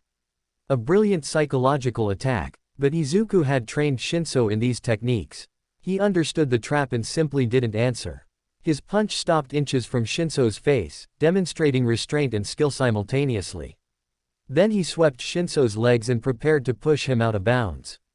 Shinso rolled with the sweep, his physical conditioning, honed through weeks of Izuku's brutal training, allowing him to recover quickly. Of course you did. You always hold back. That's your weakness, you can't fight all out against people you care about. Another attempt to provoke response. Another failure. Izuku pressed his advantage, using non-verbal combat techniques to systematically drive Shinso toward the boundary. His movements were precise but not brutal, demonstrating clear superiority while respecting his opponent's dignity. Shinso fought back with pure physicality. No quirk advantage, no supernatural enhancement, just the martial arts and tactical positioning Izuku had taught him. He landed several solid hits, forcing Izuku to actually defend rather than simply overwhelming him. "You taught me everything I know about fighting," Shinso gasped between exchanges. "But not everything you know. There's a difference. And that difference is why I'll never." Izuku's palm strike interrupted the sentence, knocking wind from Shinso's lungs. Then he grabbed Shinso's shirt and lifted him, not violently, but with clear intent. 3 steps carried them to the boundary line. "Final chance to yield," Izuku stated, breaking his silence. Shinso's eyes snapped up, and Izuku felt the brainwashing activate. His body went rigid as another consciousness tried to override his motor functions. The crowd gasped as Izuku's golden eyes glazed over. "Turn around and walk out of bounds," Shinso commanded, his voice carrying exhausted triumph. Izuku's body began to move. In his mind, Izuku felt the brainwashing as a presence, not hostile, but invasive. His hunter nature reacted instinctively, treating the mental intrusion as a threat. The evolved corruption resistance that had allowed him to absorb the source's core activated automatically. His consciousness fragmented into 2 spaces. In one, his body walked toward defeat under Shinso's control. In the other, his hunter self grappled with the invading presence, not to destroy it but to understand and overcome it. Gehrman's training echoed through his thoughts. Mental attacks are merely another form of corruption. Acknowledge them without surrendering to them. Izuku's eyes cleared. His body stopped moving. "What?" Shinso's shock was audible. "That's impossible. No one breaks my brainwashing without." Izuku turned back to face him. "Without external shock or injury." You're right. But my quirk evolved after absorbing dimensional corruption. Mental invasions trigger automatic resistance. I'm sorry, Shinso. Your brainwashing is powerful, but not against someone whose mind is different. He resumed his advance. Shinso tried verbal commands again, but Izuku's resistance was now complete. Within seconds, Shinso was pushed out of bounds. Winner, Midoriya Izuku. The crowd erupted, but Izuku immediately helped Shinso to his feet. You fought brilliantly. That brainwashing activation was perfectly executed. Against 99% of opponents, you would have won. But not against you, Shinso said bitterly. Not against me, Izuku confirmed. But that's not a failing. It's a data point. You know now that some quirks can resist yours. That information makes you stronger, not weaker. Shinso was silent for a moment, processing the defeat. Then, will you keep training me? Of course, Izuku replied. This loss doesn't change anything except your understanding of your limits. And limits are meant to be transcended. They exited the arena together, student and teacher reconciled through combat. The subsequent matches showcased Class 1A's incredible diversity. Zero vs Todoroki ended in seconds. Todoroki created a massive ice structure that completely immobilized his opponent, demonstrating the raw power of his now uninhibited quirk use. The crowd gasped at the casual display of overwhelming force. Kaminari vs Shiozaki was a battle of electricity versus vines that ultimately favored the plant user's insulation. Iida dominated his match through pure speed. Mina's acid defeated Aoyama's laser in a flashy display. Then came the match that had everyone talking, Bakugo vs Uraraka. The explosive boy entered the arena with his characteristic aggressive confidence. Uraraka followed with determination written across her features. She knew she was outmatched in raw power but had spent hours planning strategy. Begin. Uraraka immediately charged, her movement pattern erratic and unpredictable. Bakugo responded with explosion-propelled evasion, creating distance while peppering her path with blast craters. But Uraraka kept pressing forward, getting knocked down and rising again with stubborn persistence. She's not giving up. Present mic commentary was impressed. Despite the power difference, Uraraka keeps advancing. What the crowd didn't initially notice was the debris accumulating around the arena. Each of Bakugo's explosions fragmented concrete, and Uraraka had been touching pieces during her advances. She'd been using zero gravity on the rubble, making it float upward where it accumulated as a massive cloud above the arena. Izuku watched from the contestant area with growing appreciation. Clever girl. She turned his strength into her weapon. In the final moments, Uraraka released her quirk. Tons of debris rained down on Bakugo's position. He looked up, realized the trap, and responded with his largest explosion yet, a blast that pulverized the falling rubble and created a shockwave that knocked Uraraka out of bounds. The match ended with Bakugo's victory, but the crowd's reaction was mixed. Some cheered his power. Others criticized his excessive force against a female opponent. Bakugo stood in the arena, his expression twisted with frustration and rage. That's not right, Izuku muttered, then louder, the crowd doesn't understand. He descended to the arena floor before officials could stop him. Bakugo spun toward him, fists clenched. What do you want, Deku? Come to gloat. To tell me I'm a monster for not holding back. To say you showed Uraraka respect, Izuku stated clearly. You fought her at full capability because you recognized her as a legitimate threat. That massive explosion wasn't excessive, it was necessary. She almost defeated you with that debris attack. The crowd criticizing you is criticizing her strategy and skill. Bakugo's aggressive posture faltered. Damn right I respected her. That trap was brilliant. If I'd hesitated even a second, you'd have lost, Izuku confirmed. She earned that full power response. And anyone who says otherwise doesn't understand what respect actually means in combat. The moment diffused Bakugo's rage. He nodded tersely and stalked away, his characteristic pride restored. Izuku had given him exactly what he needed, validation that fighting seriously was honoring opponents, not dismissing them. The tournament continued. Tokiyami's dark shadow proved overwhelming in several matches. Yaoyorozu's strategic mind allowed her to counter opponents through superior planning. Kirishima's hardening withstood tremendous abuse before finally breaking. Eventually, Izuku faced his second-round opponent, Todoroki. The two stood across from each other in the arena, both having won their first matches decisively. The crowd recognized this as potentially the tournament's most significant fight, the student who'd saved the world versus the son of the number 2 hero. This is going to be interesting, Todoroki stated calmly. You've seen me use both sides of my quirk now. No more artificial limitations. Good, Izuku replied. I wanted to fight you at full strength. Begin. Todoroki attacked immediately with a massive ice construct that filled half the arena. Izuku's saw cleaver manifested, and he carved through the ice in a single fluid motion. The segments of his weapon made short work of frozen barriers. Fire. Todoroki followed up with a spiral of flame that forced Izuku to dodge. The combination of elements was seamless now, ice to control space, fire to punish evasion, both working in perfect harmony. Izuku countered with enhanced speed, closing distance faster than Todoroki could create barriers.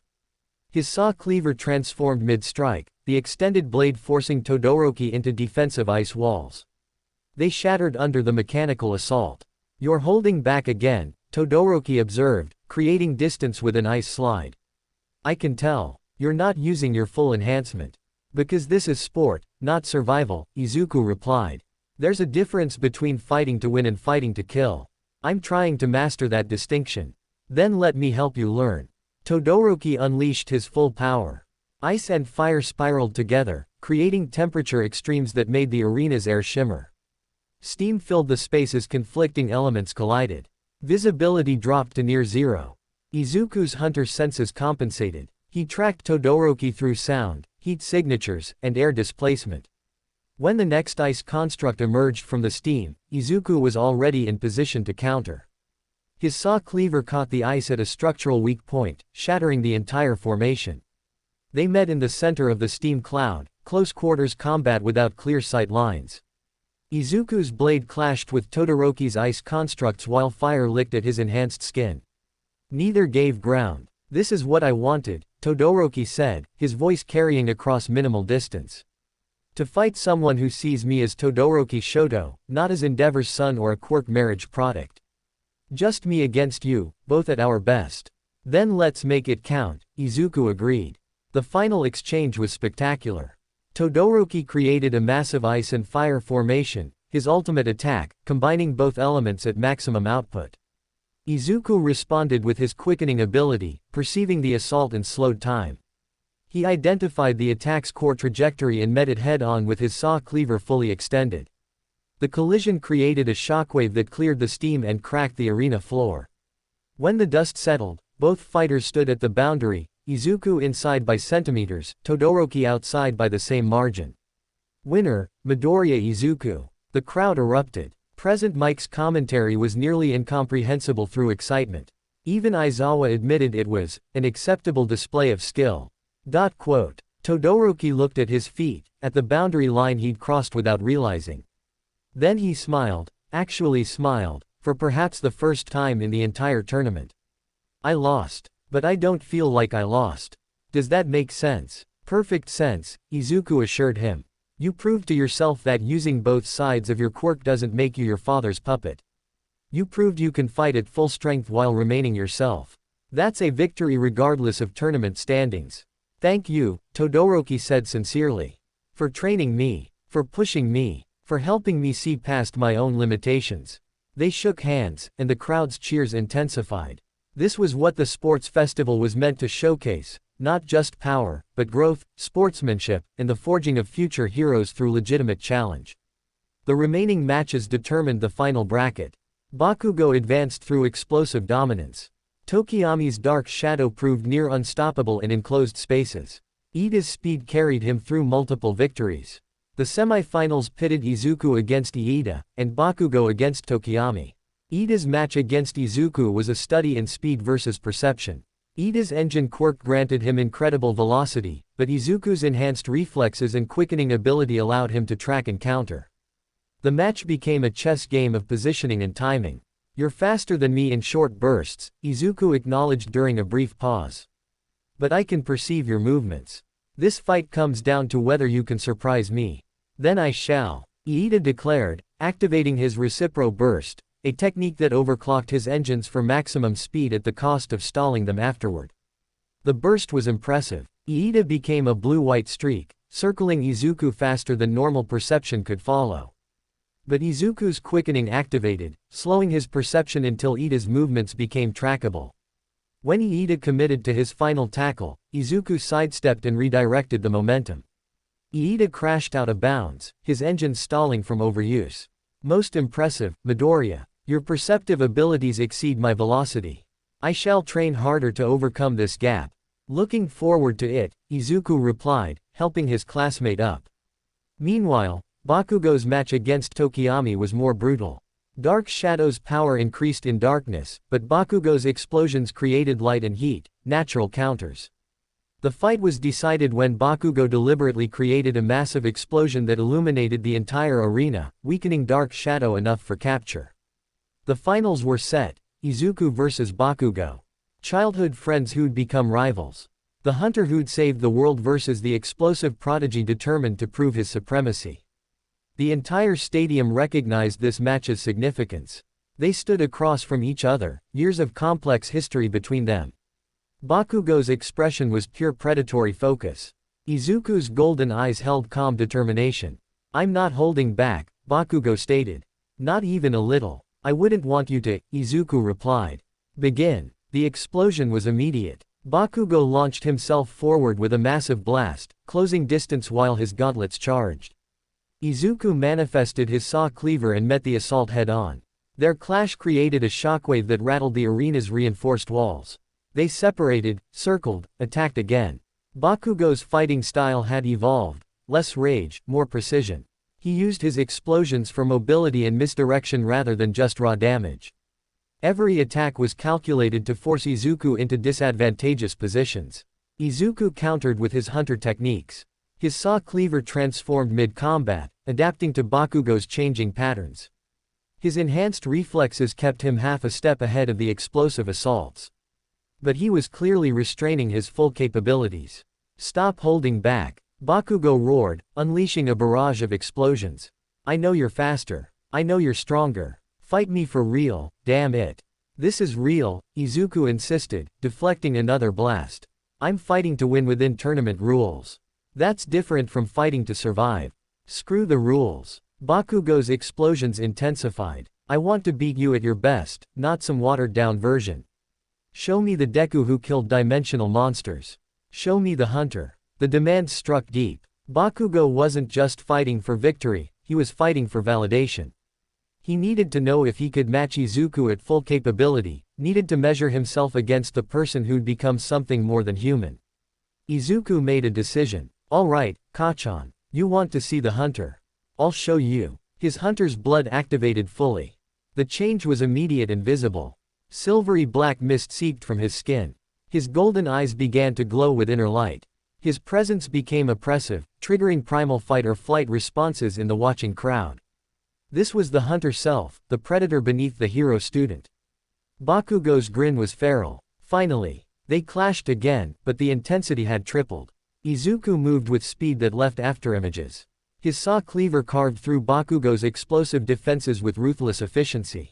Every strike was precise, targeting weak points and exploiting openings with hunter methodology. But Bakugo matched him through sheer determination and evolved skill. His explosions created smoke screens and false openings. His movement patterns incorporated the strategic thinking Izuku had taught him. He'd prepared specifically for this fight, analyzed Izuku's capabilities, and developed counters. The battle raged for 7 minutes, an eternity in high-level combat. Both fighters pushed beyond their normal limits. Bakugo's sweat reserves depleted from constant explosive output. Izuku's enhanced healing struggled to keep pace with accumulated damage. In the final moments, they both prepared ultimate attacks. Bakugo's gauntlets released simultaneously, creating an explosion that dwarfed everything he'd used before. The blast wave was so intense it cracked the arena floor and created a mushroom cloud visible from kilometers away. Izuku's saw cleaver extended to maximum reach, spinning in a devastating arc that generated a whirlwind of cutting force. The attack was designed to kill beasts, repurposed now for non-lethal but overwhelming assault. The attacks collided in the arena's center. When the smoke cleared, both fighters lay on the ground. Bakugo was unconscious, his body pushed beyond quirk limitations. Izuku remained conscious but couldn't stand, his enhanced endurance keeping him aware but incapacitated. Midnight approached cautiously to assess the situation. Both fighters were down. Both had exceeded their limits. The match needed a victor. "Can you stand, Midoriya?" she asked. Izuku tried. His legs responded, barely. He forced himself upright through sheer willpower and quirk enhancement. He stood, swaying, damaged, exhausted, but standing. Winner, Midoriya Izuku. The crowd's reaction was mixed. Some cheered the spectacular display. Others seemed disturbed by the violence. But everyone recognized they'd witnessed something extraordinary, two young heroes pushing each other to absolute limits. Izuku immediately collapsed beside Bakugo, his consciousness fading. "Good fight, Kachan." When he woke in the medical bay hours later, his mother was there crying. His classmates surrounded his bed. And on the adjacent bed, Bakugo sat up with bandages covering most of his body. "You won," Bakugo stated without preamble. "We both won," Izuku corrected. "You proved you could match me. I proved I could honor your strength. That's victory enough." Bakugo was silent, processing. "Then, next time I'll beat you. For real. I look forward to it," Izuku replied sincerely. The sports festival concluded with awards ceremony and hero recruitment offers. Izuku received hundreds of internship requests from top heroes. But most significantly, he'd proven something to himself. He could be both hunter and student. Could compete without killing. Could honor opponents while maintaining his evolved nature. The line between his dual identities wasn't erasing, it was clarifying. The blood moon had set permanently. But the hunter remained, refined now by understanding his place in the world of heroes. The week following the sports festival brought an avalanche of internship offers. Izuku sat in Principal Nezu's office reviewing the proposals, over 300 from pro heroes across Japan. Some were clearly opportunistic, wanting to capitalize on his fame. Others showed genuine interest in his unique skill set. A few came with handwritten notes acknowledging his hunter nature. "You're in an enviable position," Nezu observed, sipping tea with his characteristic unsettling calm. "Most students receive a handful of offers. You've received more than the rest of your class combined." "Quality over quantity," Izuku replied, sorting through the stack. "I need an internship that understands what I am. Most heroes work within traditional frameworks, arrest villains, rescue civilians, maintain public order. I need someone who operates in the gray areas." "Then I have a suggestion," Nezu stated, producing a plain envelope from his desk. This offer came through private channels. No public announcement, no media attention. Just a direct invitation from someone who understands your unique circumstances. Izuku opened the envelope. The letterhead bore a simple symbol, a stylized flame. The message was brief: "Come to Hosu City. We have much to discuss. Endeavor." The number 2 hero. Izuku's surprise was evident. Why would he? Because his son spoke with him, Nezu interrupted. After the sports festival, Todoroki apparently confronted his father about their relationship. From what I understand, it was intense. But it prompted Endeavor to reevaluate several things, including his understanding of strength and heroism. Izuku reread the message. Endeavor was controversial, powerful but ruthless, effective but cruel in his training methods. Not someone typically associated with nuanced understanding. Yet Todoroki had changed after their training together. Perhaps that change extended to his father. "It's a risk," Gran Torino's voice spoke from the doorway. The old hero entered without invitation, as usual. Endeavor plays by his own rules. He respects power but has little patience for weakness. If he's offering to train you, he expects results. "What about the Corruption Response Division?" Izuku asked. "I'm supposed to be monitoring corruption signatures. Hosu City has been showing elevated corruption readings." Argent's voice joined from the window, she'd apparently been waiting outside. "Not active transformations, but increased potential. Having you on site would be strategically valuable."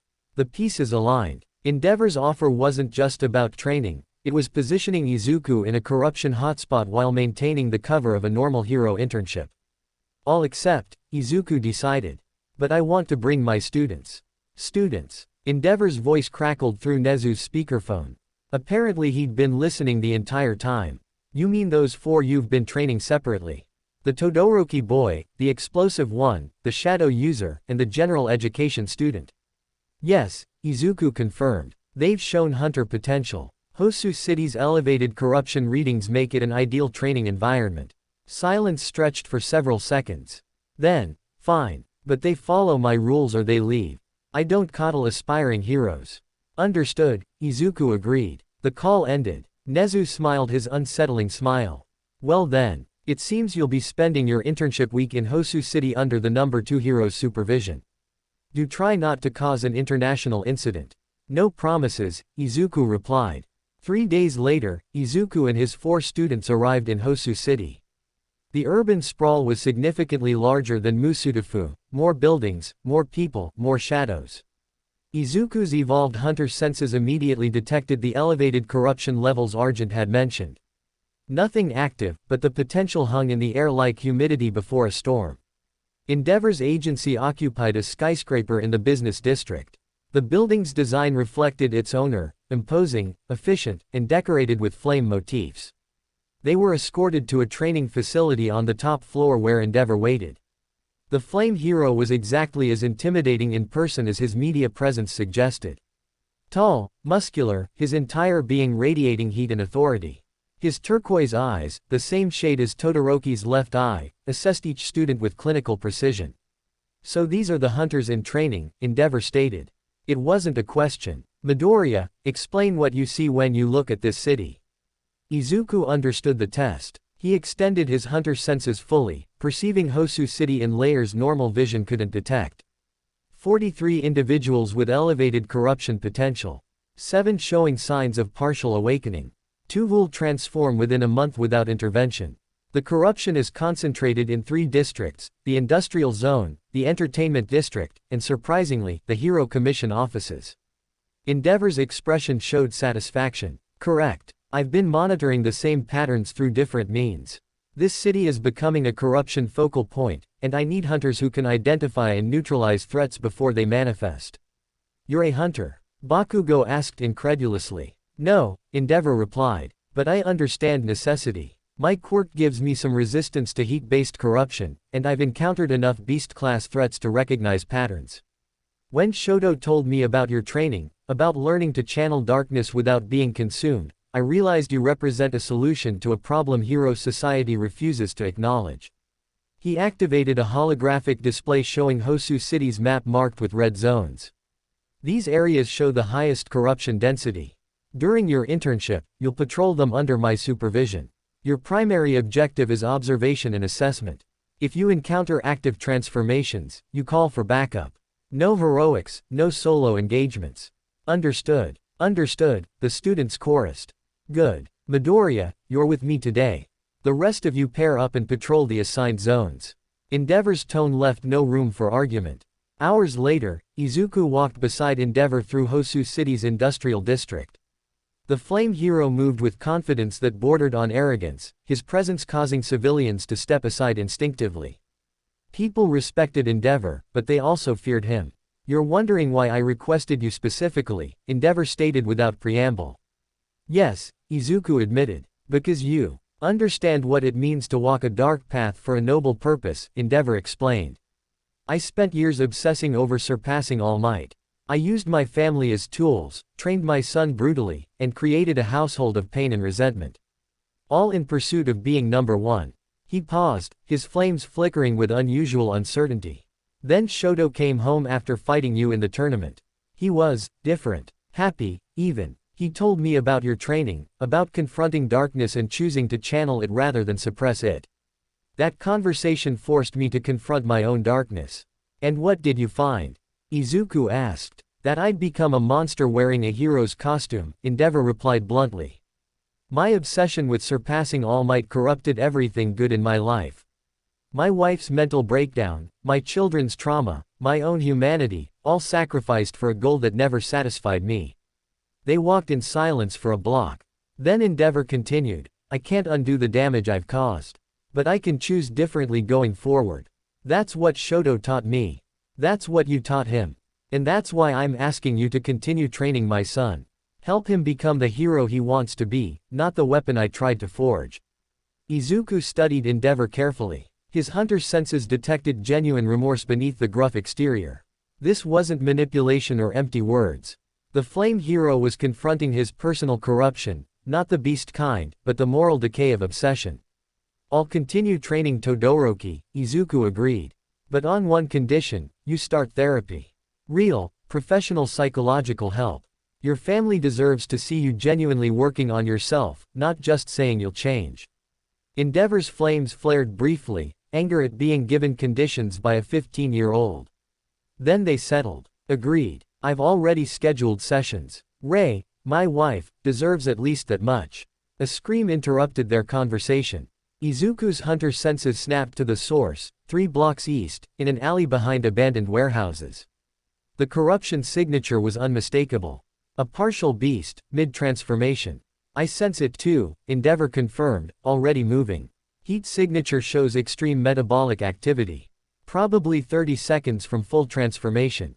They reached the alley to find a man convulsing on the ground, his body caught in the agonizing shift from human to beast. Grayish skin spread across his torso. His hands had elongated into claw-like appendages. Most telling were his eyes, black voids with no human consciousness remaining. Too far gone, Izuku assessed quietly. "Full transformation is inevitable. Can you stop it?" Endeavor asked. "No," Izuku admitted. "Only delay. Once this stage begins, the corruption is irreversible." The man completed his transformation with a howl that echoed off warehouse walls. The beast rose on elongated limbs, its distorted features barely recognizable as formerly human. Then it detected them, 2 living beings, potential prey. "I'll handle this," Izuku stated, his saw cleaver manifesting. "No," Endeavor countermanded. "We'll handle this together. I need to understand how hunters fight." The beast charged. Izuku moved to intercept, his enhanced speed putting him ahead of Endeavor. His saw cleaver caught the beast's leading claw, deflecting it away from vital targeting. He transformed the weapon mid-motion, extending the blade to catch the creature's leg. Endeavor followed with a gout of flame that engulfed the beast's upper body. The temperature was intense enough to carbonize normal flesh, but the beast's corrupted physiology resisted. It howled and thrashed, damaged but not defeated. "Fire alone won't kill it," Izuku explained between strikes. "Beasts are supernaturally resilient. You need to destroy vital organs or sever the connection between brain and body. Then let's combine approaches," Endeavor suggested. "My flames weaken and distract. Your blade finishes." They coordinated instinctively. Endeavor's fire attacks created openings, momentary distractions where the beast flinched or recoiled. Izuku exploited those openings with surgical precision. His saw cleaver found arteries, tendons, and finally the spine. The beast collapsed and began dissolving into ash. "Efficient," Endeavor assessed, watching the remains dissipate. "That would have taken me significantly longer alone.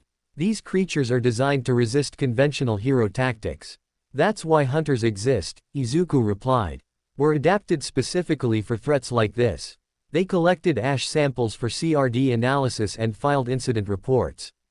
Another partial beast eliminated. Another life lost to corruption. The work was necessary but never satisfying. Over the following days, the training intensified. Endeavor pushed the students through scenarios that tested their physical limits and psychological resilience. Morning patrols, afternoon combat drills, evening tactical analysis. The schedule was brutal, designed to forge heroes through systematic pressure. Todoroki particularly benefited from his father's evolved teaching style. Endeavor no longer demanded results, he guided development. The change was subtle but significant. Father and son were learning to communicate without resentment poisoning every interaction. Bakugo thrived under Endeavor's intensity. The Flame Hero's blunt assessment and high standards appealed to Bakugo's competitive nature. For the first time, he had an authority figure who matched his aggressive energy without being intimidated by it. Tokiyami found Endeavor's fire-based training challenging for Dark Shadow, but that challenge forced him to develop better control in adverse conditions. Learning to maintain shadow coherence under bright light was invaluable skill development. Shinso struggled initially. His brainwashing quirk wasn't suited for the physical demands Endeavor emphasized.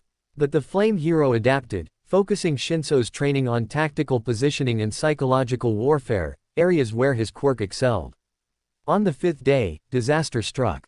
Izuku was patrolling the entertainment district when his hunter senses detected something unprecedented. Not one or two corruption signatures, but dozens simultaneously activating. The beast transformations were happening en masse across Hosu City.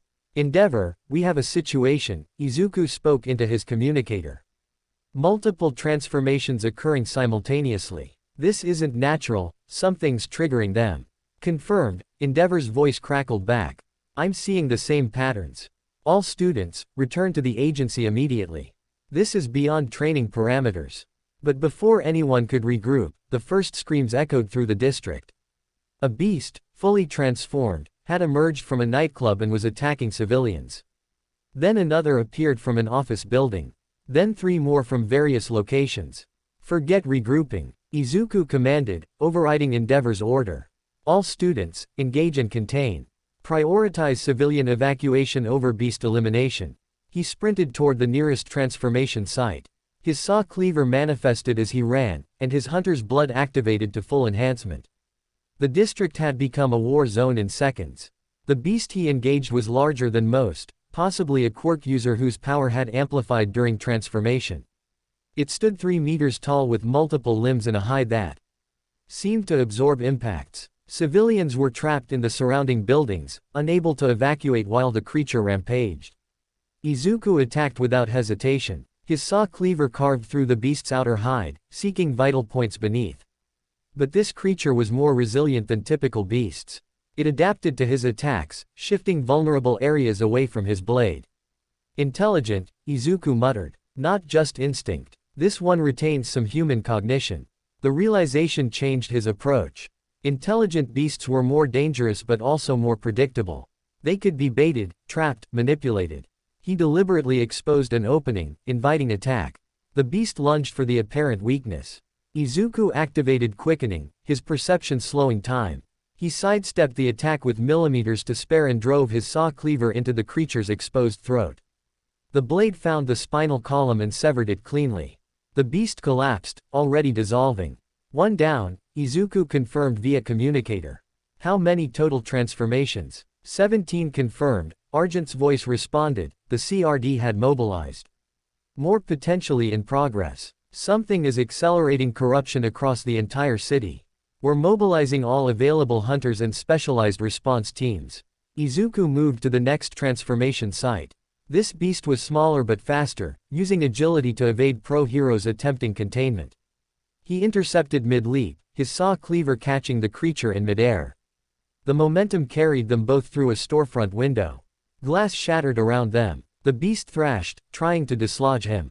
Izuku maintained his grip and positioned his blade. 1 precise strike to the heart, and the creature dissolved. 2 down, he reported. Across the district, his students were engaging their own targets. Bakugo's explosions echoed between buildings as he corralled a beast toward containment. Todoroki's ice and fire worked in tandem to create barriers and channels.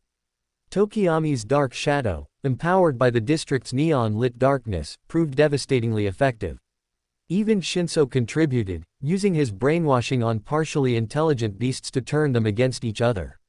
Endeavor fought at the district's center, his flames creating a beacon for heroes and a deterrent for beasts. His raw power was overwhelming, beasts that approached were incinerated within seconds. But even he was struggling with the sheer numbers. Something's wrong, Izuku spoke into the communicator. These transformations are too coordinated. Someone is deliberately triggering them. Agreed, Endeavor replied between flame bursts. This is an attack, not random manifestation. But who has the capability to trigger mass corruption? The answer came from an unexpected source. A figure appeared on a nearby rooftop, humanoid but wrong. Its body was composed of what looked like compressed corruption, the same black substance beasts dissolved into. Red eyes glowed in a featureless face. When it spoke, its voice echoed across multiple frequencies. Impressive response time, hunters, the entity stated. But ultimately futile. I am a herald of the source. Though you destroyed our progenitor, its essence scattered rather than dying. We are its inheritors, carrying forward the work of corruption. The source is dead, Izuku declared. I absorbed and neutralized its core. You absorbed a fragment, the herald corrected. A significant fragment, true. But the source existed across multiple dimensions simultaneously. What you destroyed was its anchor to your reality. The rest endures, adapting and evolving. And we, its heralds, now coordinate the corruption it can no longer directly control. The revelation was catastrophic. They hadn't defeated the corruption, they'd only severed one tendril. The true threat remained, now distributed across multiple entities. How many heralds? Endeavor demanded. Enough, the entity replied. And we are growing stronger with each transformation, each beast that manifests. Eventually, we will reconstitute the source in this dimension. Your efforts merely delayed the inevitable. Then we'll stop you again, Izuku stated. However many times it takes. The herald laughed, a sound like grinding corruption. Such admirable determination. But you're too late. The mass transformation here is a diversion. While you fight beasts in Hosu, our true operation proceeds elsewhere. It vanished before anyone could react. Elsewhere. Bakugo's voice crackled over the communicator. What the hell does that mean? Izuku's blood ran cold. He accessed his evolved hunter's dream perception, expanding his senses beyond Hosu City.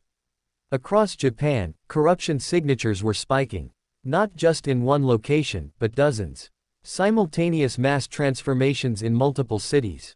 It's a coordinated attack, Izuku reported. Hosu was just one target. They're triggering transformations nationwide. The scale was overwhelming. Even with all of Japan's heroes and hunters mobilized, they couldn't contain this many simultaneous incidents. Casualties would be catastrophic. All students, continue containment, Endeavor commanded. Midoriya, you're with me. We're going after that herald. They pursued the entity across rooftops, tracking its corruption signature. The herald moved impossibly fast, phasing through solid matter when convenient. But it was also taunting them, staying just ahead, leading them somewhere. It's baiting us, Izuku warned. This could be a trap. Undoubtedly, Endeavor agreed. But we need information. How many heralds exist? What's their true objective? How do we permanently stop the corruption? We won't get answers without confronting them. They reached an abandoned industrial complex on Hosu's outskirts. The herald waited in the central warehouse, surrounded by partially formed beasts, transformations interrupted mid-process, held in stasis by the herald's power. Welcome, hunters, the entity greeted. I wanted you to understand the scope of what you face. These are merely a fraction of the corruption we control. Across your world, thousands carry the seed. We can activate them at will, creating chaos whenever we choose. Why tell us this? Izuku demanded. What do you gain from revealing your capabilities? Despair, the herald replied simply. I want you to understand that your victory was hollow. That everything you fought for, everything you sacrificed, changed nothing. The corruption cannot be stopped, only delayed. And delays make eventual victory sweeter. Endeavor's flames intensified. Then we'll burn away every trace of corruption. Hunt down every herald. Do whatever it takes to protect humanity. Such determination, the herald mused. But determination alone won't suffice. You'd need to eliminate every individual carrying corruption potential. Thousands of innocents who've done nothing wrong except possess the seed of darkness. Are you prepared to become mass murderers to stop us? The question struck at the heart of their moral dilemma.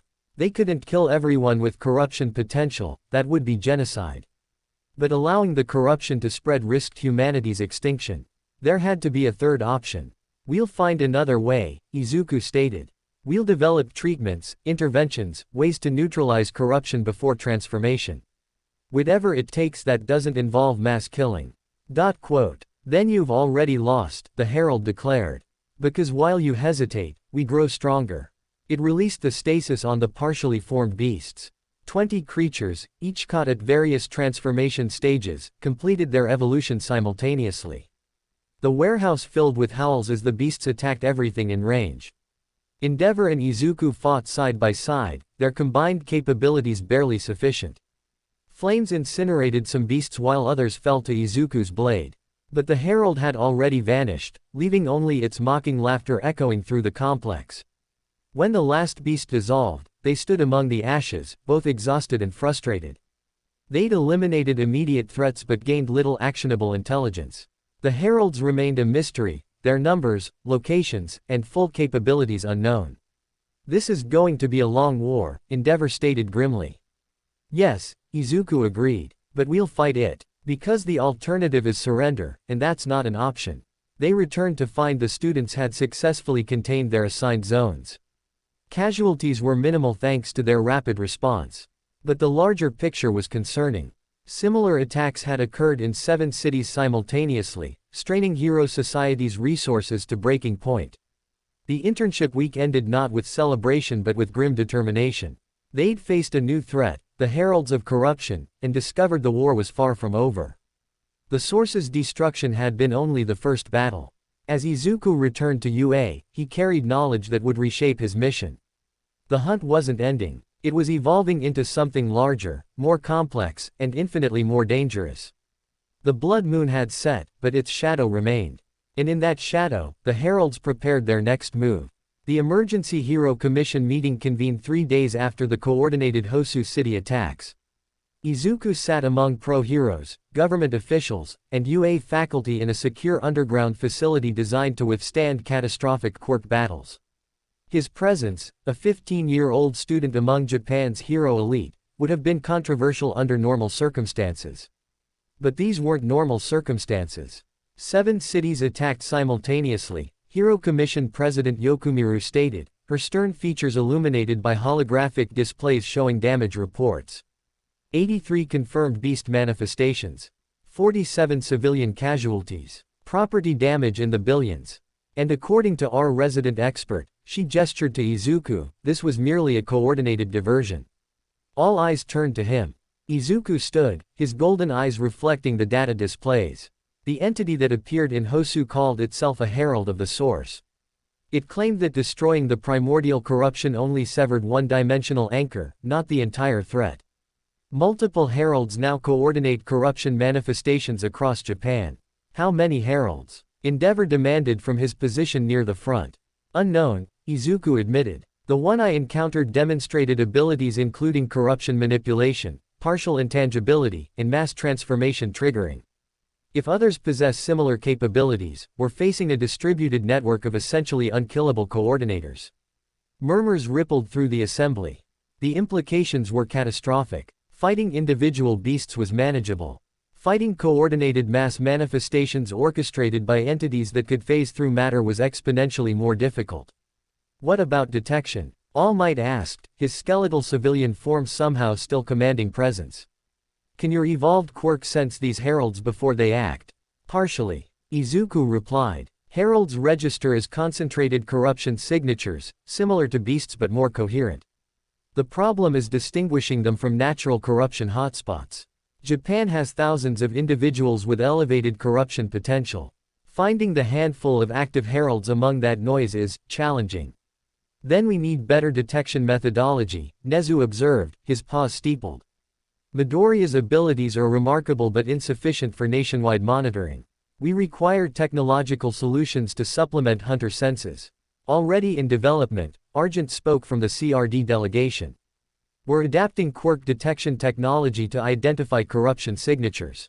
Prototype sensors should be ready within a month. Full deployment across major cities within 6 months. 6 months during which the heralds can trigger attacks at will, Endeavor stated grimly. Unacceptable. Then what do you suggest? Yokumiru challenged. We can't fight what we can't detect. The meeting devolved into strategic debate. Some heroes advocated aggressive patrols and rapid response teams. Others pushed for intelligence gathering and infiltration. A few suggested more extreme measures, preemptive strikes on corruption hotspots, mandatory screening of high-risk individuals, even quarantine protocols. Izuku listened to the proposals with growing concern. Hero Society was fracturing under pressure, splitting between those who wanted to maintain ethical standards and those willing to sacrifice civil liberties for security. It was the corruption strategy made manifest, force heroes to become the monsters they fought. There's another option, Izuku said, his voice cutting through the debate. We don't just fight the heralds. We eliminate their food source. Explain, All Might prompted. Heralds gain power from active transformations and the fear they generate, Izuku explained. But what if we develop interventions that prevent transformations entirely? We've been treating corruption as inevitable, either someone transforms and gets killed, or they live with the potential. But my absorption of the source's core proved that corruption can be neutralized. You nearly died doing that, Recovery Girl interjected sharply. And your quirk is uniquely suited for corruption resistance. We can't replicate your abilities in treatment form. Not yet, Izuku agreed. But my blood carries antibodies to corruption now. With proper research, we might develop a vaccine or treatment that grants temporary resistance. It wouldn't cure corruption potential, but it could prevent triggering long enough for proper intervention. The concept sparked immediate interest. Using Izuku as a template for medical intervention was risky but represented the first proactive solution proposed. It shifted the paradigm from reactive hunting to preventive medicine. That research would take years, Yokumiru stated. Then we start immediately, All Might declared, his authority overriding bureaucratic hesitation. Midoriya's blood, my research team, and the CRD's resources. If there's even a chance this works, we pursue it. The meeting continued for hours, establishing protocols and assigning responsibilities. By the end, a framework had emerged: enhanced detection systems, rapid response teams, ongoing research into corruption treatment, and most significantly, official recognition of hunters as specialized heroes rather than vigilantes. When the assembly finally adjourned, Izuku found himself approached by several pro-heroes offering advice, resources, and occasionally thinly veiled recruitment pitches. He navigated the attention with practiced politeness, deflecting without offending. All Might pulled him aside as the crowd dispersed. Young Midoriya, walk with me. They moved through the facility's corridors, away from lingering officials. All Might's skeletal form seemed frailer than usual, the cost of maintaining his hero persona taking visible toll. You've shouldered tremendous responsibility for someone so young, All Might observed. Saving the world, developing new hero methodologies, now offering your own biology for research. I worry you're sacrificing your youth for burdens that shouldn't be yours. With respect, All Might, I stopped being a normal kid when my quirk manifested, Izuku replied, the same response he'd given Nezu. I don't resent what I've become. I just want to use it effectively. Admirable, All Might acknowledged. But remember, even symbols need support. You don't have to carry everything alone. I'm not alone, Izuku assured him. I have my classmates, my teachers, my mother. And I have you. All Might's expression shifted: guilt, regret, and something deeper. About that, there's something you should know. Something I should have told you earlier. They entered a private conference room. All Might activated privacy seals that blocked sound and surveillance. When he turned back, his demeanor had changed, more vulnerable, less certain. My power, one for all, has a dark counterpart, All Might began. A quirk called All for One, wielded by a villain who's terrorized Japan for generations. He's the reason I look like this, the reason my hero time is limited. We fought 5 years ago, and both of us nearly died. Izuku's hunter senses immediately connected dots. You think he's connected to the heralds? I know he is, All Might confirmed. All for One's quirk allows him to steal and grant abilities. If anyone could coordinate with corruption entities or even become one, it's him. The timing of these herald attacks, the sophistication of their strategy, it bears his fingerprints. The revelation recontextualized everything. The corruption wasn't just a supernatural threat, it was being weaponized by a calculating villain with centuries of experience. Where is he now? Izuku asked. Unknown, All Might admitted. After our battle, he vanished. Intelligence suggests he's hiding, recovering, planning his next move. If he's allied with the heralds, we're facing something far more dangerous than random corruption. Then we need to find him, Izuku stated. Cut off the head of this operation. Easier said than done, All Might replied. All for One is a master of working through proxies. He'll never expose himself until victory is certain. We need to draw him out. Or we eliminate enough heralds that he's forced to act personally, Izuku suggested. Either way, this is now more than just hunting corruption. This is war. All Might nodded gravely. Which is why I'm asking you to be careful. All for One is interested in powerful quirks. Your evolved hunter's blood would be a prize he'd covet. If he learns about your abilities. He probably already knows, Izuku interrupted. The heralds have been watching me since I destroyed the source. I'm already a target. Then we make you a more dangerous target than you're worth, All Might declared. Surround you with protection, enhance your capabilities, make capturing you cost more than he's willing to pay. They discussed strategies until late evening. When Izuku finally returned to UA, his mind churned with implications and calculations. The war against corruption had evolved into something more complex, supernatural threats combined with calculated villainy. Class 1A noticed his distraction immediately. "Midoriya, you okay?" Uraraka asked during lunch the next day. "You seem even more intense than usual." Just processing the Hosu aftermath, Izuku replied, which was technically true. "The Herald threat is larger than we initially understood. We saw the news," Iida stated, his hand gestures characteristically formal. 7 simultaneous attacks. The coordination required is unprecedented. Hero Society is on high alert. Bakugo leaned back in his chair, his usual aggressive posture somehow conveying concern. "So what's our move, Deku?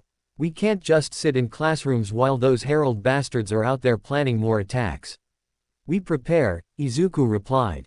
"Train harder, develop our capabilities, and be ready when the next crisis hits. Because it will hit, probably sooner than we'd like." Todoroki's heterochromatic eyes studied Izuku carefully. "You're not telling us something. I can see it. There's more to this situation than public reports indicate." Izuku hesitated. How much should he reveal? His classmates had fought beside him against the Source, had proven their capability and trustworthiness. But involving them in All for One's machinations risked their lives in ways even fighting corruption didn't. After class, he decided. Private training session with the usual group. I'll explain everything then. That evening, Izuku gathered his 4 primary students, Todoroki, Bakugo, Tokiyami, and Shinso, in Training Ground Gamma. The facility's reinforced structures provided both privacy and durability for enhanced training. "The Heralds are being coordinated by a villain named All for One," Izuku began without preamble. "He's fought All Might before, nearly killed him, and possesses the ability to steal and grant quirks. If he's working with corruption entities, we're facing a threat that combines supernatural power with strategic genius." The revelation stunned them into silence. "So this isn't just about hunting beasts anymore," Shinso finally said. "This is fighting someone who's been terrorizing Japan for generations." "Yes," Izuku confirmed, "which is why our training needs to evolve. We're not just developing hunter capabilities, we're preparing for war against a villain who outmatches most pro-heroes." "Then make us stronger," Bakugo demanded. "Whatever it takes. I'm not sitting on the sidelines while some ancient asshole threatens everything." "Agreed," Todoroki added. "My father's internship showed me I have room to grow. Push us harder." Tokiyami and Shinso nodded their assent. These students had confronted their personal darkness and emerged stronger. Now they were volunteering for something infinitely more dangerous. "All right," Izuku agreed. "But understand, this training will be brutal. I'm going to push you past limits you didn't know you had. Some of you might awaken as full hunters. Others might develop unique capabilities. All of you will suffer." "Are you certain?" "Absolutely," they chorused. The training began immediately. Izuku had them spar against each other while he provided real-time analysis and corrections. He identified weaknesses in their forms, gaps in their strategies, psychological blocks limiting their growth. Each observation was delivered with surgical precision. "Todoroki, you're still hesitating when combining ice and fire. The pause is milliseconds, but that's enough to get killed. Eliminate it." "Bakugo, your explosions are powerful but predictable. Vary the timing and intensity. Make opponents guess." "Tokiyami, Dark Shadow is more sentient than you're acknowledging. Treat it as a partner, not a tool.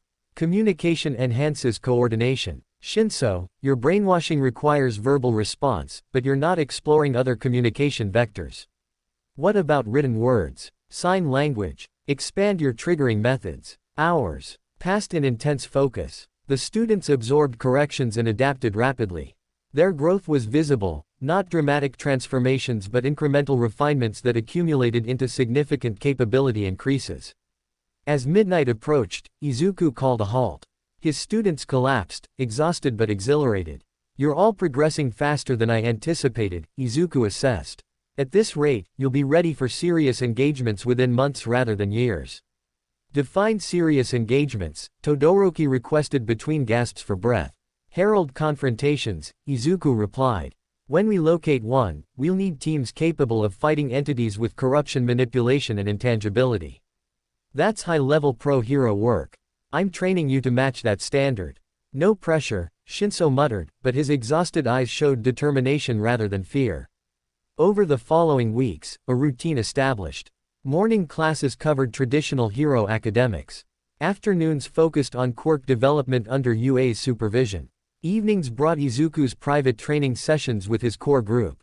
And late nights, he'd enter his evolved hunter's dream to monitor corruption patterns nationwide. The dual existence was exhausting but necessary. Japan's corruption readings continued climbing. More individuals showed transformation potential. The heralds remained hidden, but their influence was visible in the increasing corruption density. Then came the breakthrough. Izuku was in the dream space, reviewing corruption data, when he noticed a pattern. The herald's signatures weren't random, they clustered around specific locations. Old battlefields, sites of historical atrocities, places where human darkness had literally soaked into the ground. They're drawing power from negative history, Izuku realized aloud. Gehrman's translucent form materialized beside him. Astute observation. Heralds are born from concentrated corruption, which often pools in locations with traumatic histories. If you want to find them, investigate Japan's darkest historical sites. But there are hundreds of such places, Izuku protested. Battlefields, massacre sites, places where atrocities occurred. Checking them all would take years. Then narrow your search, Gehrman suggested. Which locations combine historical darkness with current high corruption readings? Where do past and present shadows overlap? Izuku accessed his broader sensing network. The map of Japan appeared in his mind, marked with both historical trauma sites and current corruption hotspots. When he overlaid them, 3 locations showed strong correlation. One was in northern Honshu, an abandoned village where a quirk-related massacre had occurred 30 years ago. Another was in Kyushu, a former military installation with dark wartime history. The third was closer, an industrial district in Tokyo where a villain attack had killed hundreds. 3 potential herald locations, Izuku confirmed. I need to investigate them. We need to investigate them, Bakugo's voice interrupted. Izuku's eyes snapped open. He was back in his dorm room, but his 4 students stood at the doorway. They'd apparently watched him enter the dream state and waited for him to return. How long have you been there? Izuku asked. 20 minutes, Todoroki replied. You were muttering about locations and heralds. We figured it was important. It is, Izuku admitted. I've identified 3 potential herald locations. But investigating them will be dangerous. These are places where corruption is strongest. Then we go together, Tokiyami stated. Strength in numbers. This would be unauthorized hero activity, Izuku warned. If we're caught, there will be consequences. We'll worry about consequences after we stop the apocalypse, Shinso declared. Izuku studied his students. They'd grown tremendously, physically stronger, mentally sharper, more confident in their capabilities. But were they ready for this level of danger? He thought back to his own journey. At their age, he'd been hunting partial beasts alone. He'd confronted the source with less preparation than they had now. Perhaps the real question wasn't whether they were ready, but whether he was ready to trust them.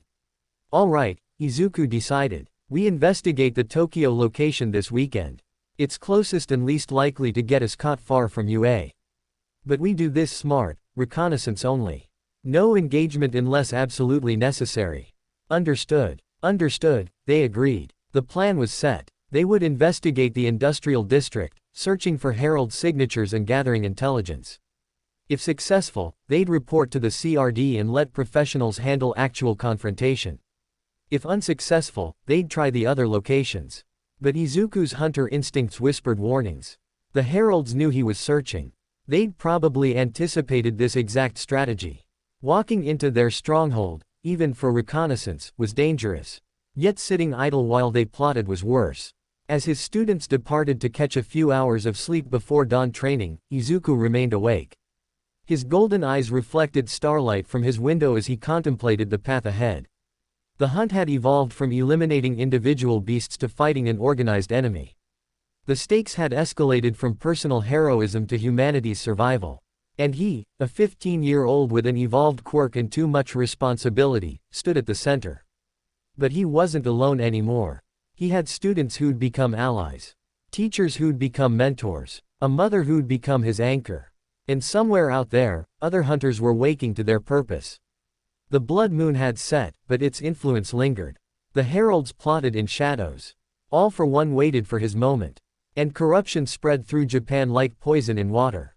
But Izuku Midoriya, hunter, hero, student, son, would face it all.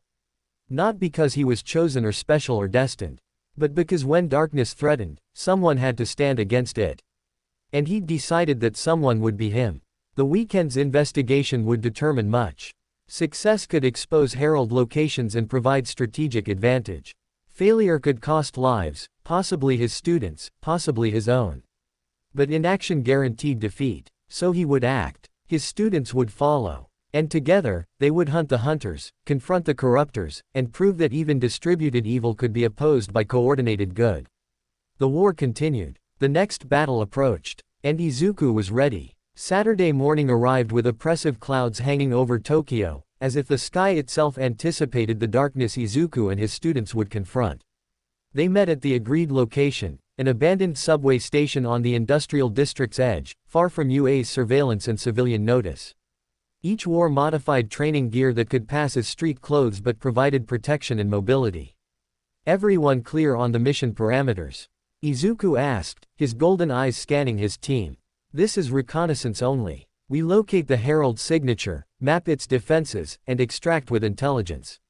No heroics, no engagement unless we're discovered. And if we are discovered? Bakugo asked, his hands already crackling with suppressed explosive energy. Then we fight to escape, not to win, Izuku replied firmly. Heralds are beyond your current capabilities.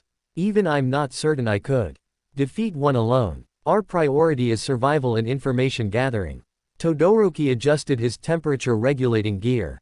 The industrial district was hit by a villain attack 8 years ago.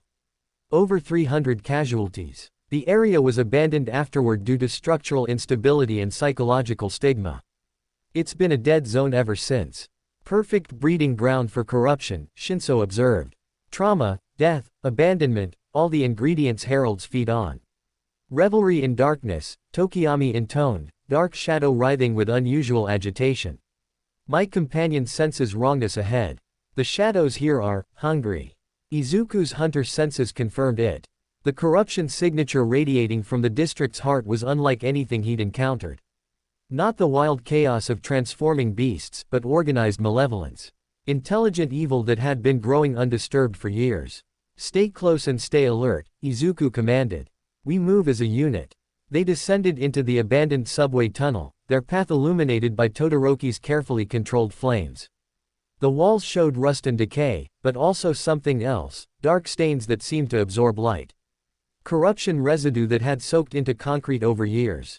The tunnel stretched for kilometers, a man-made vein carrying them toward the district's diseased heart. Izuku's enhanced senses mapped their surroundings constantly, structural weak points, potential ambush locations, escape routes. His tactical mind never rested. After 30 minutes of cautious advance, they emerged into what had once been a subway hub. The space was massive, designed to handle thousands of daily commuters. Now it stood empty and dark, illuminated only by their light sources. And everywhere, corruption. Black stains covered every surface like cancerous growth. The air itself felt thick with malevolence. And at the hub's center, a structure that shouldn't exist, a twisted altar constructed from salvaged metal, broken concrete, and what looked disturbingly like bone. What the hell is that? Bakugo whispered, his usual aggression subdued by genuine unease. A corruption node, Izuku identified, his blood running cold.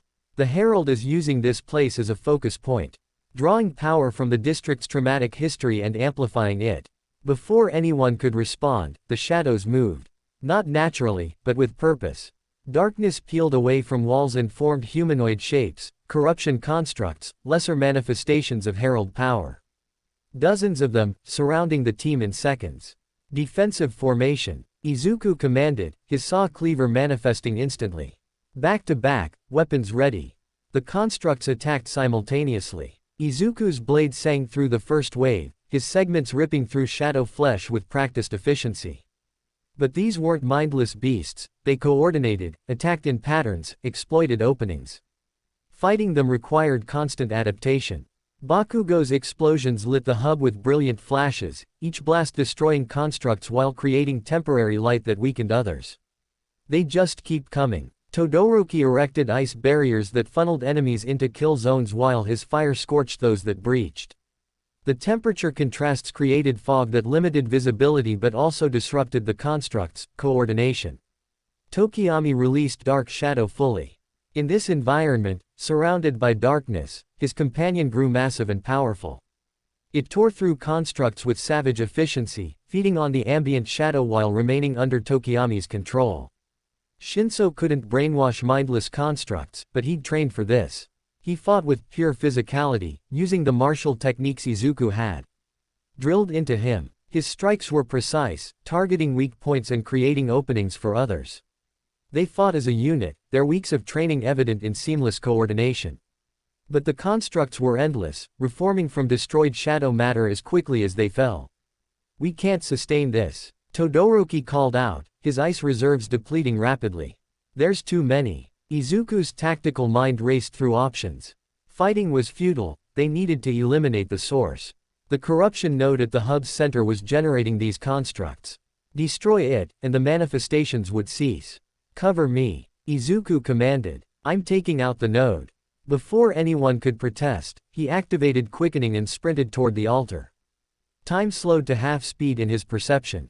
He saw every construct's movement, calculated optimal paths through their attacks, and moved with precision that bordered on precognition. A construct's claw swept toward his throat. He ducked under it by millimeters. Another lunged from his blind spot. He twisted, his saw cleaver catching it mid-leap. A third materialized directly in his path. He vaulted over it using the creature's own mass as a springboard. He reached the corruption node in 4 seconds of real time. Up close, the altar was even more disturbing. The bones weren't animal, they were human, salvaged from the attack's casualties and woven into the structure. The corruption had literally built itself from death. Izuku raised his saw cleaver, preparing to destroy the node, then hesitated. His evolved hunter senses detected something crucial. This wasn't just a power focus. It was a trap. It's bait, he realized aloud. The herald wanted us too. Darkness exploded from the altar. The force hurled Izuku backward, his enhanced durability barely protecting him from the blast. He crashed into his students, and they tumbled together across the hub floor. When they looked up, the herald stood before the altar. Its form was different from the one in Hosu, more solid, more defined. This herald had been absorbing corruption longer, growing stronger from the district's concentrated darkness. Red eyes blazed in a face that almost resembled human features. When it spoke, its voice echoed with hundreds of lost souls. "Clever hunter," the herald acknowledged. "You sensed the trap. Most would have destroyed the node immediately and been consumed by the backlash. Your caution speaks to experience." Izuku forced himself to stand, positioning himself between the herald and his students. "You wanted us to find this place." "Obviously," the herald replied. "You've been searching for us. We decided to accommodate your curiosity. Consider this an interview, we assess whether you're worth recruiting or merely eliminating." "Recruiting?" Todoroki's voice carried disbelief. "Your corruption potential is significant," the herald explained, its gaze sweeping across the students. The ice fire boy struggling with parental trauma. The explosive one consumed by inferiority. The shadow bearer fearing loss of control. The brainwasher rejected by society. Each of you carries darkness that could be cultivated. "We're not interested," Bakugo snarled, his explosions intensifying. "Not yet," the herald corrected. "But despair has a way of changing minds. Let me show you the future that awaits if you continue opposing us." The herald raised its hand, and the hub's walls became windows into other realities. Visions of cities consumed by corruption. Heroes transformed into beasts. Civilization crumbling under coordinated herald attacks. And at the center of every vision, all for one, wielding corruption like a weapon. "This is what's coming," the herald declared. "Inevitable. Unstoppable. Your mentor All Might fought our master and barely survived. What makes you think a handful of students can succeed where the symbol of peace failed?" The visions were psychologically devastating. Each student saw their personal nightmares made manifest, Todoroki becoming his father, Bakugo being surpassed and forgotten, Tokiyami consumed by dark shadow, Shinso labeled a villain. But Izuku had faced these tactics before. The source had tried similar psychological attacks. He'd learned how to counter them. You're showing us possibilities, not certainties, Izuku stated, his voice cutting through the despair. Every future you're showing is conditional on us giving up. On us accepting corruption. That's not going to happen. He turned to his students. Remember your training. Darkness doesn't define us, our response to darkness does. These visions are manipulations, not prophecies. Don't let them break you. His words anchored them. Todoroki's flames burned brighter, fueled by determination rather than rage. Bakugo's explosion stabilized, channeling fear into controlled power. Tokiyami reasserted control over Dark Shadow. Shinso's exhausted eyes hardened with resolve. Impressive, the herald admitted. You've trained them well. They resist psychological corruption better than most pro-heroes. But resistance isn't immunity. The herald attacked. Its speed defied physics. One moment it stood by the altar, the next it was among them. Shadow claws materialized from nothing, striking from impossible angles. Izuku barely intercepted the first attack with his saw cleaver, the impact sending shockwaves through his enhanced bones. Scatter, he commanded. Don't let it focus on one target. They dispersed, each student moving to pre-planned positions. Todoroki created ice structures that channeled the herald's movements. Bakugo used explosions for mobility, staying airborne where the ground-based constructs couldn't reach. Tokiyami sent Dark Shadow to harass from range. Shinso worked on establishing communication with Izuku, coordinating their movements through hand signals. But the herald was toying with them. It moved through their attacks like smoke, reformed when struck, and counterattacked with precision that spoke to centuries of combat experience. You're outmatched, the herald stated, almost conversationally as it phased through Todoroki's ice prison. But I admire the effort. Most would have fled by now. Izuku's mind raced through strategies. Direct combat was futile, the herald's intangibility negated physical attacks. Fire and ice were ineffective. Explosions did nothing. Even Dark Shadow's massive power couldn't grasp something that could phase through matter. Then he remembered his training with Gran Torino. Sometimes you can't win by fighting. Sometimes you win by changing the game. Todoroki, maximum ice output. Izuku commanded. Flash freeze the entire hub. That'll trap us too. Todoroki protested. Trust me. Do it. Todoroki didn't hesitate further. His ice quirk activated at full power, flash freezing the subway hub in seconds. Temperature plummeted below zero. The corruption constructs froze mid-movement. And most importantly, the herald's form solidified slightly as the extreme cold affected even its shadow body. Bakugo, heat the ice rapidly. Izuku continued. Create maximum thermal stress. Bakugo understood immediately. His explosions detonated throughout the frozen hub, heating the ice so quickly it shattered from thermal expansion. The resulting steam filled the space with vision-obscuring fog. Tokiyami, Dark Shadow into the fog. Create a sensory barrier. Dark Shadow expanded into the steam, its mass filling the space. And creating a layer of shadow between them and the herald. The combination of fog and shadow created complete sensory deprivation. Now we run, Izuku stated simply. Shinso, let us out. Your exhausted eyes see better in darkness. They fled through the tunnels, guided by Shinso's adapted vision and Izuku's hunter senses. Behind them, the herald's roar of frustration echoed through the subway system. They'd escaped, but barely. They emerged from a different exit, miles from their entry point. Dawn was breaking over Tokyo, the sunrise never more welcome. They collapsed on the street, gasping and shaking from adrenaline crash. That was insane, Bakugo panted. We almost died. But we didn't, Izuku countered. And we gained valuable intelligence. The herald's intangibility has limits, extreme temperature affects it. That's a weakness we can exploit. We also learned their recruiting, Todoroki added. They don't just want to transform people. They want willing converts. Which means they're building an army, Shinso concluded. Not just beasts, but intelligent corrupted individuals. That's terrifying. Izuku pulled out his phone and contacted the CRD. Argent, we've located a herald node in the industrial district. Heavily defended, likely multiple heralds operating from that location. Requesting immediate response team. Understood, Argent's voice replied. Team mobilizing. And Midoriya, you were supposed to be doing reconnaissance, not engaging.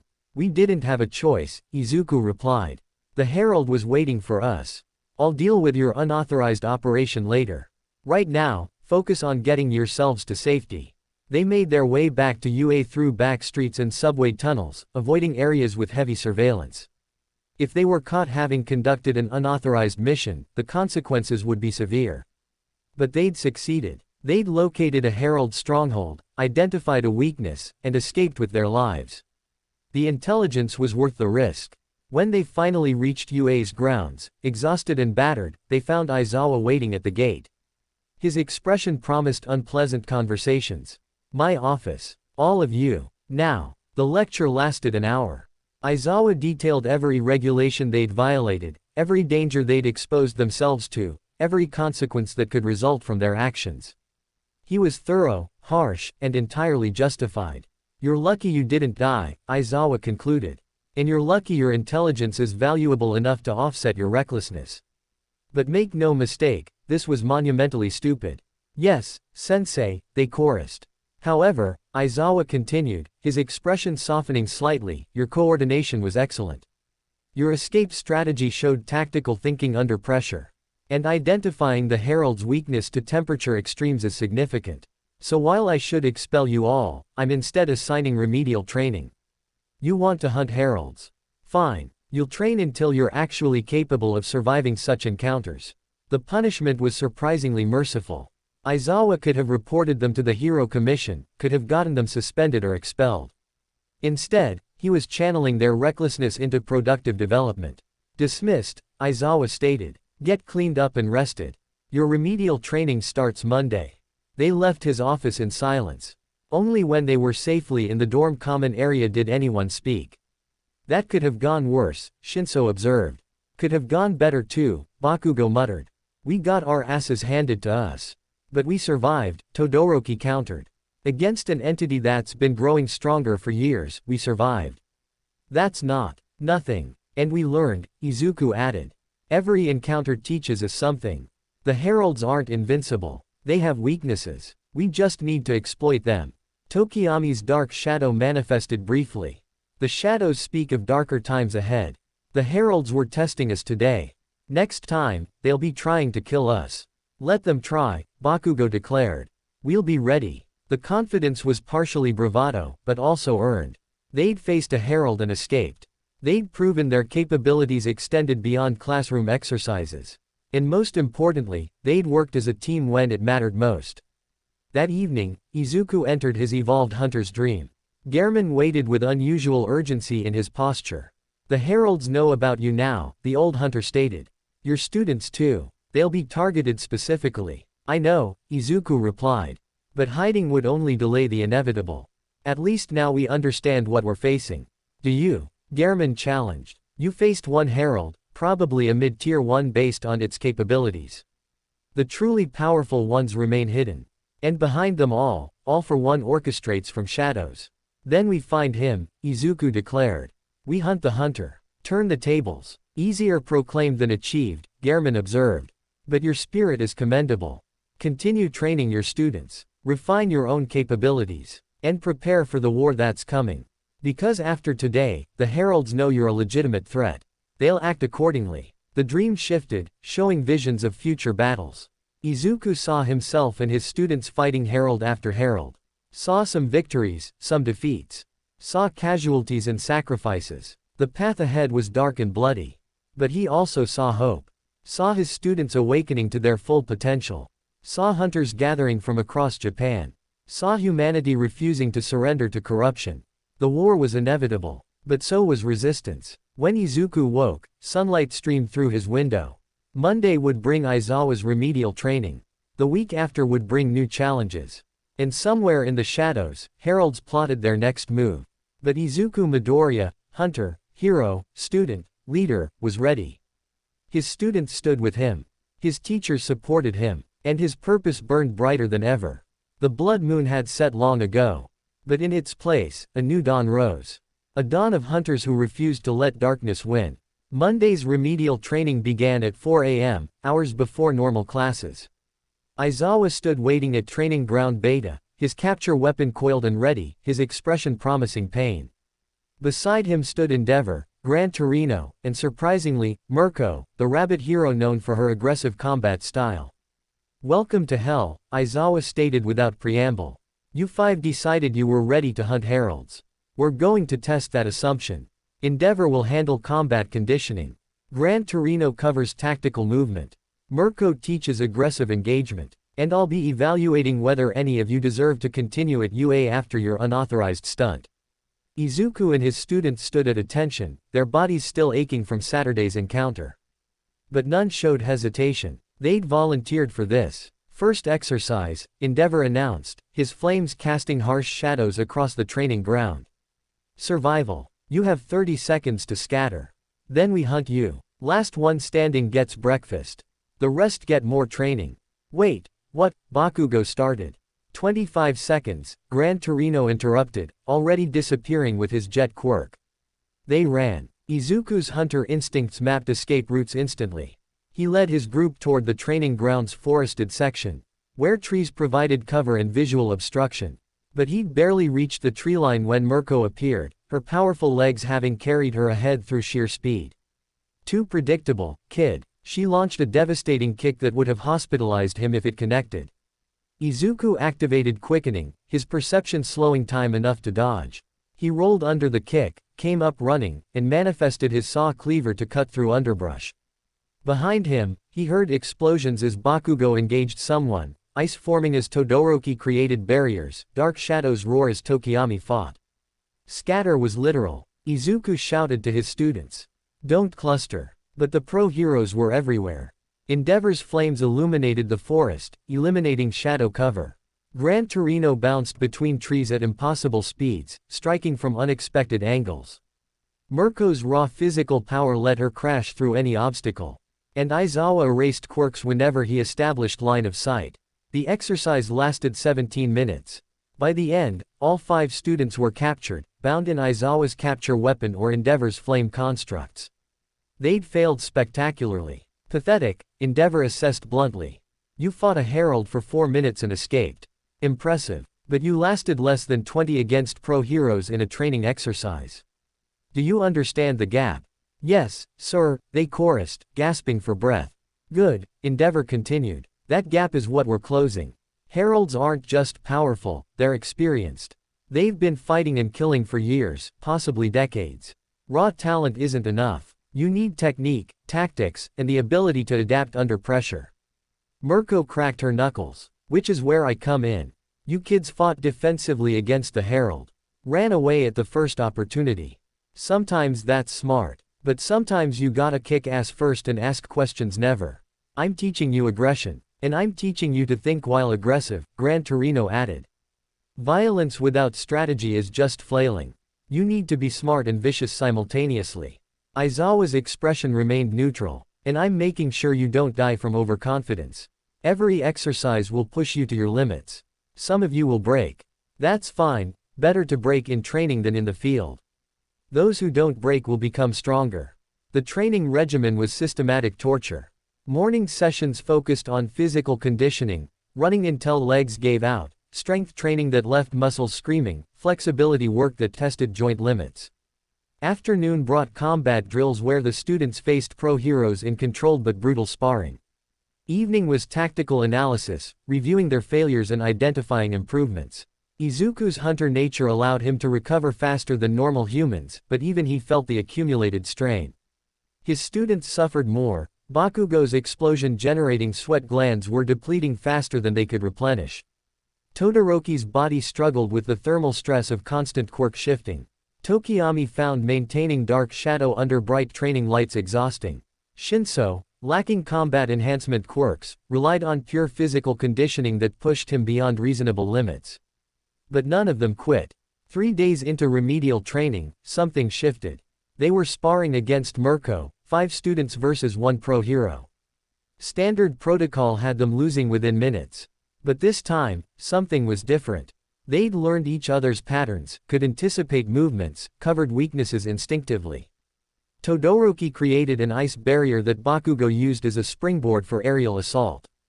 Tokiyami's dark shadow attacked from one side while Shinso flanked from the other.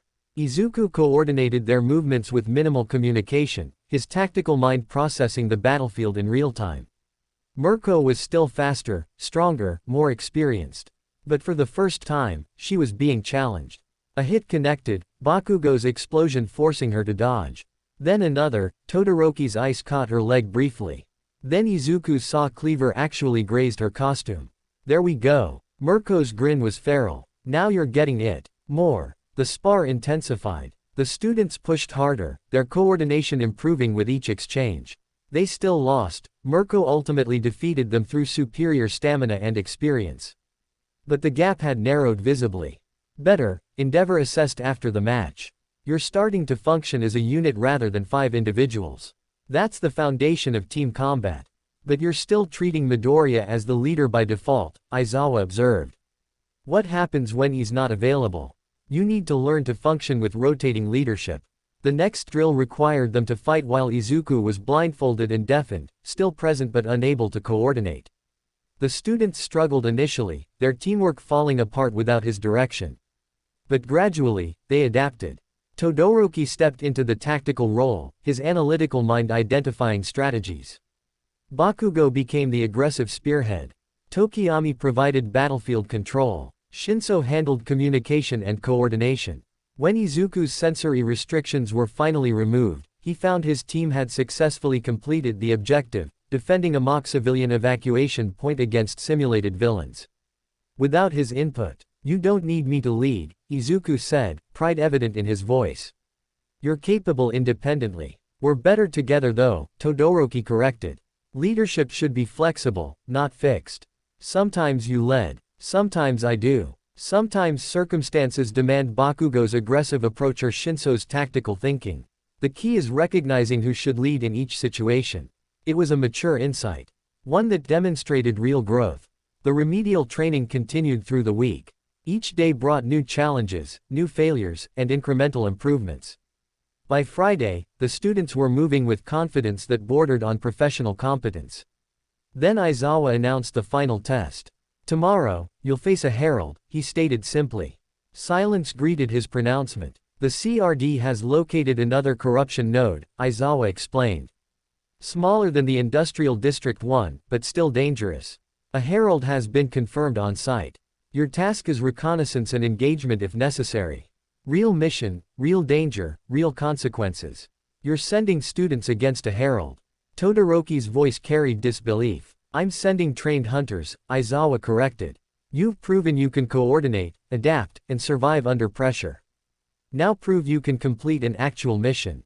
You'll be supervised, multiple pro heroes will be on standby. But the primary engagement will be yours." Endeavor stepped forward. "This isn't recklessness. It's necessity. Heralds are increasing in number and activity. We need hunters capable of engaging them. You 5 represent our best candidates for rapid deployment. This is your final evaluation before official recognition as specialized heroes." The weight of responsibility settled over them. This wasn't training anymore. This was the real thing. That evening, Izuku gathered his students in their usual meeting spot.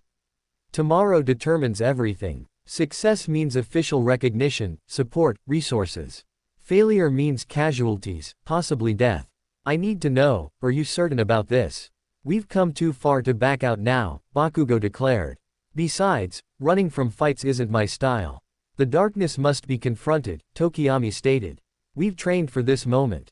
I'm not letting fear dictate my choices anymore," Shinso added. "If I can contribute to stopping the heralds, I will." Todoroki's expression was calm but determined. "You asked me once what I wanted.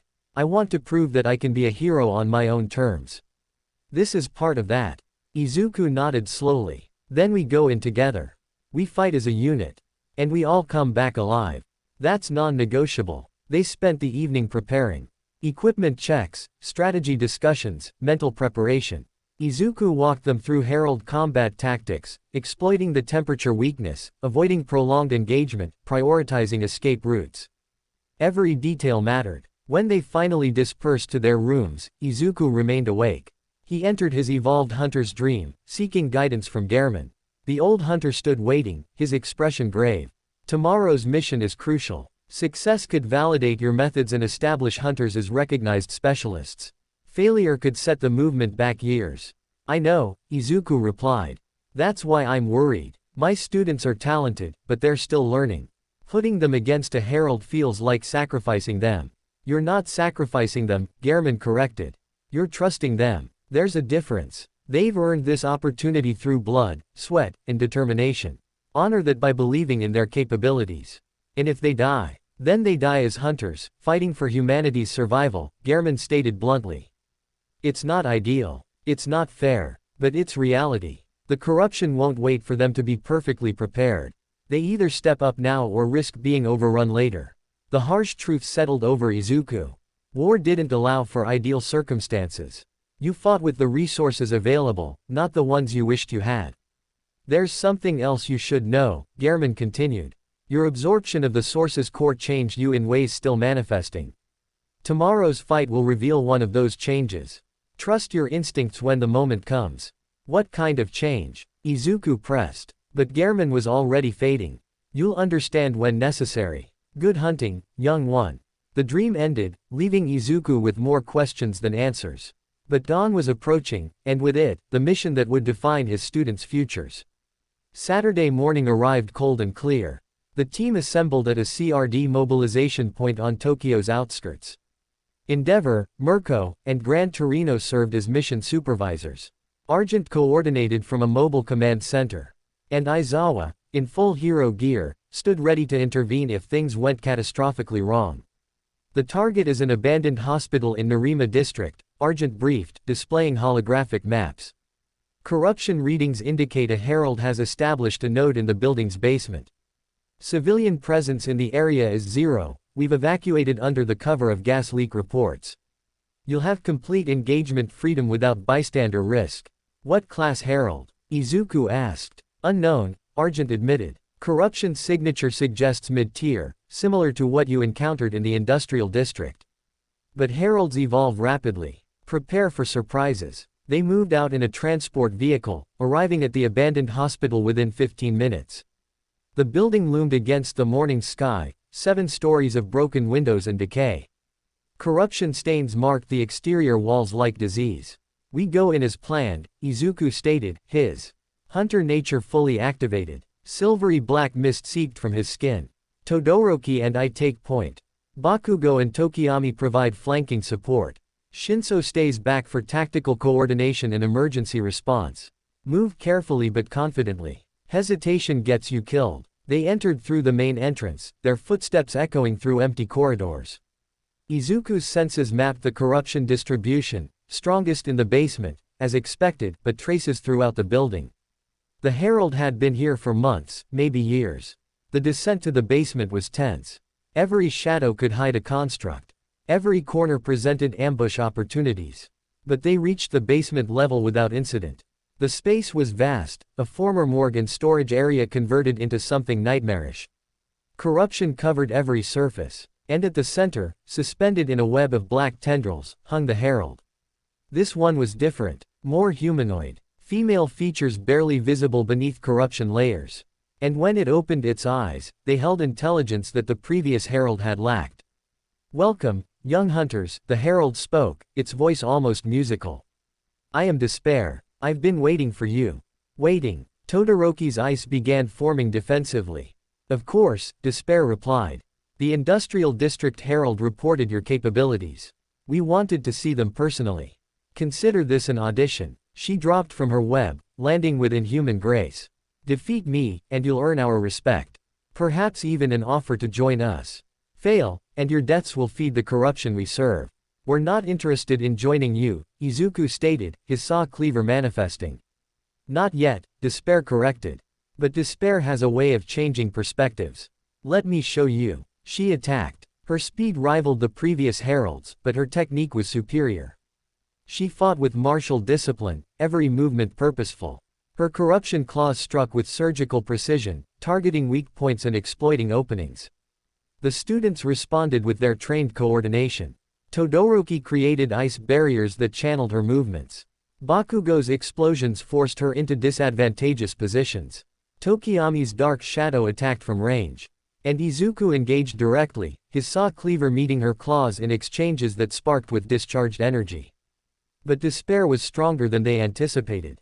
She adapted to their tactics within seconds, countered their coordination, and began overwhelming them through superior experience. "You're talented," Despair acknowledged, deflecting Izuku's blade while simultaneously dodging Todoroki's fire. "But talent without purpose is wasted. Why do you fight? To protect humanity. Humanity is corrupt by nature. To stop the heralds. We're symptoms, not the disease. To prove yourselves. Pride leads only to fall." Her words attacked their psychology as effectively as her physical strikes. Each question probed at their motivations, seeking weaknesses in their resolve. "We fight because it's right," Shinso called from his position.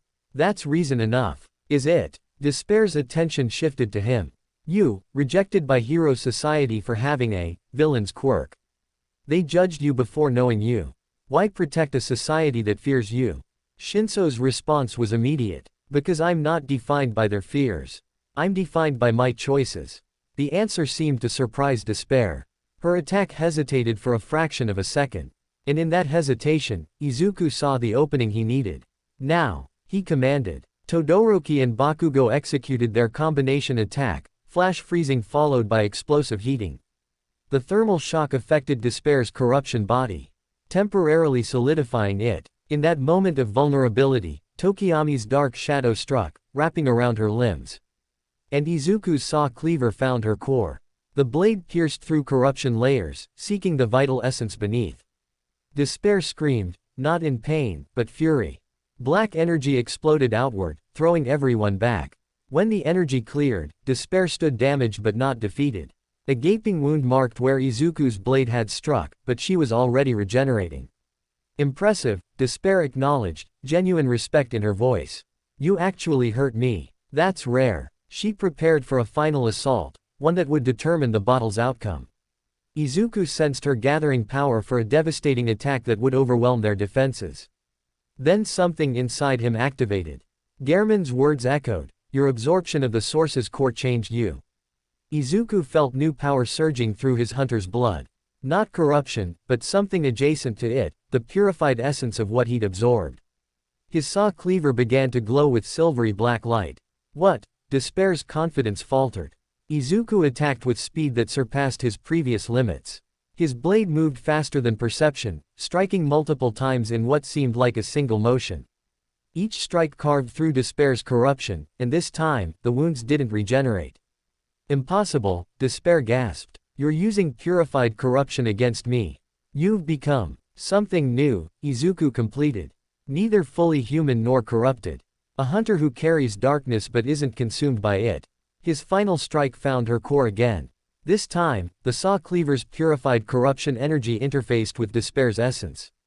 There was a moment of connection where Izuku felt her history, centuries of existence, countless victims, endless hunger. And then she dissolved. Not into ash-like beasts, but into light. Purified light that dispersed harmlessly into the air. The basement fell silent. Izuku stood at the center, his new power slowly fading. His students stared in awe and shock. "You didn't kill her," Todoroki observed. "You purified her." "I didn't know I could," Izuku admitted, examining his hands. "But when I struck her core, I felt the option. Kill or purify. I chose purification." Argent's voice crackled through their communicators. Unknown energy signature detected during final exchange. "Midoriya, report status." "Mission complete," Izuku replied. "Herald eliminated through unconventional means.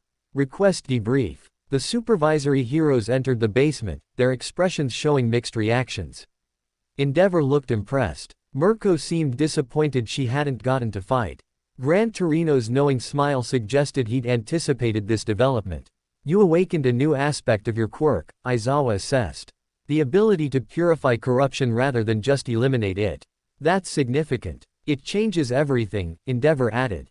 "If heralds can be purified instead of destroyed, we have a non-lethal option. That's tactically and ethically valuable." The mission was declared a success. The students had engaged and defeated a herald with minimal injuries. More importantly, they'd discovered a capability that could reshape the entire anti-corruption strategy. As they returned to UA, Izuku contemplated what he'd become. His absorption of the source's core hadn't just enhanced his hunter abilities, it had fundamentally altered his nature. He was now something unprecedented, a corruption hunter who could purify what he hunted. The implications were staggering, but they would have to wait. For now, he had students who'd proven themselves. A mission completed successfully. And official recognition as specialized hunters awaited. The Blood Moon's shadow was lifting. And in its place, a new light was dawning. The Hero Commission's formal recognition ceremony took place 2 weeks after the successful Herald purification. The event was deliberately low-key, held in a secure government facility rather than broadcast publicly. Hero Society wasn't ready to acknowledge the full scope of corruption threats, so the 5 students received their specialized hunter licenses in relative secrecy. President Yokumiru presented each license personally, her stern features softening slightly as she addressed them. You 5 represent a new category of hero. Not rescue specialists, not combat experts, but corruption hunters. Your role is to identify, engage, and when possible, purify Herald-class threats. This is dangerous work that most pro-heroes cannot perform. Your youth makes this recognition controversial, but your proven capabilities override bureaucratic concerns. Izuku accepted his license, a black card marked with a silver hunter's mark. Beside his name, a designation, Corruption Hunter, Purification Specialist. The title carried weight and responsibility in equal measure. Todoroki, Bakugo, Tokiyami, and Shinso received similar licenses, each marked with their specializations. Todoroki was designated, Elemental Suppression. Bakugo earned, Aggressive Elimination. Tokiyami became, Shadow Containment. And Shinso, surprisingly, was labeled, Psychological Warfare. These licenses grant you authority to engage corruption-class threats without waiting for pro-hero backup, Yokumiru explained. However, they also come with strict accountability. Every engagement must be documented, every purification or elimination justified, every casualty explained. You operate in gray areas, but you're not above the law. Understood, they replied in unison. After the ceremony, Endeavor approached Izuku privately. The Flame Hero's expression was unreadable. Your purification ability changes the strategic landscape. Instead of killing heralds, we can potentially redeem them. That's unprecedented. If they can be redeemed, Izuku cautioned. Despair was a relatively young herald. Older ones might be too far corrupted to purify. Then we establish a protocol, Endeavor stated. Attempt purification first. If that fails, eliminate with prejudice. Either way, we're reducing herald numbers. It was pragmatic thinking that Izuku appreciated. Endeavor had evolved from the obsessive, abusive hero Todoroki had described. His confrontation with personal darkness had refined him into someone capable of strategic nuance. There's something else, Endeavor continued, his voice dropping. All for One has been quiet since the Hosu attacks. Too quiet. My intelligence network suggests he's planning something significant. When he moves, it won't be subtle. Do we have any leads on his location? Izuku asked. None reliable, Endeavor admitted. He's a ghost who's mastered hiding for over a century. But his absence suggests he's consolidating power, possibly gathering the remaining heralds for a coordinated strike. We need to be ready. The conversation was interrupted by Gran Torino's arrival. Kid, the CRD wants you for a briefing. Something about corruption patterns they can't explain. Izuku excused himself and followed Gran Torino to a secure conference room. Argent waited with holographic displays showing Japan's corruption map. What Izuku saw made his blood run cold. The corruption signatures were converging. Over the past week, corruption hotspots have been migrating, Argent explained. Small shifts initially, barely noticeable. But when aggregated, the pattern is clear. All corruption in Japan is slowly moving toward a single point. Where? Izuku demanded. Argent highlighted a location on the map. Kamino Ward, an industrial district in Yokohama. Izuku's hunter senses immediately recognized the significance. Kamino Ward had history, not recent, but old. Decades ago, it had been the site of a major villain attack that killed hundreds. The trauma had soaked into the area's foundation, creating ideal conditions for corruption. All for One, Izuku stated with certainty. He's drawing all corruption to a single location. Building something massive. That's our assessment too, Argent confirmed. But we don't know his endgame. Consolidating corruption makes it easier to target, which seems strategically unsound. Unless Unless he's creating something that requires concentrated corruption, Izuku completed. Something that needs more power than dispersed heralds can provide. Gran Torino's expression darkened. He's trying to resurrect the source. Or create something equivalent. The realization settled over them like a death sentence. They'd destroyed the primordial corruption once. If All for One successfully recreated it, humanity would face the same apocalyptic threat, except this time, the villain would control it directly. How long until the convergence completes? Izuku asked. 2 months, Argent replied. Maybe 3. The corruption is moving slowly, avoiding detection. But the endpoint is inevitable. Then we have 2 months to stop him, Izuku stated. We find his location, eliminate him before the convergence completes. Easier said than done, Gran Torino observed. All for One has survived for over a century by being paranoid and cautious. He won't expose himself until victory is certain. Then we force his hand, Izuku declared. We start eliminating heralds aggressively. Purify every one we can find. If we reduce his army enough, he'll have to act personally to protect his plan. Argent nodded slowly. It's risky. Aggressive herald hunting will expose your team to repeated danger. But it might be our only option. The strategy was approved. Over the following weeks, Izuku and his students became a specialized hunter unit. They received mission assignments from the CRD, targeting confirmed herald locations across Japan. Each engagement was carefully planned and executed with professional precision. Their first target was in Osaka, a herald that had established a node in an abandoned subway station. The team moved in at night, using the darkness to their advantage. Tokiyami's dark shadow scouted ahead while Todoroki created ice paths for silent movement. When they engaged, the herald barely had time to react before Izuku's purification strike ended the confrontation. Mission 1, Success. Herald purified. 0 casualties. The second target was in Sapporo, a herald operating from a condemned apartment complex. This one was more prepared, having received warning about the hunter team. It had surrounded itself with corruption constructs and established multiple defensive layers.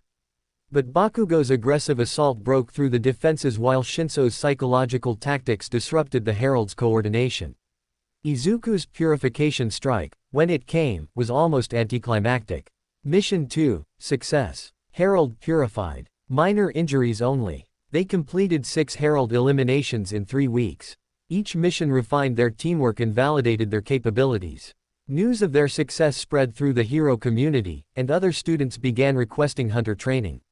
Class 1A watched with mixed admiration and concern as their classmates operated at professional hero levels. But the missions were taking their toll. Izuku noticed it first in Bakugo. The explosive boy's usual aggressive confidence was fading into something darker. He trained obsessively, pushed himself beyond safe limits, and snapped at anyone who suggested he rest. The constant exposure to corruption was affecting him psychologically. Kachan, you need to take a break, Izuku stated after a particularly brutal training session. I don't need breaks, Bakugo snarled. I need to get stronger. Every herald we face is tougher than the last.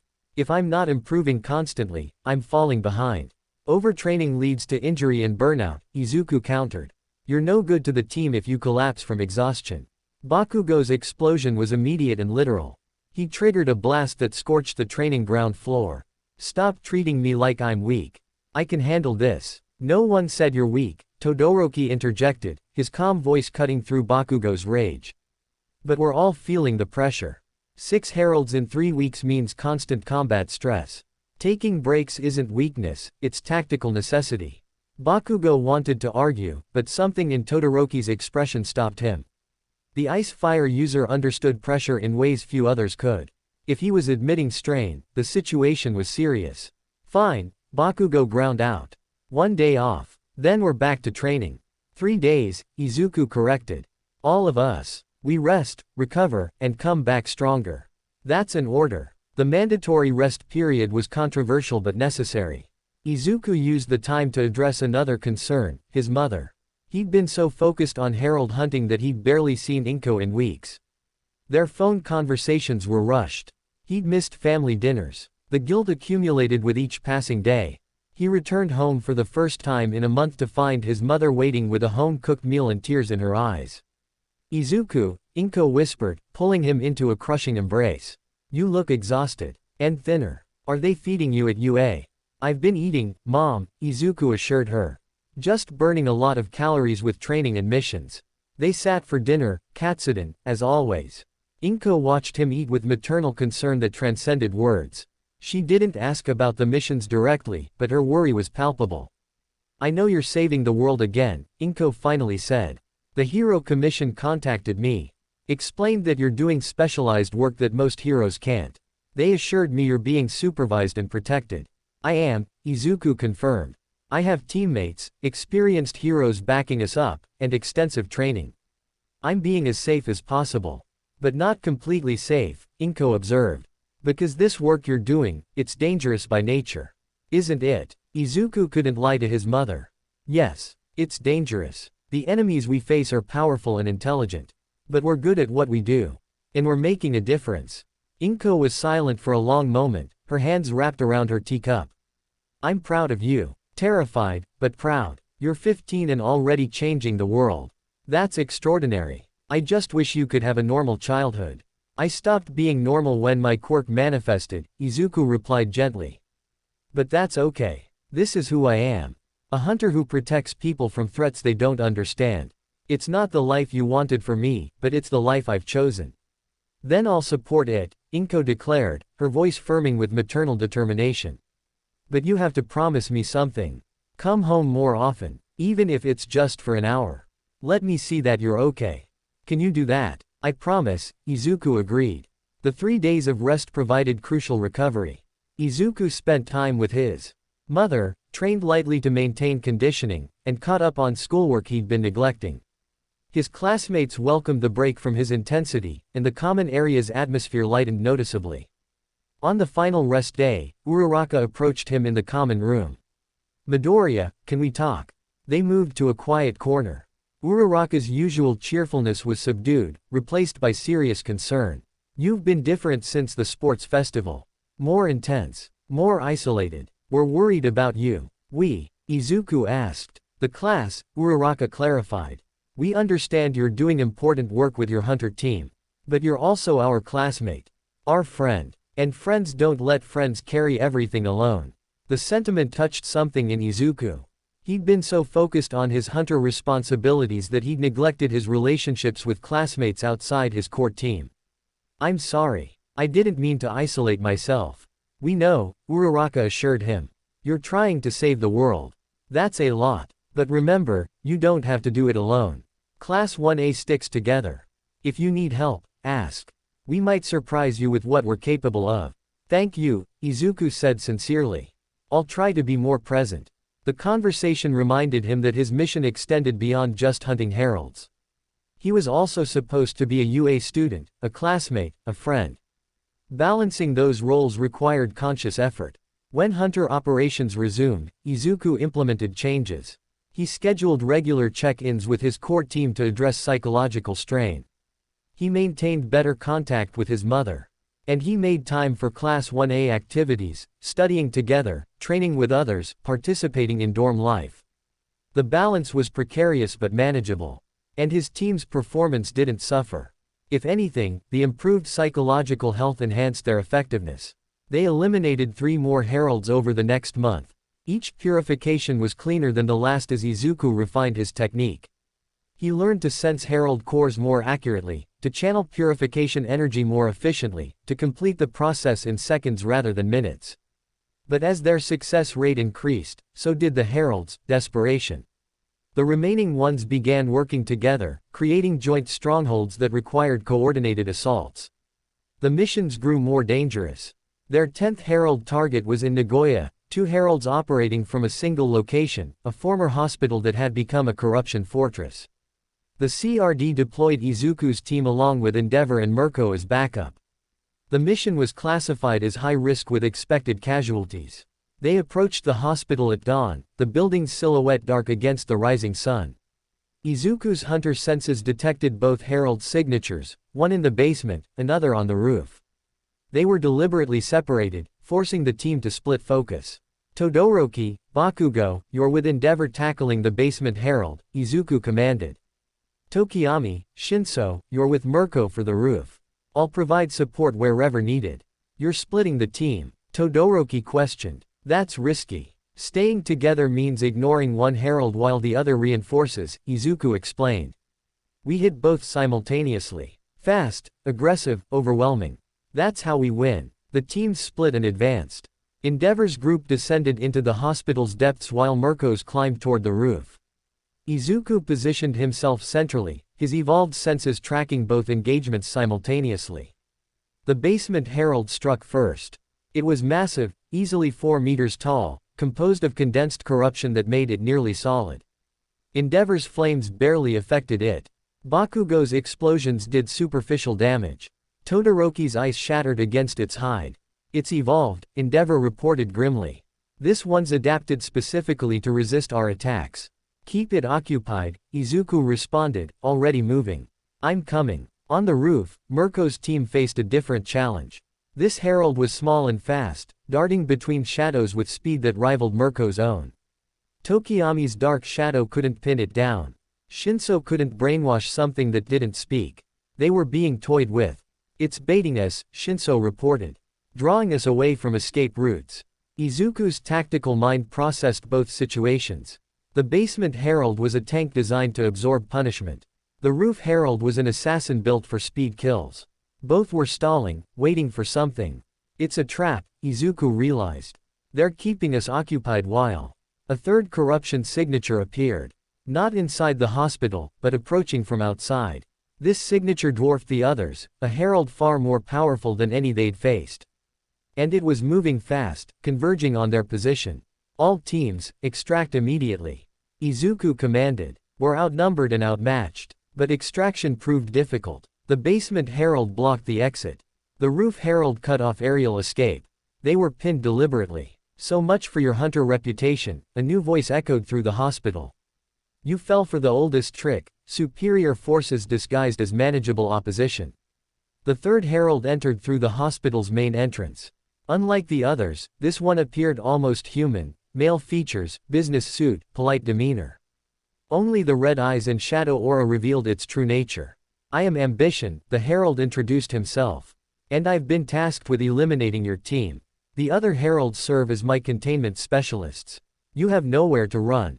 Izuku's mind raced. 3 heralds, 2 separated teams, limited backup. The situation was genuinely desperate. But desperation bred innovation. All teams, converge on my position, Izuku commanded. We're not splitting our strength anymore. We fight together or die separately. Endeavor's group fought their way up from the basement, leaving the tank herald momentarily. Mirko's team descended from the roof, the assassin herald pursuing. They met in the hospital's central atrium where Izuku waited. Ambition smiled. Consolidating your forces. That just makes killing you more efficient. Or it makes us more dangerous, Izuku countered. His hunter's blood activated fully, silvery black mist intensifying around him. You wanted to face the hunter team. Here we are. All of us. At full strength. His team fell into combat formation instinctively. Todoroki and Bakugo on the flanks. Tokiyami providing aerial control. Shinso coordinating from center back.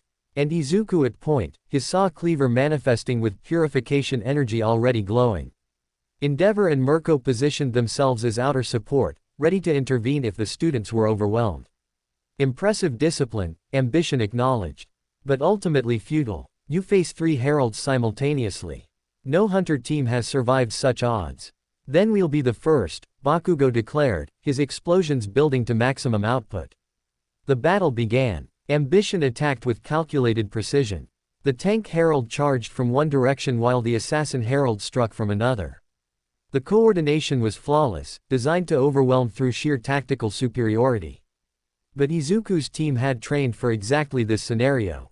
They drilled multi-opponent combat until it was instinctive.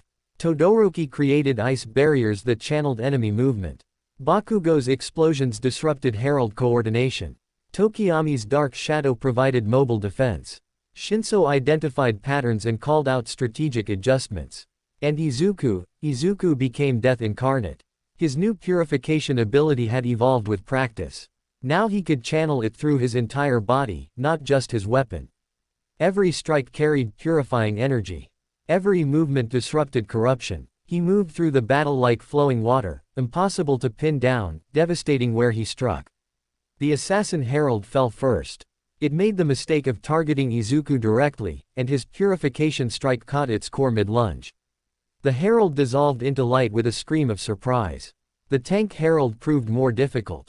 Its dense corruption resisted purification, requiring sustained assault. But Endeavor's flames weakened its defenses while Bakugo's explosions created structural damage. When Izuku finally pierced its core, the purification took nearly 10 seconds, an eternity in combat time. That left ambition. The herald's confidence had evaporated. It faced Izuku alone now, its support eliminated, its tactical advantage gone. This isn't possible. 3 heralds were supposed to guarantee victory. You underestimated us, Izuku stated simply. That was your mistake. Ambition attacked with desperate fury. Its power was significant, reality warped around its strikes, space distorted by corruption density. But Izuku had grown far beyond the student who'd struggled against the primordial corruption. He met ambition head-on. Their clash shook the hospital's foundation. Purification energy met corruption force in exchanges that created shockwaves visible to normal vision. They fought through walls, across floors, in spaces that defied geometry. And gradually, inevitably, Izuku gained the upper hand. His purification strikes accumulated damage ambition couldn't regenerate. His tactical superiority exploited every opening. His team's support prevented escape. The final strike came in the hospital's collapsed central atrium. Izuku's saw cleaver found ambition's core with purification energy at maximum output. There was a moment of resistance. Ambition was strong enough to almost survive. But only almost. The herald dissolved into brilliant light that filled the ruined hospital. When it faded, only Izuku remained standing, breathing heavily but victorious. Target eliminated, he reported to the CRD. 3 heralds purified. Hospital structurally compromised but mission successful. His team gathered around him, exhausted but alive. They'd faced their most dangerous mission yet and emerged victorious. Not through luck or overwhelming power, but through teamwork, training, and sheer determination. As they evacuated the hospital before its collapse, Izuku reflected on how far they'd come.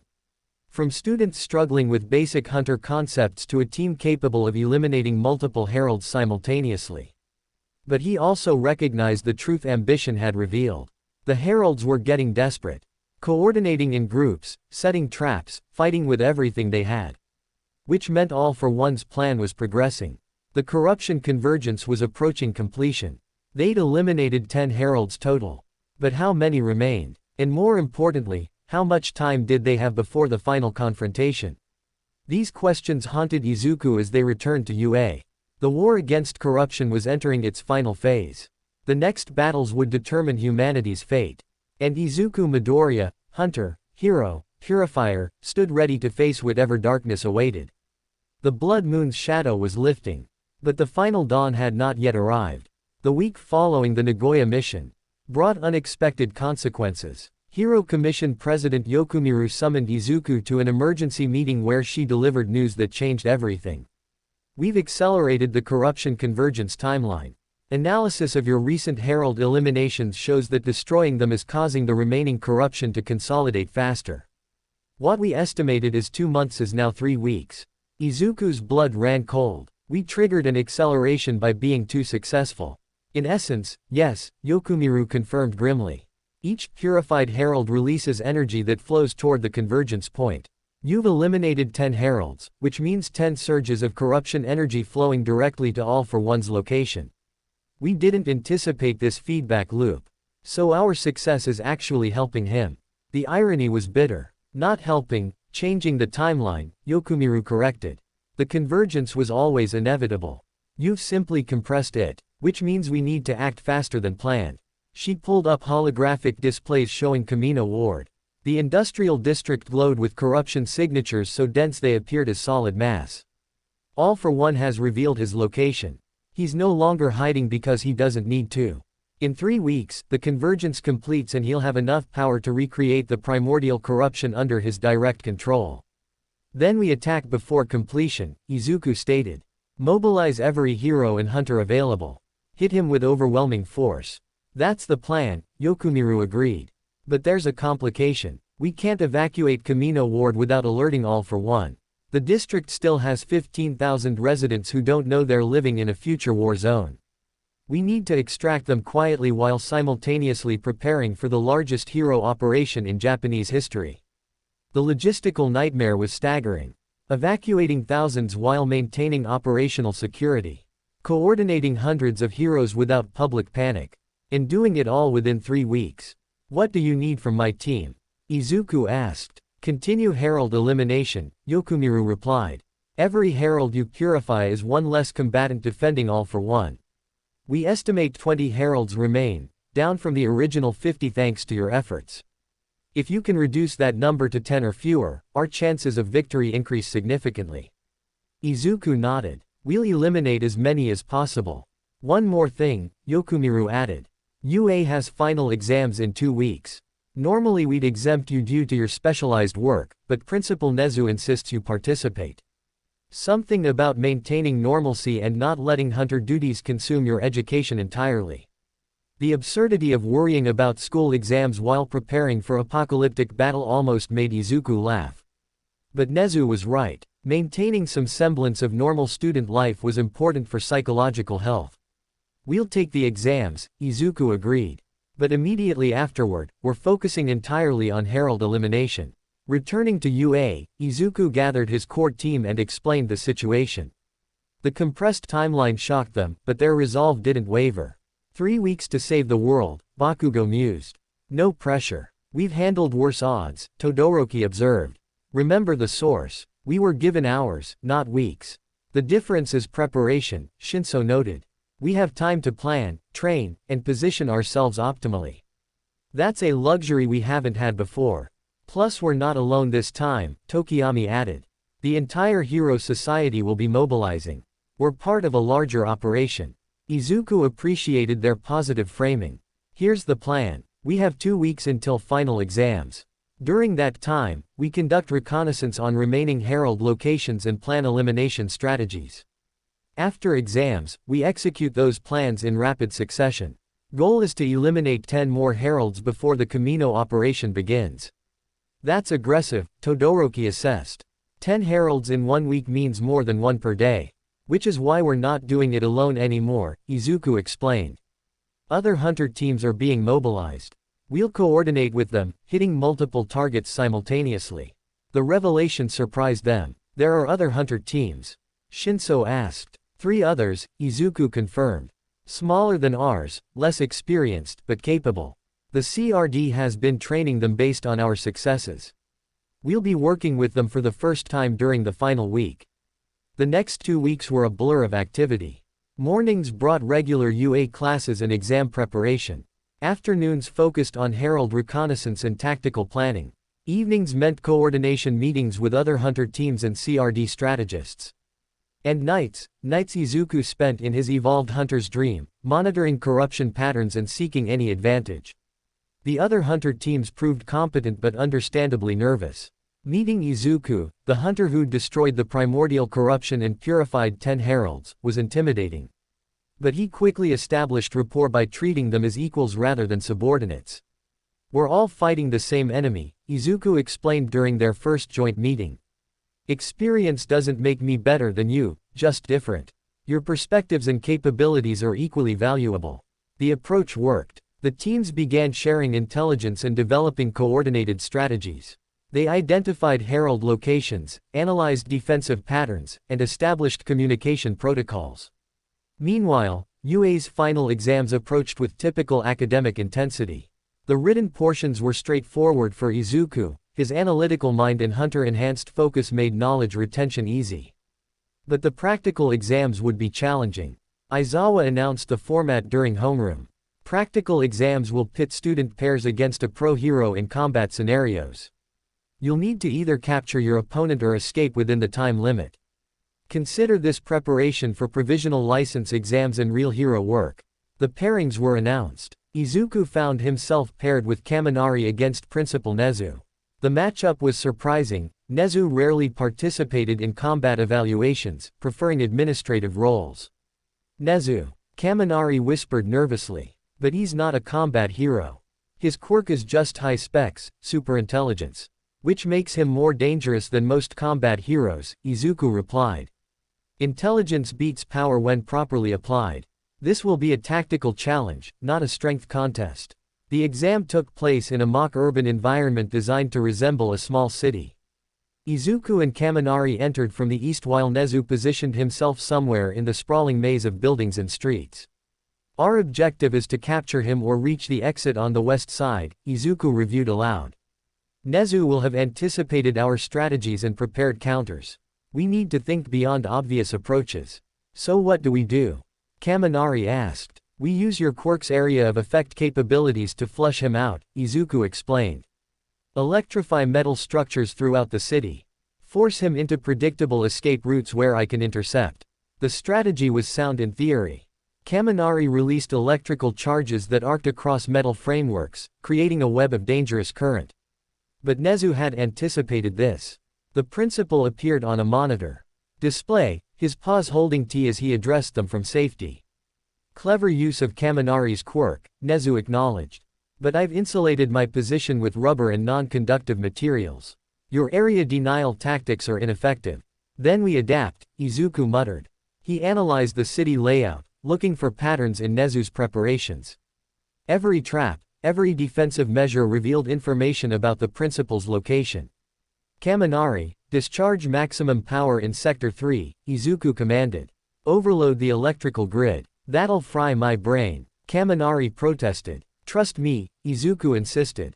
Kaminari complied, releasing a massive electrical burst that overloaded every circuit in Sector 3. His quirk's side effect activated, he became temporarily brain dead, useless for combat. But the power surge revealed something crucial. Nezu's monitoring equipment flickered as backup generators struggled to compensate. For 3 seconds, his surveillance was compromised. Izuku used those 3 seconds to sprint across open ground, his hunter speed carrying him to a building that had shown unusual reinforcement patterns. He burst through a window and found nothing. An empty room with surveillance equipment and pre-recorded messages. Anticipated your gambit, Nezu's voice played from a speaker. But I'm impressed with the execution. Few students would sacrifice their partner's combat capabilities for a tactical advantage. Izuku's hunter senses extended, mapping the entire exam area. Nezu's location had to be there. A utility tunnel beneath the city where his small size provided mobility advantage and his preparations created choke points. Time to end this, Izuku declared. He descended into the tunnels, his saw cleaver manifesting for the first time in the exam. The weapon was technically allowed, all students could use their equipment. But most avoided lethal options in academic settings. Nezu waited in a junction room, surrounded by tranquilizer dart launchers, foam dispensers, and various capture devices. Young Midoriya, I wondered if you'd find me. Your defensive preparations pointed to this location, Izuku explained. High concentration of resources suggests high-value target protection. Excellent deduction, Nezu praised. But recognition doesn't equal victory. Can you reach me before my automated defenses incapacitate you? Izuku's response was to activate quickening. Time slowed, and he perceived every trap's trigger mechanism. He moved through the room like flowing water, avoiding tranquilizer darts by millimeters, sidestepping foam sprays with perfect timing, reaching Nezu before normal reaction time would allow. His saw cleaver stopped centimeters from the principal's throat. Captured. Nezu's expression showed genuine delight. Magnificent. Your perceptive abilities exceed even my projections. That temporal manipulation is new development, yes. Evolved from my quirk's growth, Izuku confirmed, helping Nezu to his feet. Useful for high-speed combat. And apparently for exam success, Nezu observed. You pass with full marks. Now please retrieve your partner before his brain-dead state becomes permanent. The exam concluded successfully. Izuku's performance was analyzed by faculty as demonstration of tactical thinking, adaptive strategy, and appropriate force application. Other students' exams followed similar patterns, each designed to test specific capabilities under pressure. The 2-week period ended with all of Izuku's core team passing their exams.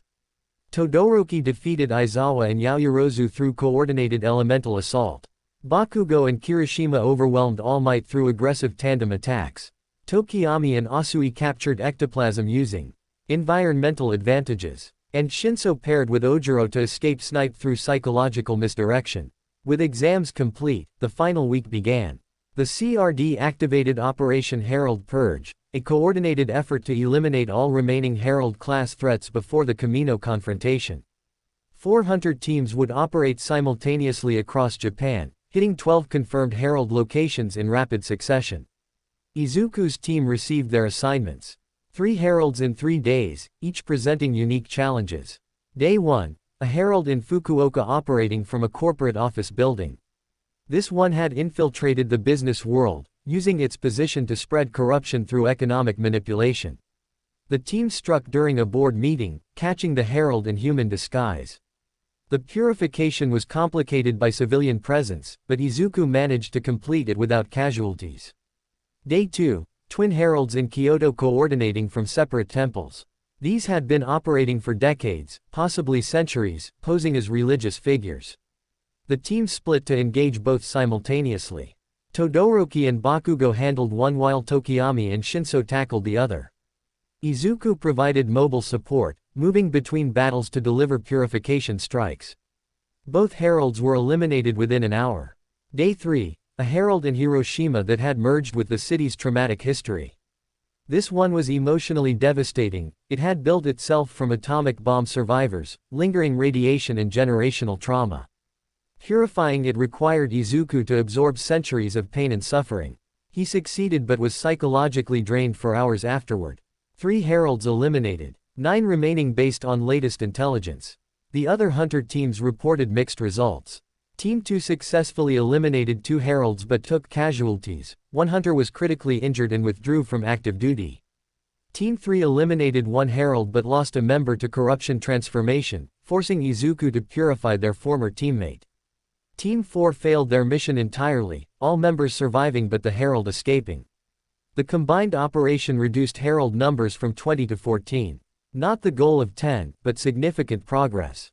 With 4 days remaining before Kamino, the CRD made a difficult decision. No more herald hunting. The remaining heralds had gone to ground, hiding or joining All for One directly. Pursuing them would waste resources better spent preparing for the main confrontation. Final briefing in 2 days, Argent informed Izuku's team. All participating heroes will gather for strategy coordination. You're invited as specialist consultants. The briefing was held in a secure government facility large enough to accommodate 200 heroes. Izuku recognized most top-ranked pros like Endeavor, Best Jeanist, Edgeshot, and Kamui Woods. All Might attended in his civilian form, his skeletal frame a stark reminder of hero vulnerability. And scattered throughout were the other hunter teams, each marked by their specialized licenses. All Might took the stage to address the assembly. In 2 days, we attack Kamino Ward. Our objective is to eliminate All for One before he completes the corruption convergence. This will be the largest hero operation in history and potentially the most dangerous. Many of us may not survive. The blunt acknowledgement of mortality silenced the room. Our strategy is 3-pronged, All Might continued. Team Alpha, led by Endeavor, will engage All for One directly. This team comprises our strongest combat heroes and is designed to buy time for the other teams. Team Beta, led by Edgeshot, will evacuate remaining civilians and secure the perimeter. And Team Gamma, our hunter specialists, will engage and eliminate the remaining heralds defending All for One. Izuku's team was assigned to Team Gamma along with the other hunter units. Their specific role was purification, eliminating heralds permanently rather than just defeating them. All for One will be at his strongest during the convergence, All Might warned. He'll have access to dozens of stolen quirks and command over concentrated corruption. Defeating him will require perfect coordination and willingness to sacrifice. This is not a training exercise or a sports festival. This is war. The briefing continued for hours, detailing positions, communication protocols, contingencies, and evacuation procedures. Every scenario was planned, every risk assessed. By the end, everyone understood both the strategy and the stakes. As heroes dispersed, Izuku found All Might waiting for him privately. The symbol of peace looked exhausted, his time limit clearly weighing on him. Young Midoriya, All Might began. I wanted to speak with you before the battle. About One for All. Your power, Izuku acknowledged. The one you can pass to a successor. Yes, All Might confirmed. I've been searching for that successor. Someone who can carry the torch after my flame burns out. I'd initially considered several candidates, but watching how you've shouldered impossible burdens while maintaining your humanity, I believe I've found who I was looking for. The implication hung in the air. All Might was offering one for all to Izuku. I can't accept, Izuku stated after a long moment. All Might's surprise was evident. May I ask why? Because I'm already something else, Izuku explained. My hunter's blood has evolved by absorbing the source's corruption. Adding one for all might create an unstable mixture. More importantly, I've built my entire identity around being a corruption hunter. One for all is meant for a symbol of peace. I'm meant to operate in shadows, not spotlight. You've given this considerable thought, All Might observed. Since the sports festival, Izuku admitted. I knew eventually you'd offer. And I knew I'd have to refuse. Find someone who can be the symbol you were. I'll support them from the shadows. All Might was silent, processing the rejection. Then he smiled, genuine warmth rather than his public grin. You're wise beyond your years, young Midoriya. And you're right. One for all needs someone who can inspire through presence, not operate through absence. I'll continue my search. There's someone in our class who'd be perfect, Izuku suggested. But that's your decision to make. They parted with mutual respect. Izuku had turned down the world's most powerful Quirk, but he'd done so for the right reasons. His path was different from All Might's, but equally valid. The final 2 days passed in intensive preparation. Equipment was inspected and upgraded. Teams ran coordination drills. Heroes said goodbyes to families, knowing some wouldn't return. And Izuku spent long hours with his mother, cherishing what might be their last time together. You're going to fight the villain All Might couldn't fully defeat, Inko stated. It wasn't a question. Yes, Izuku confirmed. But I'm not fighting alone. I have my team, experienced heroes backing us, and a plan that should work.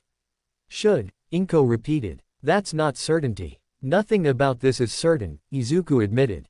But if we don't fight, humanity loses by default. This is our only chance.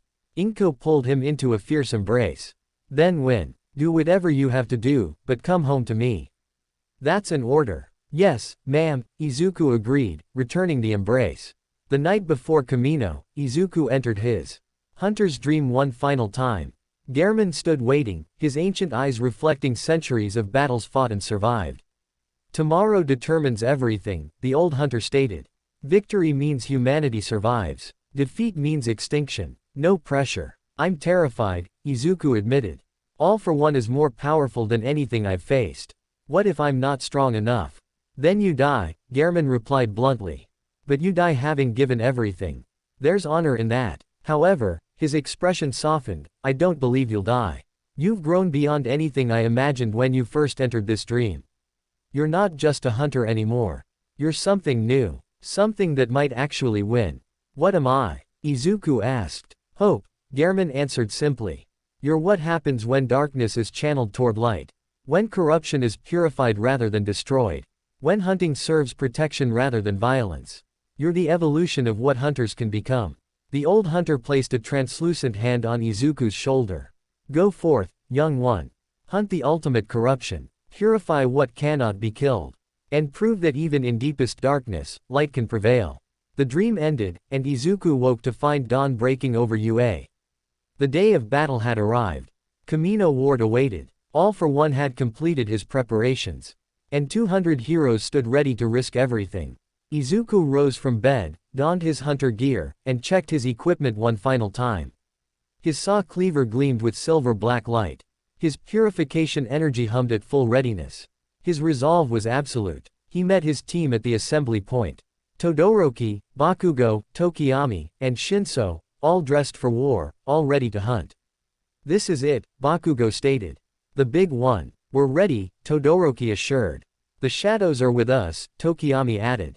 Then let's save the world, Shinso declared. They boarded the transport to Kamino Ward. The war against corruption's mastermind was about to begin. And Izuku Midoriya, hunter, purifier, hope incarnate, led his team into battle. The Blood Moon's final shadow awaited. The ultimate hunt began now. The transport convoy arrived at Kamino Ward's perimeter as dawn broke across the industrial district. 200 heroes assembled in staging areas around the target zone, their presence concealed by stealth quirks and strategic positioning. From his vantage point, Izuku could see the corruption's physical manifestation, black tendrils rising from the district's heart like diseased veins, pulsing with malevolent energy. Teams, final check, All Might's voice crackled through every communicator. Team Alpha, confirm ready status. Alpha ready, Endeavor responded, his flames already igniting. Around him stood Japan's most powerful combat heroes, Best Jeanist, Edgeshot, Kamui Woods, MT. Lady, and a dozen others. Team Beta, confirm. Beta ready for evacuation operations, Edgeshot reported. His team specialized in speed and precision, perfect for extracting civilians from an active combat zone. Team Gamma, confirm. Gamma ready, Izuku stated, his golden eyes fixed on the corruption nexus. His hunter team stood beside him, Todoroki's temperature already fluctuating, Bakugo's hands crackling with explosive anticipation, Tokiyami's dark shadow writhing eagerly, and Shinso's exhausted eyes sharp with focus. The other hunter teams positioned nearby completed their specialist unit. All teams, engage. The battle began with Endeavor's signal flare, a pillar of flame so intense it turned the morning sky orange. Team Alpha charged the district's center, where corruption readings indicated all for one's location. Buildings shook as heroes with strength quirks demolished obstacles. The sky filled with aerial combatants providing reconnaissance and support. Team Beta moved through residential sections with surgical efficiency. Edgeshot's team evacuated confused civilians who'd been told to shelter in place during a gas leak emergency. The lie was thin but effective. People fled willingly when heroes in full combat gear urged immediate departure. And Team Gamma, the hunters, engaged the heralds.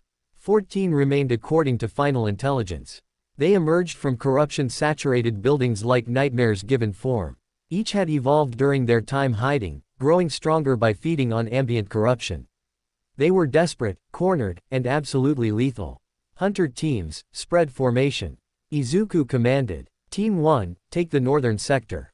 Team 2, eastern. Team 3, southern. We'll handle western and provide mobile support. His team moved as one toward their assigned zone. 3 heralds materialized from shadows, one massive and tank-like, another swift and serpentine, the third appearing almost human but radiating concentrated malevolence.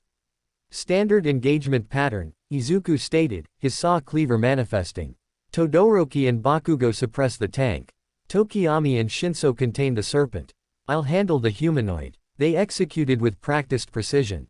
Todoroki flash froze the ground beneath the tank herald while Bakugo's explosions forced it to constantly stabilize. The creature's massive strength meant little when it couldn't maintain footing.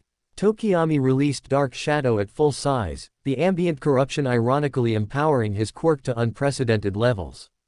The shadow being wrapped around the serpent herald, binding its movements. Shinso positioned strategically, calling out tactical adjustments and watching for opportunities to exploit. Izuku faced the humanoid herald alone. This one carried itself with confidence that suggested significant age and experience. When it spoke, its voice resonated with cruel intelligence. The young purifier, it greeted. I've heard stories. You've eliminated 14 of our kind. Impressive. But I am Malice, oldest of the remaining heralds. I've survived for 3 centuries by being stronger and smarter than those you've faced. Then you'll be the most satisfying purification yet, Izuku replied, activating his hunter's blood fully. Silvery black mist enveloped him as his presence became oppressive. They clashed. Malice fought with technique refined over 300 years. Every strike was perfect. Every counter was optimal. It anticipated Izuku's attacks through sheer experience, responding before his blade completed its arc. But Izuku had something Malice's previous opponents lacked: evolution. His purification ability had grown with each herald eliminated. Now he could channel it not just through his weapon, but throughout his entire combat style. His movements disrupted corruption passively. His presence weakened herald cohesion. And when his saw cleaver connected, the purification damage was devastating. Malice adapted rapidly, but adaptation required time. And time was something the corrupted entity didn't have. Izuku pressed his advantage relentlessly, each strike accumulating damage that couldn't fully regenerate. You're different from the others, Malice observed between exchanges. Not just a hunter. Something more. I absorbed the source's core, Izuku explained, his blade transforming mid-strike. I carry purified corruption within me. That makes me uniquely suited to destroy your kind. Or it makes you one step from becoming us, Malice countered. How long before the corruption you've absorbed corrupts you in turn? The psychological attack was calculated but ineffective. Izuku had confronted this fear repeatedly during training in dream state analysis. I've already answered that question. The corruption serves me, I don't serve it. Now stop talking and fight. His saw cleaver found Malice's core on the next exchange. The herald's eyes widened in surprise as purification energy flooded through its essence. Impossible. I'm the strongest. I should have. The entity dissolved into brilliant light. Izuku turned to assess his team's progress. The tank herald lay defeated, its massive form already dissipating under Bakugo's sustained explosive assault and Todoroki's elemental bombardment. The serpent herald struggled in dark shadow's grip while Shinso coordinated the final containment. Izuku's purification strike ended its resistance. 3 heralds eliminated in under 5 minutes. Western sector clear, Izuku reported via communicator. Advancing to support other teams. They moved through the district, engaging herald after herald. Team 1 had successfully eliminated 2 but taken casualties, 1 hunter was down with severe injuries. Team 2 struggled against a herald that could multiply itself into dozens of lesser copies. Team 3 fought defensively, pinned by a herald specializing in area denial corruption. Izuku's team provided the decisive advantage.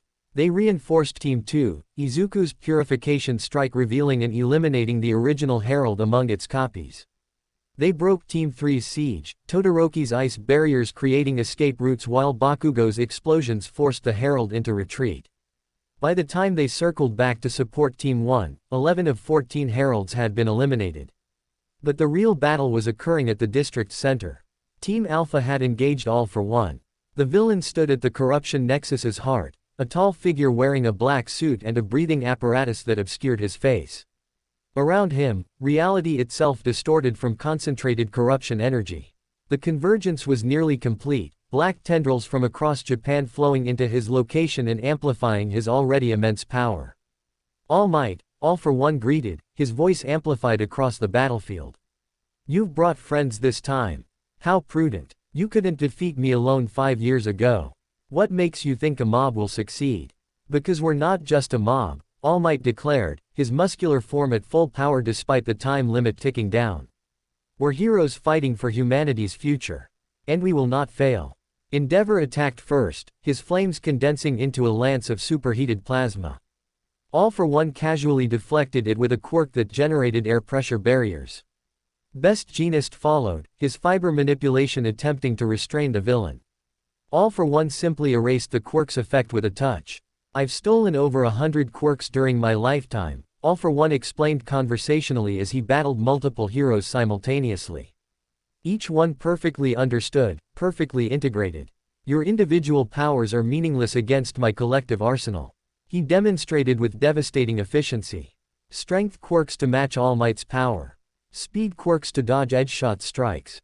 Defensive quirks that made Kamui Woods' binding useless. Offensive quirks that kept MT Lady at bay. And underlying it all, corruption manipulation that amplified every attack. The Team Alpha heroes were outmatched. Not individually weak, but facing an opponent whose accumulated power exceeded their combined strength. They were buying time, but at tremendous cost. Midoriya, status. All Might's voice strained through the communicator as he traded blows with All for One. 11 heralds down, 3 remaining, Izuku reported. But they've retreated to defend All for One directly.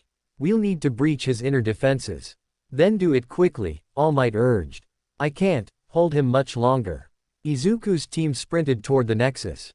The remaining 3 heralds had positioned themselves as a defensive perimeter, their corruption creating a barrier that heroes couldn't penetrate. Standard attacks dissipated against the concentrated darkness. We need overwhelming force, Todoroki assessed. Something that punches through their defenses before they can adapt. I have an idea, Bakugo stated, his manic grin visible despite the chaos. But it's crazy. Crazy is our specialty, Izuku replied. What do you need? Everyone's support, Bakugo declared. Todoroki, create an ice ramp to maximum altitude. Tokiyami, dark shadow propels me higher. Shinso, coordinate timing. Deku, catch me when I fall. The plan was insane, but sometimes insanity succeeded where sanity failed. Todoroki created a spiraling ice ramp that reached 50 meters high. Bakugo sprinted up it while charging his gauntlets to maximum capacity. At the apex, Dark Shadow grabbed him and hurled him even higher. At 70 meters altitude, Bakugo released everything. The explosion was visible from kilometers away. A blast that would have leveled buildings condensed into a single downward spike of force. It struck the Herald barrier with the power of a meteor impact. The barrier shattered. But Bakugo's gambit had a cost. He depleted his sweat reserves completely and was now falling toward the ground from lethal height. Izuku activated quickening and sprinted to intercept. Time slowed as he calculated trajectory, velocity, and impact force. He reached the landing zone with seconds to spare, his enhanced strength absorbing Bakugo's momentum. Told you. I had it under control, Bakugo gasped, barely conscious from Quirk overuse. You're an idiot, Izuku replied with genuine affection. But an effective one. With the barrier down, the remaining 3 heralds were exposed. Other hunter teams converged, and the final engagements were brief. Izuku personally purified 2 while another hunter team eliminated the third. 14 heralds, all eliminated.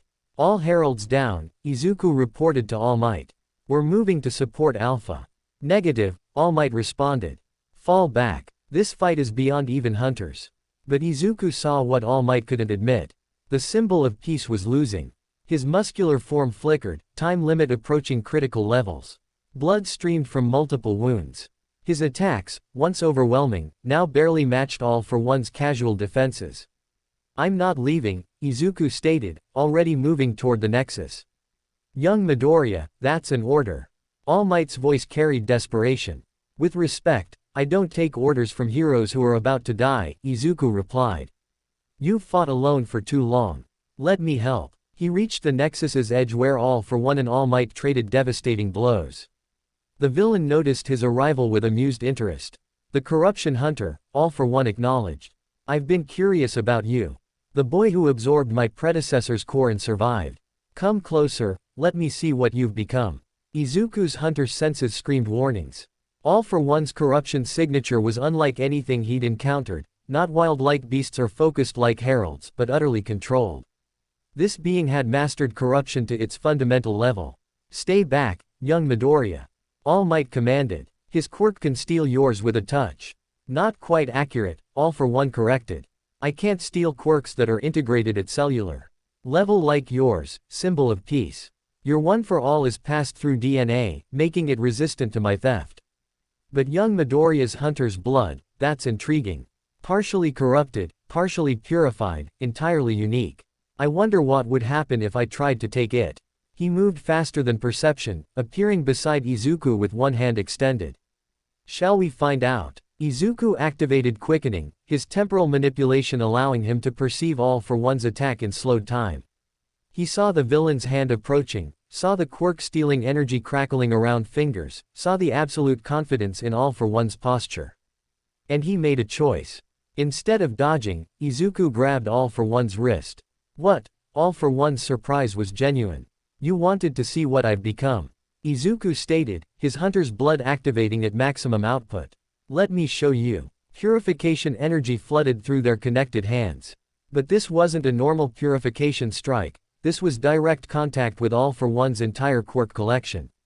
Izuku felt hundreds of stolen powers, each one a fragment of someone else's identity, all forcibly integrated into a single being. It was corruption on a fundamental level.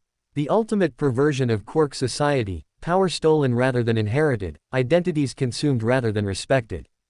And Izuku's evolved hunter's blood recognized it as the ultimate prey. You think you can purify me? All for One's voice carried genuine anger for the first time. I've mastered corruption for over a century. I am beyond your comprehension. He tried to pull away, but Izuku's grip was absolute.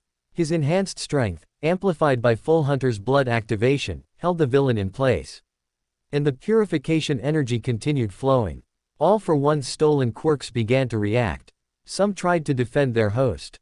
Others rebelled, recognizing purification as potential freedom. The villain's control, maintained through century of practice, started to fracture. Impossible, All for One gasped. You're not just purifying corruption. You're freeing the quirks I've stolen. Every quirk you took represents a person you violated, Izuku stated, his voice carrying both his own consciousness and something deeper, the collective will of every herald he'd purified, every beast he'd eliminated, every corruption signature he'd neutralized. They've been screaming inside you for decades. Now they're being released. The purification intensified. Quirks began separating from All for One's core, manifesting as ghostly impressions of their original owners.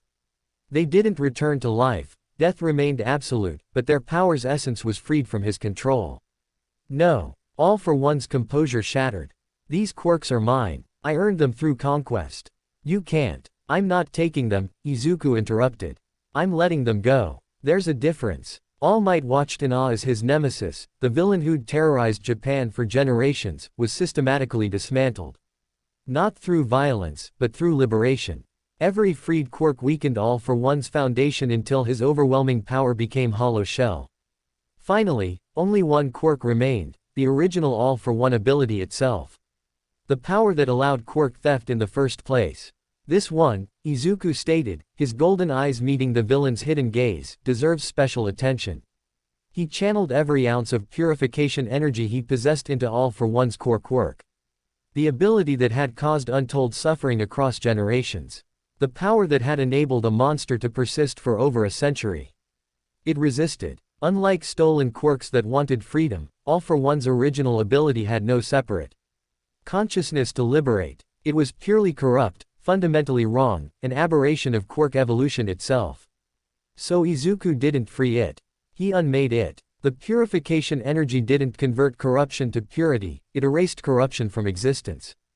The All for One quirk dissolved like salt in water, its fundamental nature overridden by purifying force. All for One collapsed. Without his quirk collection, without his stolen power, without even his original ability, he was just a man. An old man whose body had been maintained artificially through quirk effects that no longer existed. He aged rapidly, his preserved youth fading to reveal the century-plus of actual time his body had endured. What have you done? All for One whispered, his voice now fragile and weak. My power, my purpose, everything I built. I freed the people you enslaved and erased the ability that enabled your crimes, Izuku replied. What you do with whatever life remains is up to the justice system. The corruption convergence, deprived of its coordinator, began to disperse. The black tendrils dissolved harmlessly into atmosphere. The oppressive presence that had hung over Kamino Ward lifted like morning fog. The battle was over. All Might staggered, his muscular form finally giving out as his time limit expired. He reverted to his skeletal civilian appearance, blood dripping from multiple wounds. But he was smiling. You did it, young Midoriya, All Might gasped. You defeated him, not through overwhelming power, but through understanding corruption's true nature. That's truly heroic. Medic heroes rushed in, treating wounded and securing All for One for transport to a maximum security facility. The villain, now powerless and aged, was loaded into a containment vehicle designed for quirkless prisoners. He'd face trial for generations of crimes. Izuku's team gathered around him, exhausted but victorious. Todoroki's costume was scorched and frozen in equal measure. Bakugo could barely stand from quirk overuse. Tokiyami's dark shadow had retreated to minimal manifestation. Shinso looked ready to collapse. But they'd survived. All of them. Casualties. Izuku asked Argent via communicator. 17 heroes injured, 3 critically, Argent reported. But 0 deaths. That's unprecedented for an operation of this scale. You gave us a miracle, Midoriya. The word felt wrong. Izuku didn't believe in miracles, he believed in preparation, training, teamwork, and sacrifice. They'd won because 200 heroes had coordinated perfectly, because hunter teams had eliminated defensive heralds, because All Might had held the line long enough for Izuku to finish the job. It wasn't me, Izuku stated. It was all of us. The sun rose fully over Kamino Ward, illuminating the district without corruption's shadow for the first time in years. Civilians began returning cautiously, guided by evacuation teams who explained the gas leak had been resolved. They'd never know how close they'd come to extinction. As heroes dispersed and cleanup operations began, Izuku found a quiet rooftop where he could process everything. The battle had been won. All for One was defeated. The corruption convergence was dispersed. But something felt unfinished. His hunter's senses still detected faint corruption signatures scattered across Japan. Not heralds, those were eliminated. Not beasts, transformation rates had dropped to nearly zero without All for One's coordination. Something else. Something subtle. Residual corruption, Gehrman's voice spoke in his mind, the hunter's dream connection manifesting briefly. All for One's defeat dispersed the convergence, but individual corruption potential still exists. It always will. Humanity's capacity for darkness is fundamental to human nature. So the fight never ends? Izuku asked. The apocalyptic threat ends, Gehrman corrected. But smaller battles continue. That's the hunter's burden, eternal vigilance against corruption that will never fully disappear. Can you accept that? Izuku looked out over Kamino Ward, seeing hope instead of devastation. Yes, because even if corruption persists, so does the will to oppose it. As long as people choose light over darkness, hunters have purpose. Then your journey continues, Gehrman declared. Different than before, no more existential threats, just steady vigilance. But still necessary. Still heroic. The dream connection faded, leaving Izuku alone with his thoughts. He'd won the war but would fight countless small battles ahead. It was enough. It had to be. His phone buzzed, a message from his mother. I saw the news. Kamino Ward incident resolved. You're okay. Izuku smiled and typed back. I'm okay, Mom. Coming home soon. Love you. The response was immediate. Love you too. I'm making katsudon. Some things never changed. And that was beautiful. 3 weeks after the Battle of Kamino Ward, life at UA High School had achieved a new equilibrium. The summer training camp was scheduled to begin, and for the first time in months, the event would proceed without apocalyptic threats looming overhead. Izuku stood in Class 1A's homeroom, watching his classmates pack for the trip with characteristic enthusiasm. I heard we're going to the mountains. Ishido exclaimed, practically vibrating with excitement. Hot springs, forest trails, and supposedly some insane training from pro heroes. The provisional license exam is approaching, Iida stated, his hand gestures mechanical as always. This camp represents crucial preparation for that milestone. We must approach it with maximum seriousness. Or we could just enjoy not fighting for our lives for once, Kaminari suggested. You know, normal teenager stuff. Izuku smiled at the exchange. Normal teenager stuff. The concept felt foreign after months of herald hunting and existential threats. But Kamino's victory had given them exactly that, the luxury of normalcy. Midoriya, Uraraka approached with her characteristic warmth. Are you okay? You've been quiet since the battle. Just processing, Izuku replied honestly. We spent so long fighting corruption that I'm not sure what to do now that the major threats are eliminated. Maybe that's the point, Uraraka suggested. You get to figure out who you are when you're not constantly saving the world. That sounds kind of nice, actually. Before Izuku could respond, Aizawa entered the classroom with his usual exhausted demeanor. Listen up. The training camp starts tomorrow, but today we have a special assembly. All students and faculty required. Move. The assembly took place in UA's main auditorium, packed with every student from all 3 grades. Principal Nezu stood at the podium, his small form somehow commanding absolute attention. The events of recent months have been extraordinary, Nezu began. The corruption crisis, herald manifestations, and ultimately the Battle of Kamino Ward, these represent challenges that extended far beyond normal hero work. Many of you participated directly or supported those who did. Today, we formally acknowledge those contributions. A holographic display activated, showing images from the Kamino operation. Heroes engaging All for One, hunter teams eliminating heralds, evacuation efforts saving thousands. The scope of coordination was staggering when presented comprehensively. 5 students from Class 1A undertook particularly dangerous roles, Nezu continued. Midoriya Izuku, Todoroki Shoto, Bakugo Katsuki, Tokiyami Fumikage, and Shinso Hitoshi from General Education. These young people operated as specialized corruption hunters, eliminating 14 heralds and ultimately contributing to All for One's defeat. The auditorium erupted in applause. Izuku's team stood reluctantly as Nezu called them forward. The recognition felt strange, They'd done what was necessary, not what was praiseworthy. Your actions saved countless lives and prevented humanity's extinction, Nezu stated. The Hero Commission has authorized special commendations for each of you. Additionally, Shinso Hitoshi is being transferred to the Hero course effective immediately. Your performance validated what we already knew, you belong among heroes. Shinso's exhausted eyes widened with shock. Transfer to the Hero course had been his dream since failing the entrance exam. Now it was reality. Furthermore, Nezu continued, the specialized hunter program you pioneered will be expanded. Other students with appropriate quirks and psychological profiles will receive training. You 5 will serve as instructors, passing your knowledge to the next generation of corruption specialists. The responsibility was significant but felt right. They'd learned through trial and necessity, others could learn through structured curriculum. It would be safer, more effective, and ultimately save more lives. After the assembly, Izuku's team gathered in their usual meeting spot. The atmosphere was different now, less urgency, more camaraderie. They'd survived the war and earned the right to simply exist as friends. Hero course, Shinso repeated, still processing. I'm actually in the Hero course. You earned it, Todoroki stated. Your tactical thinking and brainwashing applications were crucial to our success. Welcome to Class 1A. Took you long enough, Bakugo added, which was probably the closest he'd come to expressing approval. The shadows recognize your worth, Tokiyami intoned. As do we. So what now? Shinso asked. The big threat is gone. All for One is powerless and imprisoned. Heralds are eliminated. What do corruption hunters do during peacetime?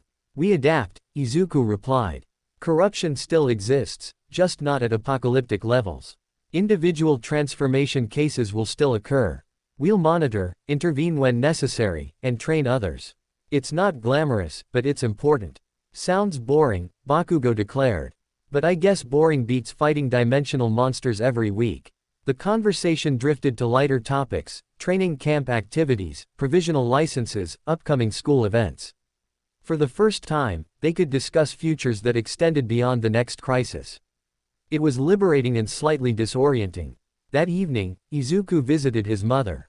She'd prepared his favorite katsudon and sat watching him eat with maternal satisfaction. The past months had aged her. Worry lines that hadn't existed before Kamino now marked her features. But her smile remained warm. The Hero Commission contacted me again, Inko mentioned. They wanted to thank me for allowing you to participate in the operation. As if I had any control over your choices.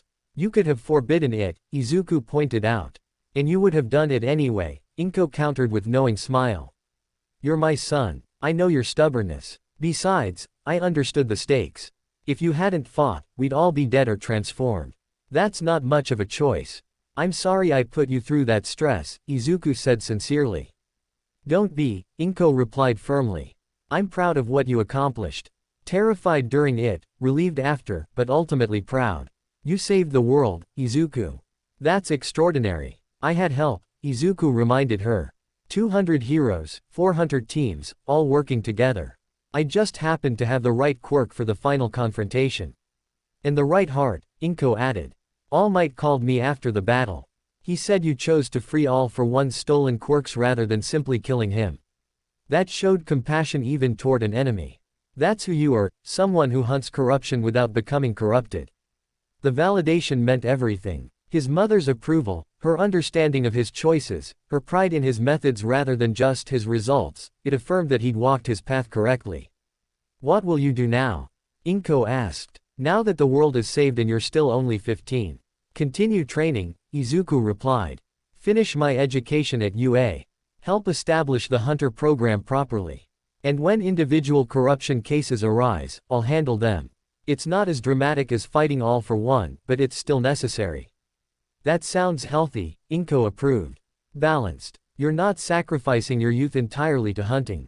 I learned that lesson, Izuku assured her.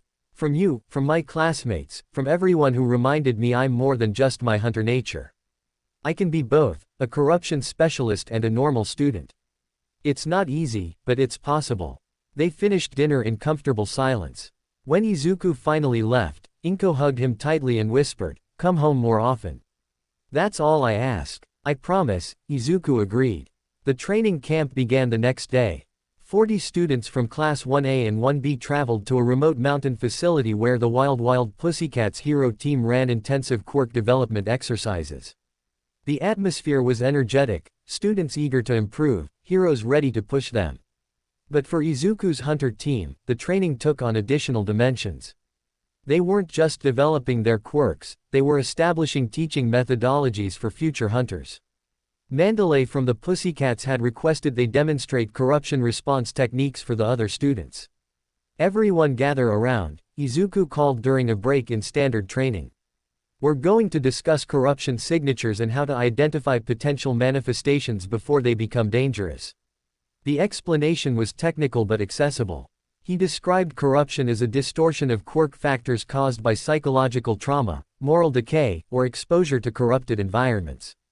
He explained that most people with corruption potential would never transform. The psychological breaking point required was extremely specific. But recognizing the signs allowed for early intervention. How do you intervene? Yaoyorozu asked, her analytical mind engaged. Therapy, usually, Izuku explained. The CRD has psychologists specializing in corruption potential. They work with at-risk individuals to address trauma, provide coping mechanisms, and reduce transformation likelihood. Hunting is last resort when psychological intervention fails. So you're not just killing monsters, Kirishima observed. You're preventing them from existing in the first place. That's manly. It's practical, Izuku corrected. Every transformation prevented is a life saved and a potential tragedy avoided. That's the real victory, not purifying heralds, but making herald purification unnecessary. The lesson continued for an hour, covering detection techniques, intervention protocols, and emergency response procedures. By the end, every student understood both the threat and the appropriate responses.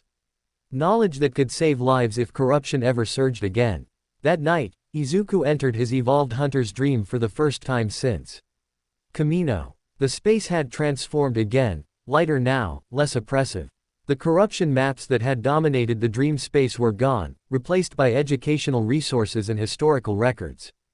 Gehrman appeared, his translucent form more solid than before. The dream changes to reflect your needs. With the apocalyptic threat ended, you no longer require constant corruption monitoring. Now you need knowledge, understanding the history and methodology of hunting. Will I still need this dream? Izuku asked. Without major threats, maybe the hunter's dream becomes unnecessary. The dream serves multiple purposes, Gehrman explained. Crisis management was one, but it also provides connection to hunter lineage, access to collective knowledge, and space for psychological processing. You'll need it differently now, but you'll still need it. And you? Izuku inquired. Do you remain as my mentor, or does your role change too? Gehrman smiled, a rare expression. I remain as guide. Not for combat anymore, but for wisdom. You'll face ethical dilemmas that aren't solved through purification. You'll need perspective that comes from centuries of hunter experience. That's what I provide now. The old hunter gestured to the dream space's new configuration. You've become something unprecedented, a hunter who operates within hero society rather than outside it. That requires navigating politics, bureaucracy, and public perception. Skills I never needed but you will. Teaching me to be diplomatic. Izuku asked with amusement. Teaching you to be sustainable, Gehrman corrected. Lone hunters burn out or become monsters. Integrated hunters can operate for decades, building systems that persist beyond individual lifetimes. That's your new mission, create something that lasts. The conversation continued late into the dream night. They discussed hunter traditions, historical precedents, philosophical foundations. When Izuku finally woke, he felt centered in a way he hadn't since his quirk first manifested. The training camp continued for 3 more days. Standard exercises pushed students' quirks to new limits. Izuku's hunter team ran additional sessions on corruption response, gradually establishing curriculum that could be replicated. By the camp's end, 40 students had basic hunter education, not enough to make them specialists but sufficient for recognition and reporting. The provisional license exam followed 2 weeks later. A massive event with thousands of hero students from across Japan competing. The format tested rescue skills, combat capability, and situational judgment through complex scenarios. Izuku's team performed exceptionally. Todoroki's elemental control had reached unprecedented balance. Bakugo's precision had evolved beyond raw power. Tokiyami's dark shadow coordination was seamless. Shinso's brainwashing applications demonstrated strategic brilliance. And Izuku himself, operating without corruption threats for the first time in months, discovered he was still an exceptional combatant and tactician. They all passed. Provisional hero licenses granted, complete with their specialized hunter designations. Official recognition that they could operate as pro-heroes under supervision. We're legitimate now, Shinso observed, examining his license with satisfaction. We were always legitimate, Todoroki countered. Now we're just official. There's a difference, Bakugo muttered. Official means people have to respect us instead of just fearing us. I prefer respect, Tokiyami declared. Fear is Dark Shadow's domain.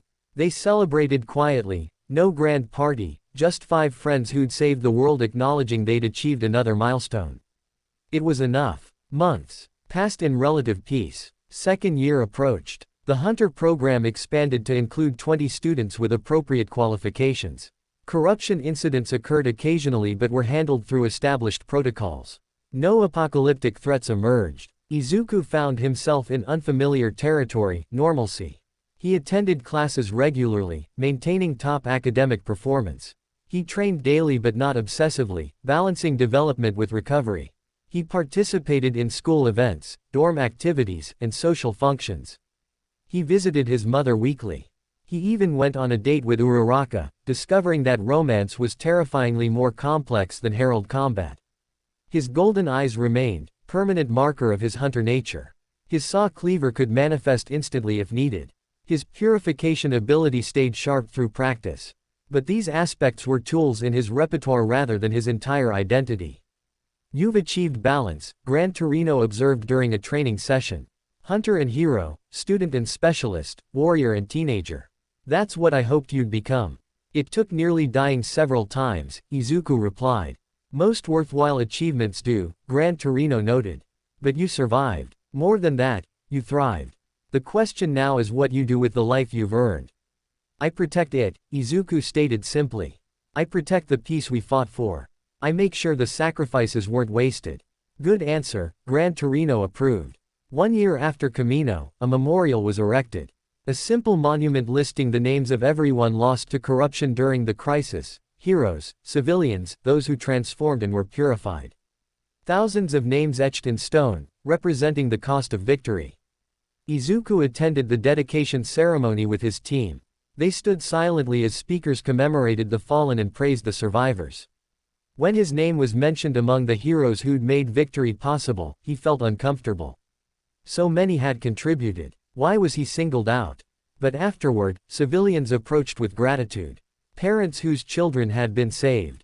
Workers whose transformations had been prevented. Families who'd been evacuated from Camino. Each one thanked him personally. You gave us our lives back, an elderly woman said, gripping his hand tightly. My grandson was showing corruption signs. The intervention program you helped establish saved him. He's healthy now, studying to be a hero himself. Thank you. The gratitude was overwhelming. Izuku had fought for abstract concepts, humanity, civilization, the future. But these were the concrete results. Actual people living actual lives because he'd chosen to hunt. This is why we do it, Todoroki observed quietly. Not for recognition or glory. For them, Izuku agreed. That evening, he sat on UA's rooftop watching sunset paint the sky. His golden eyes reflected the fading light as he contemplated everything that had led to this moment. From a 4-year-old experiencing his first hunter dream to a 16-year-old who'd defeated the ultimate corruption, it had been quite a journey. Mind if I join you? All Might's voice asked from behind. Of course not, Izuku replied. All Might sat beside him in his skeletal civilian form. The symbol of peace had officially retired after Camino, his power finally exhausted. But he'd remained at UA as a teacher, guiding the next generation. I never properly thanked you, All Might stated. For defeating All for One when I couldn't. For finding a solution I'd never imagined. For proving that even darkness can serve the light. You held the line until I could finish the job, Izuku countered. That's partnership, not failure. Generous. Perspective, All Might observed. But accurate. I've been thinking about legacies recently. What we leave behind when our time ends. I'd hope to pass one for all to someone who could be the next symbol of peace.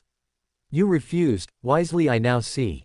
But you've created something equally valuable.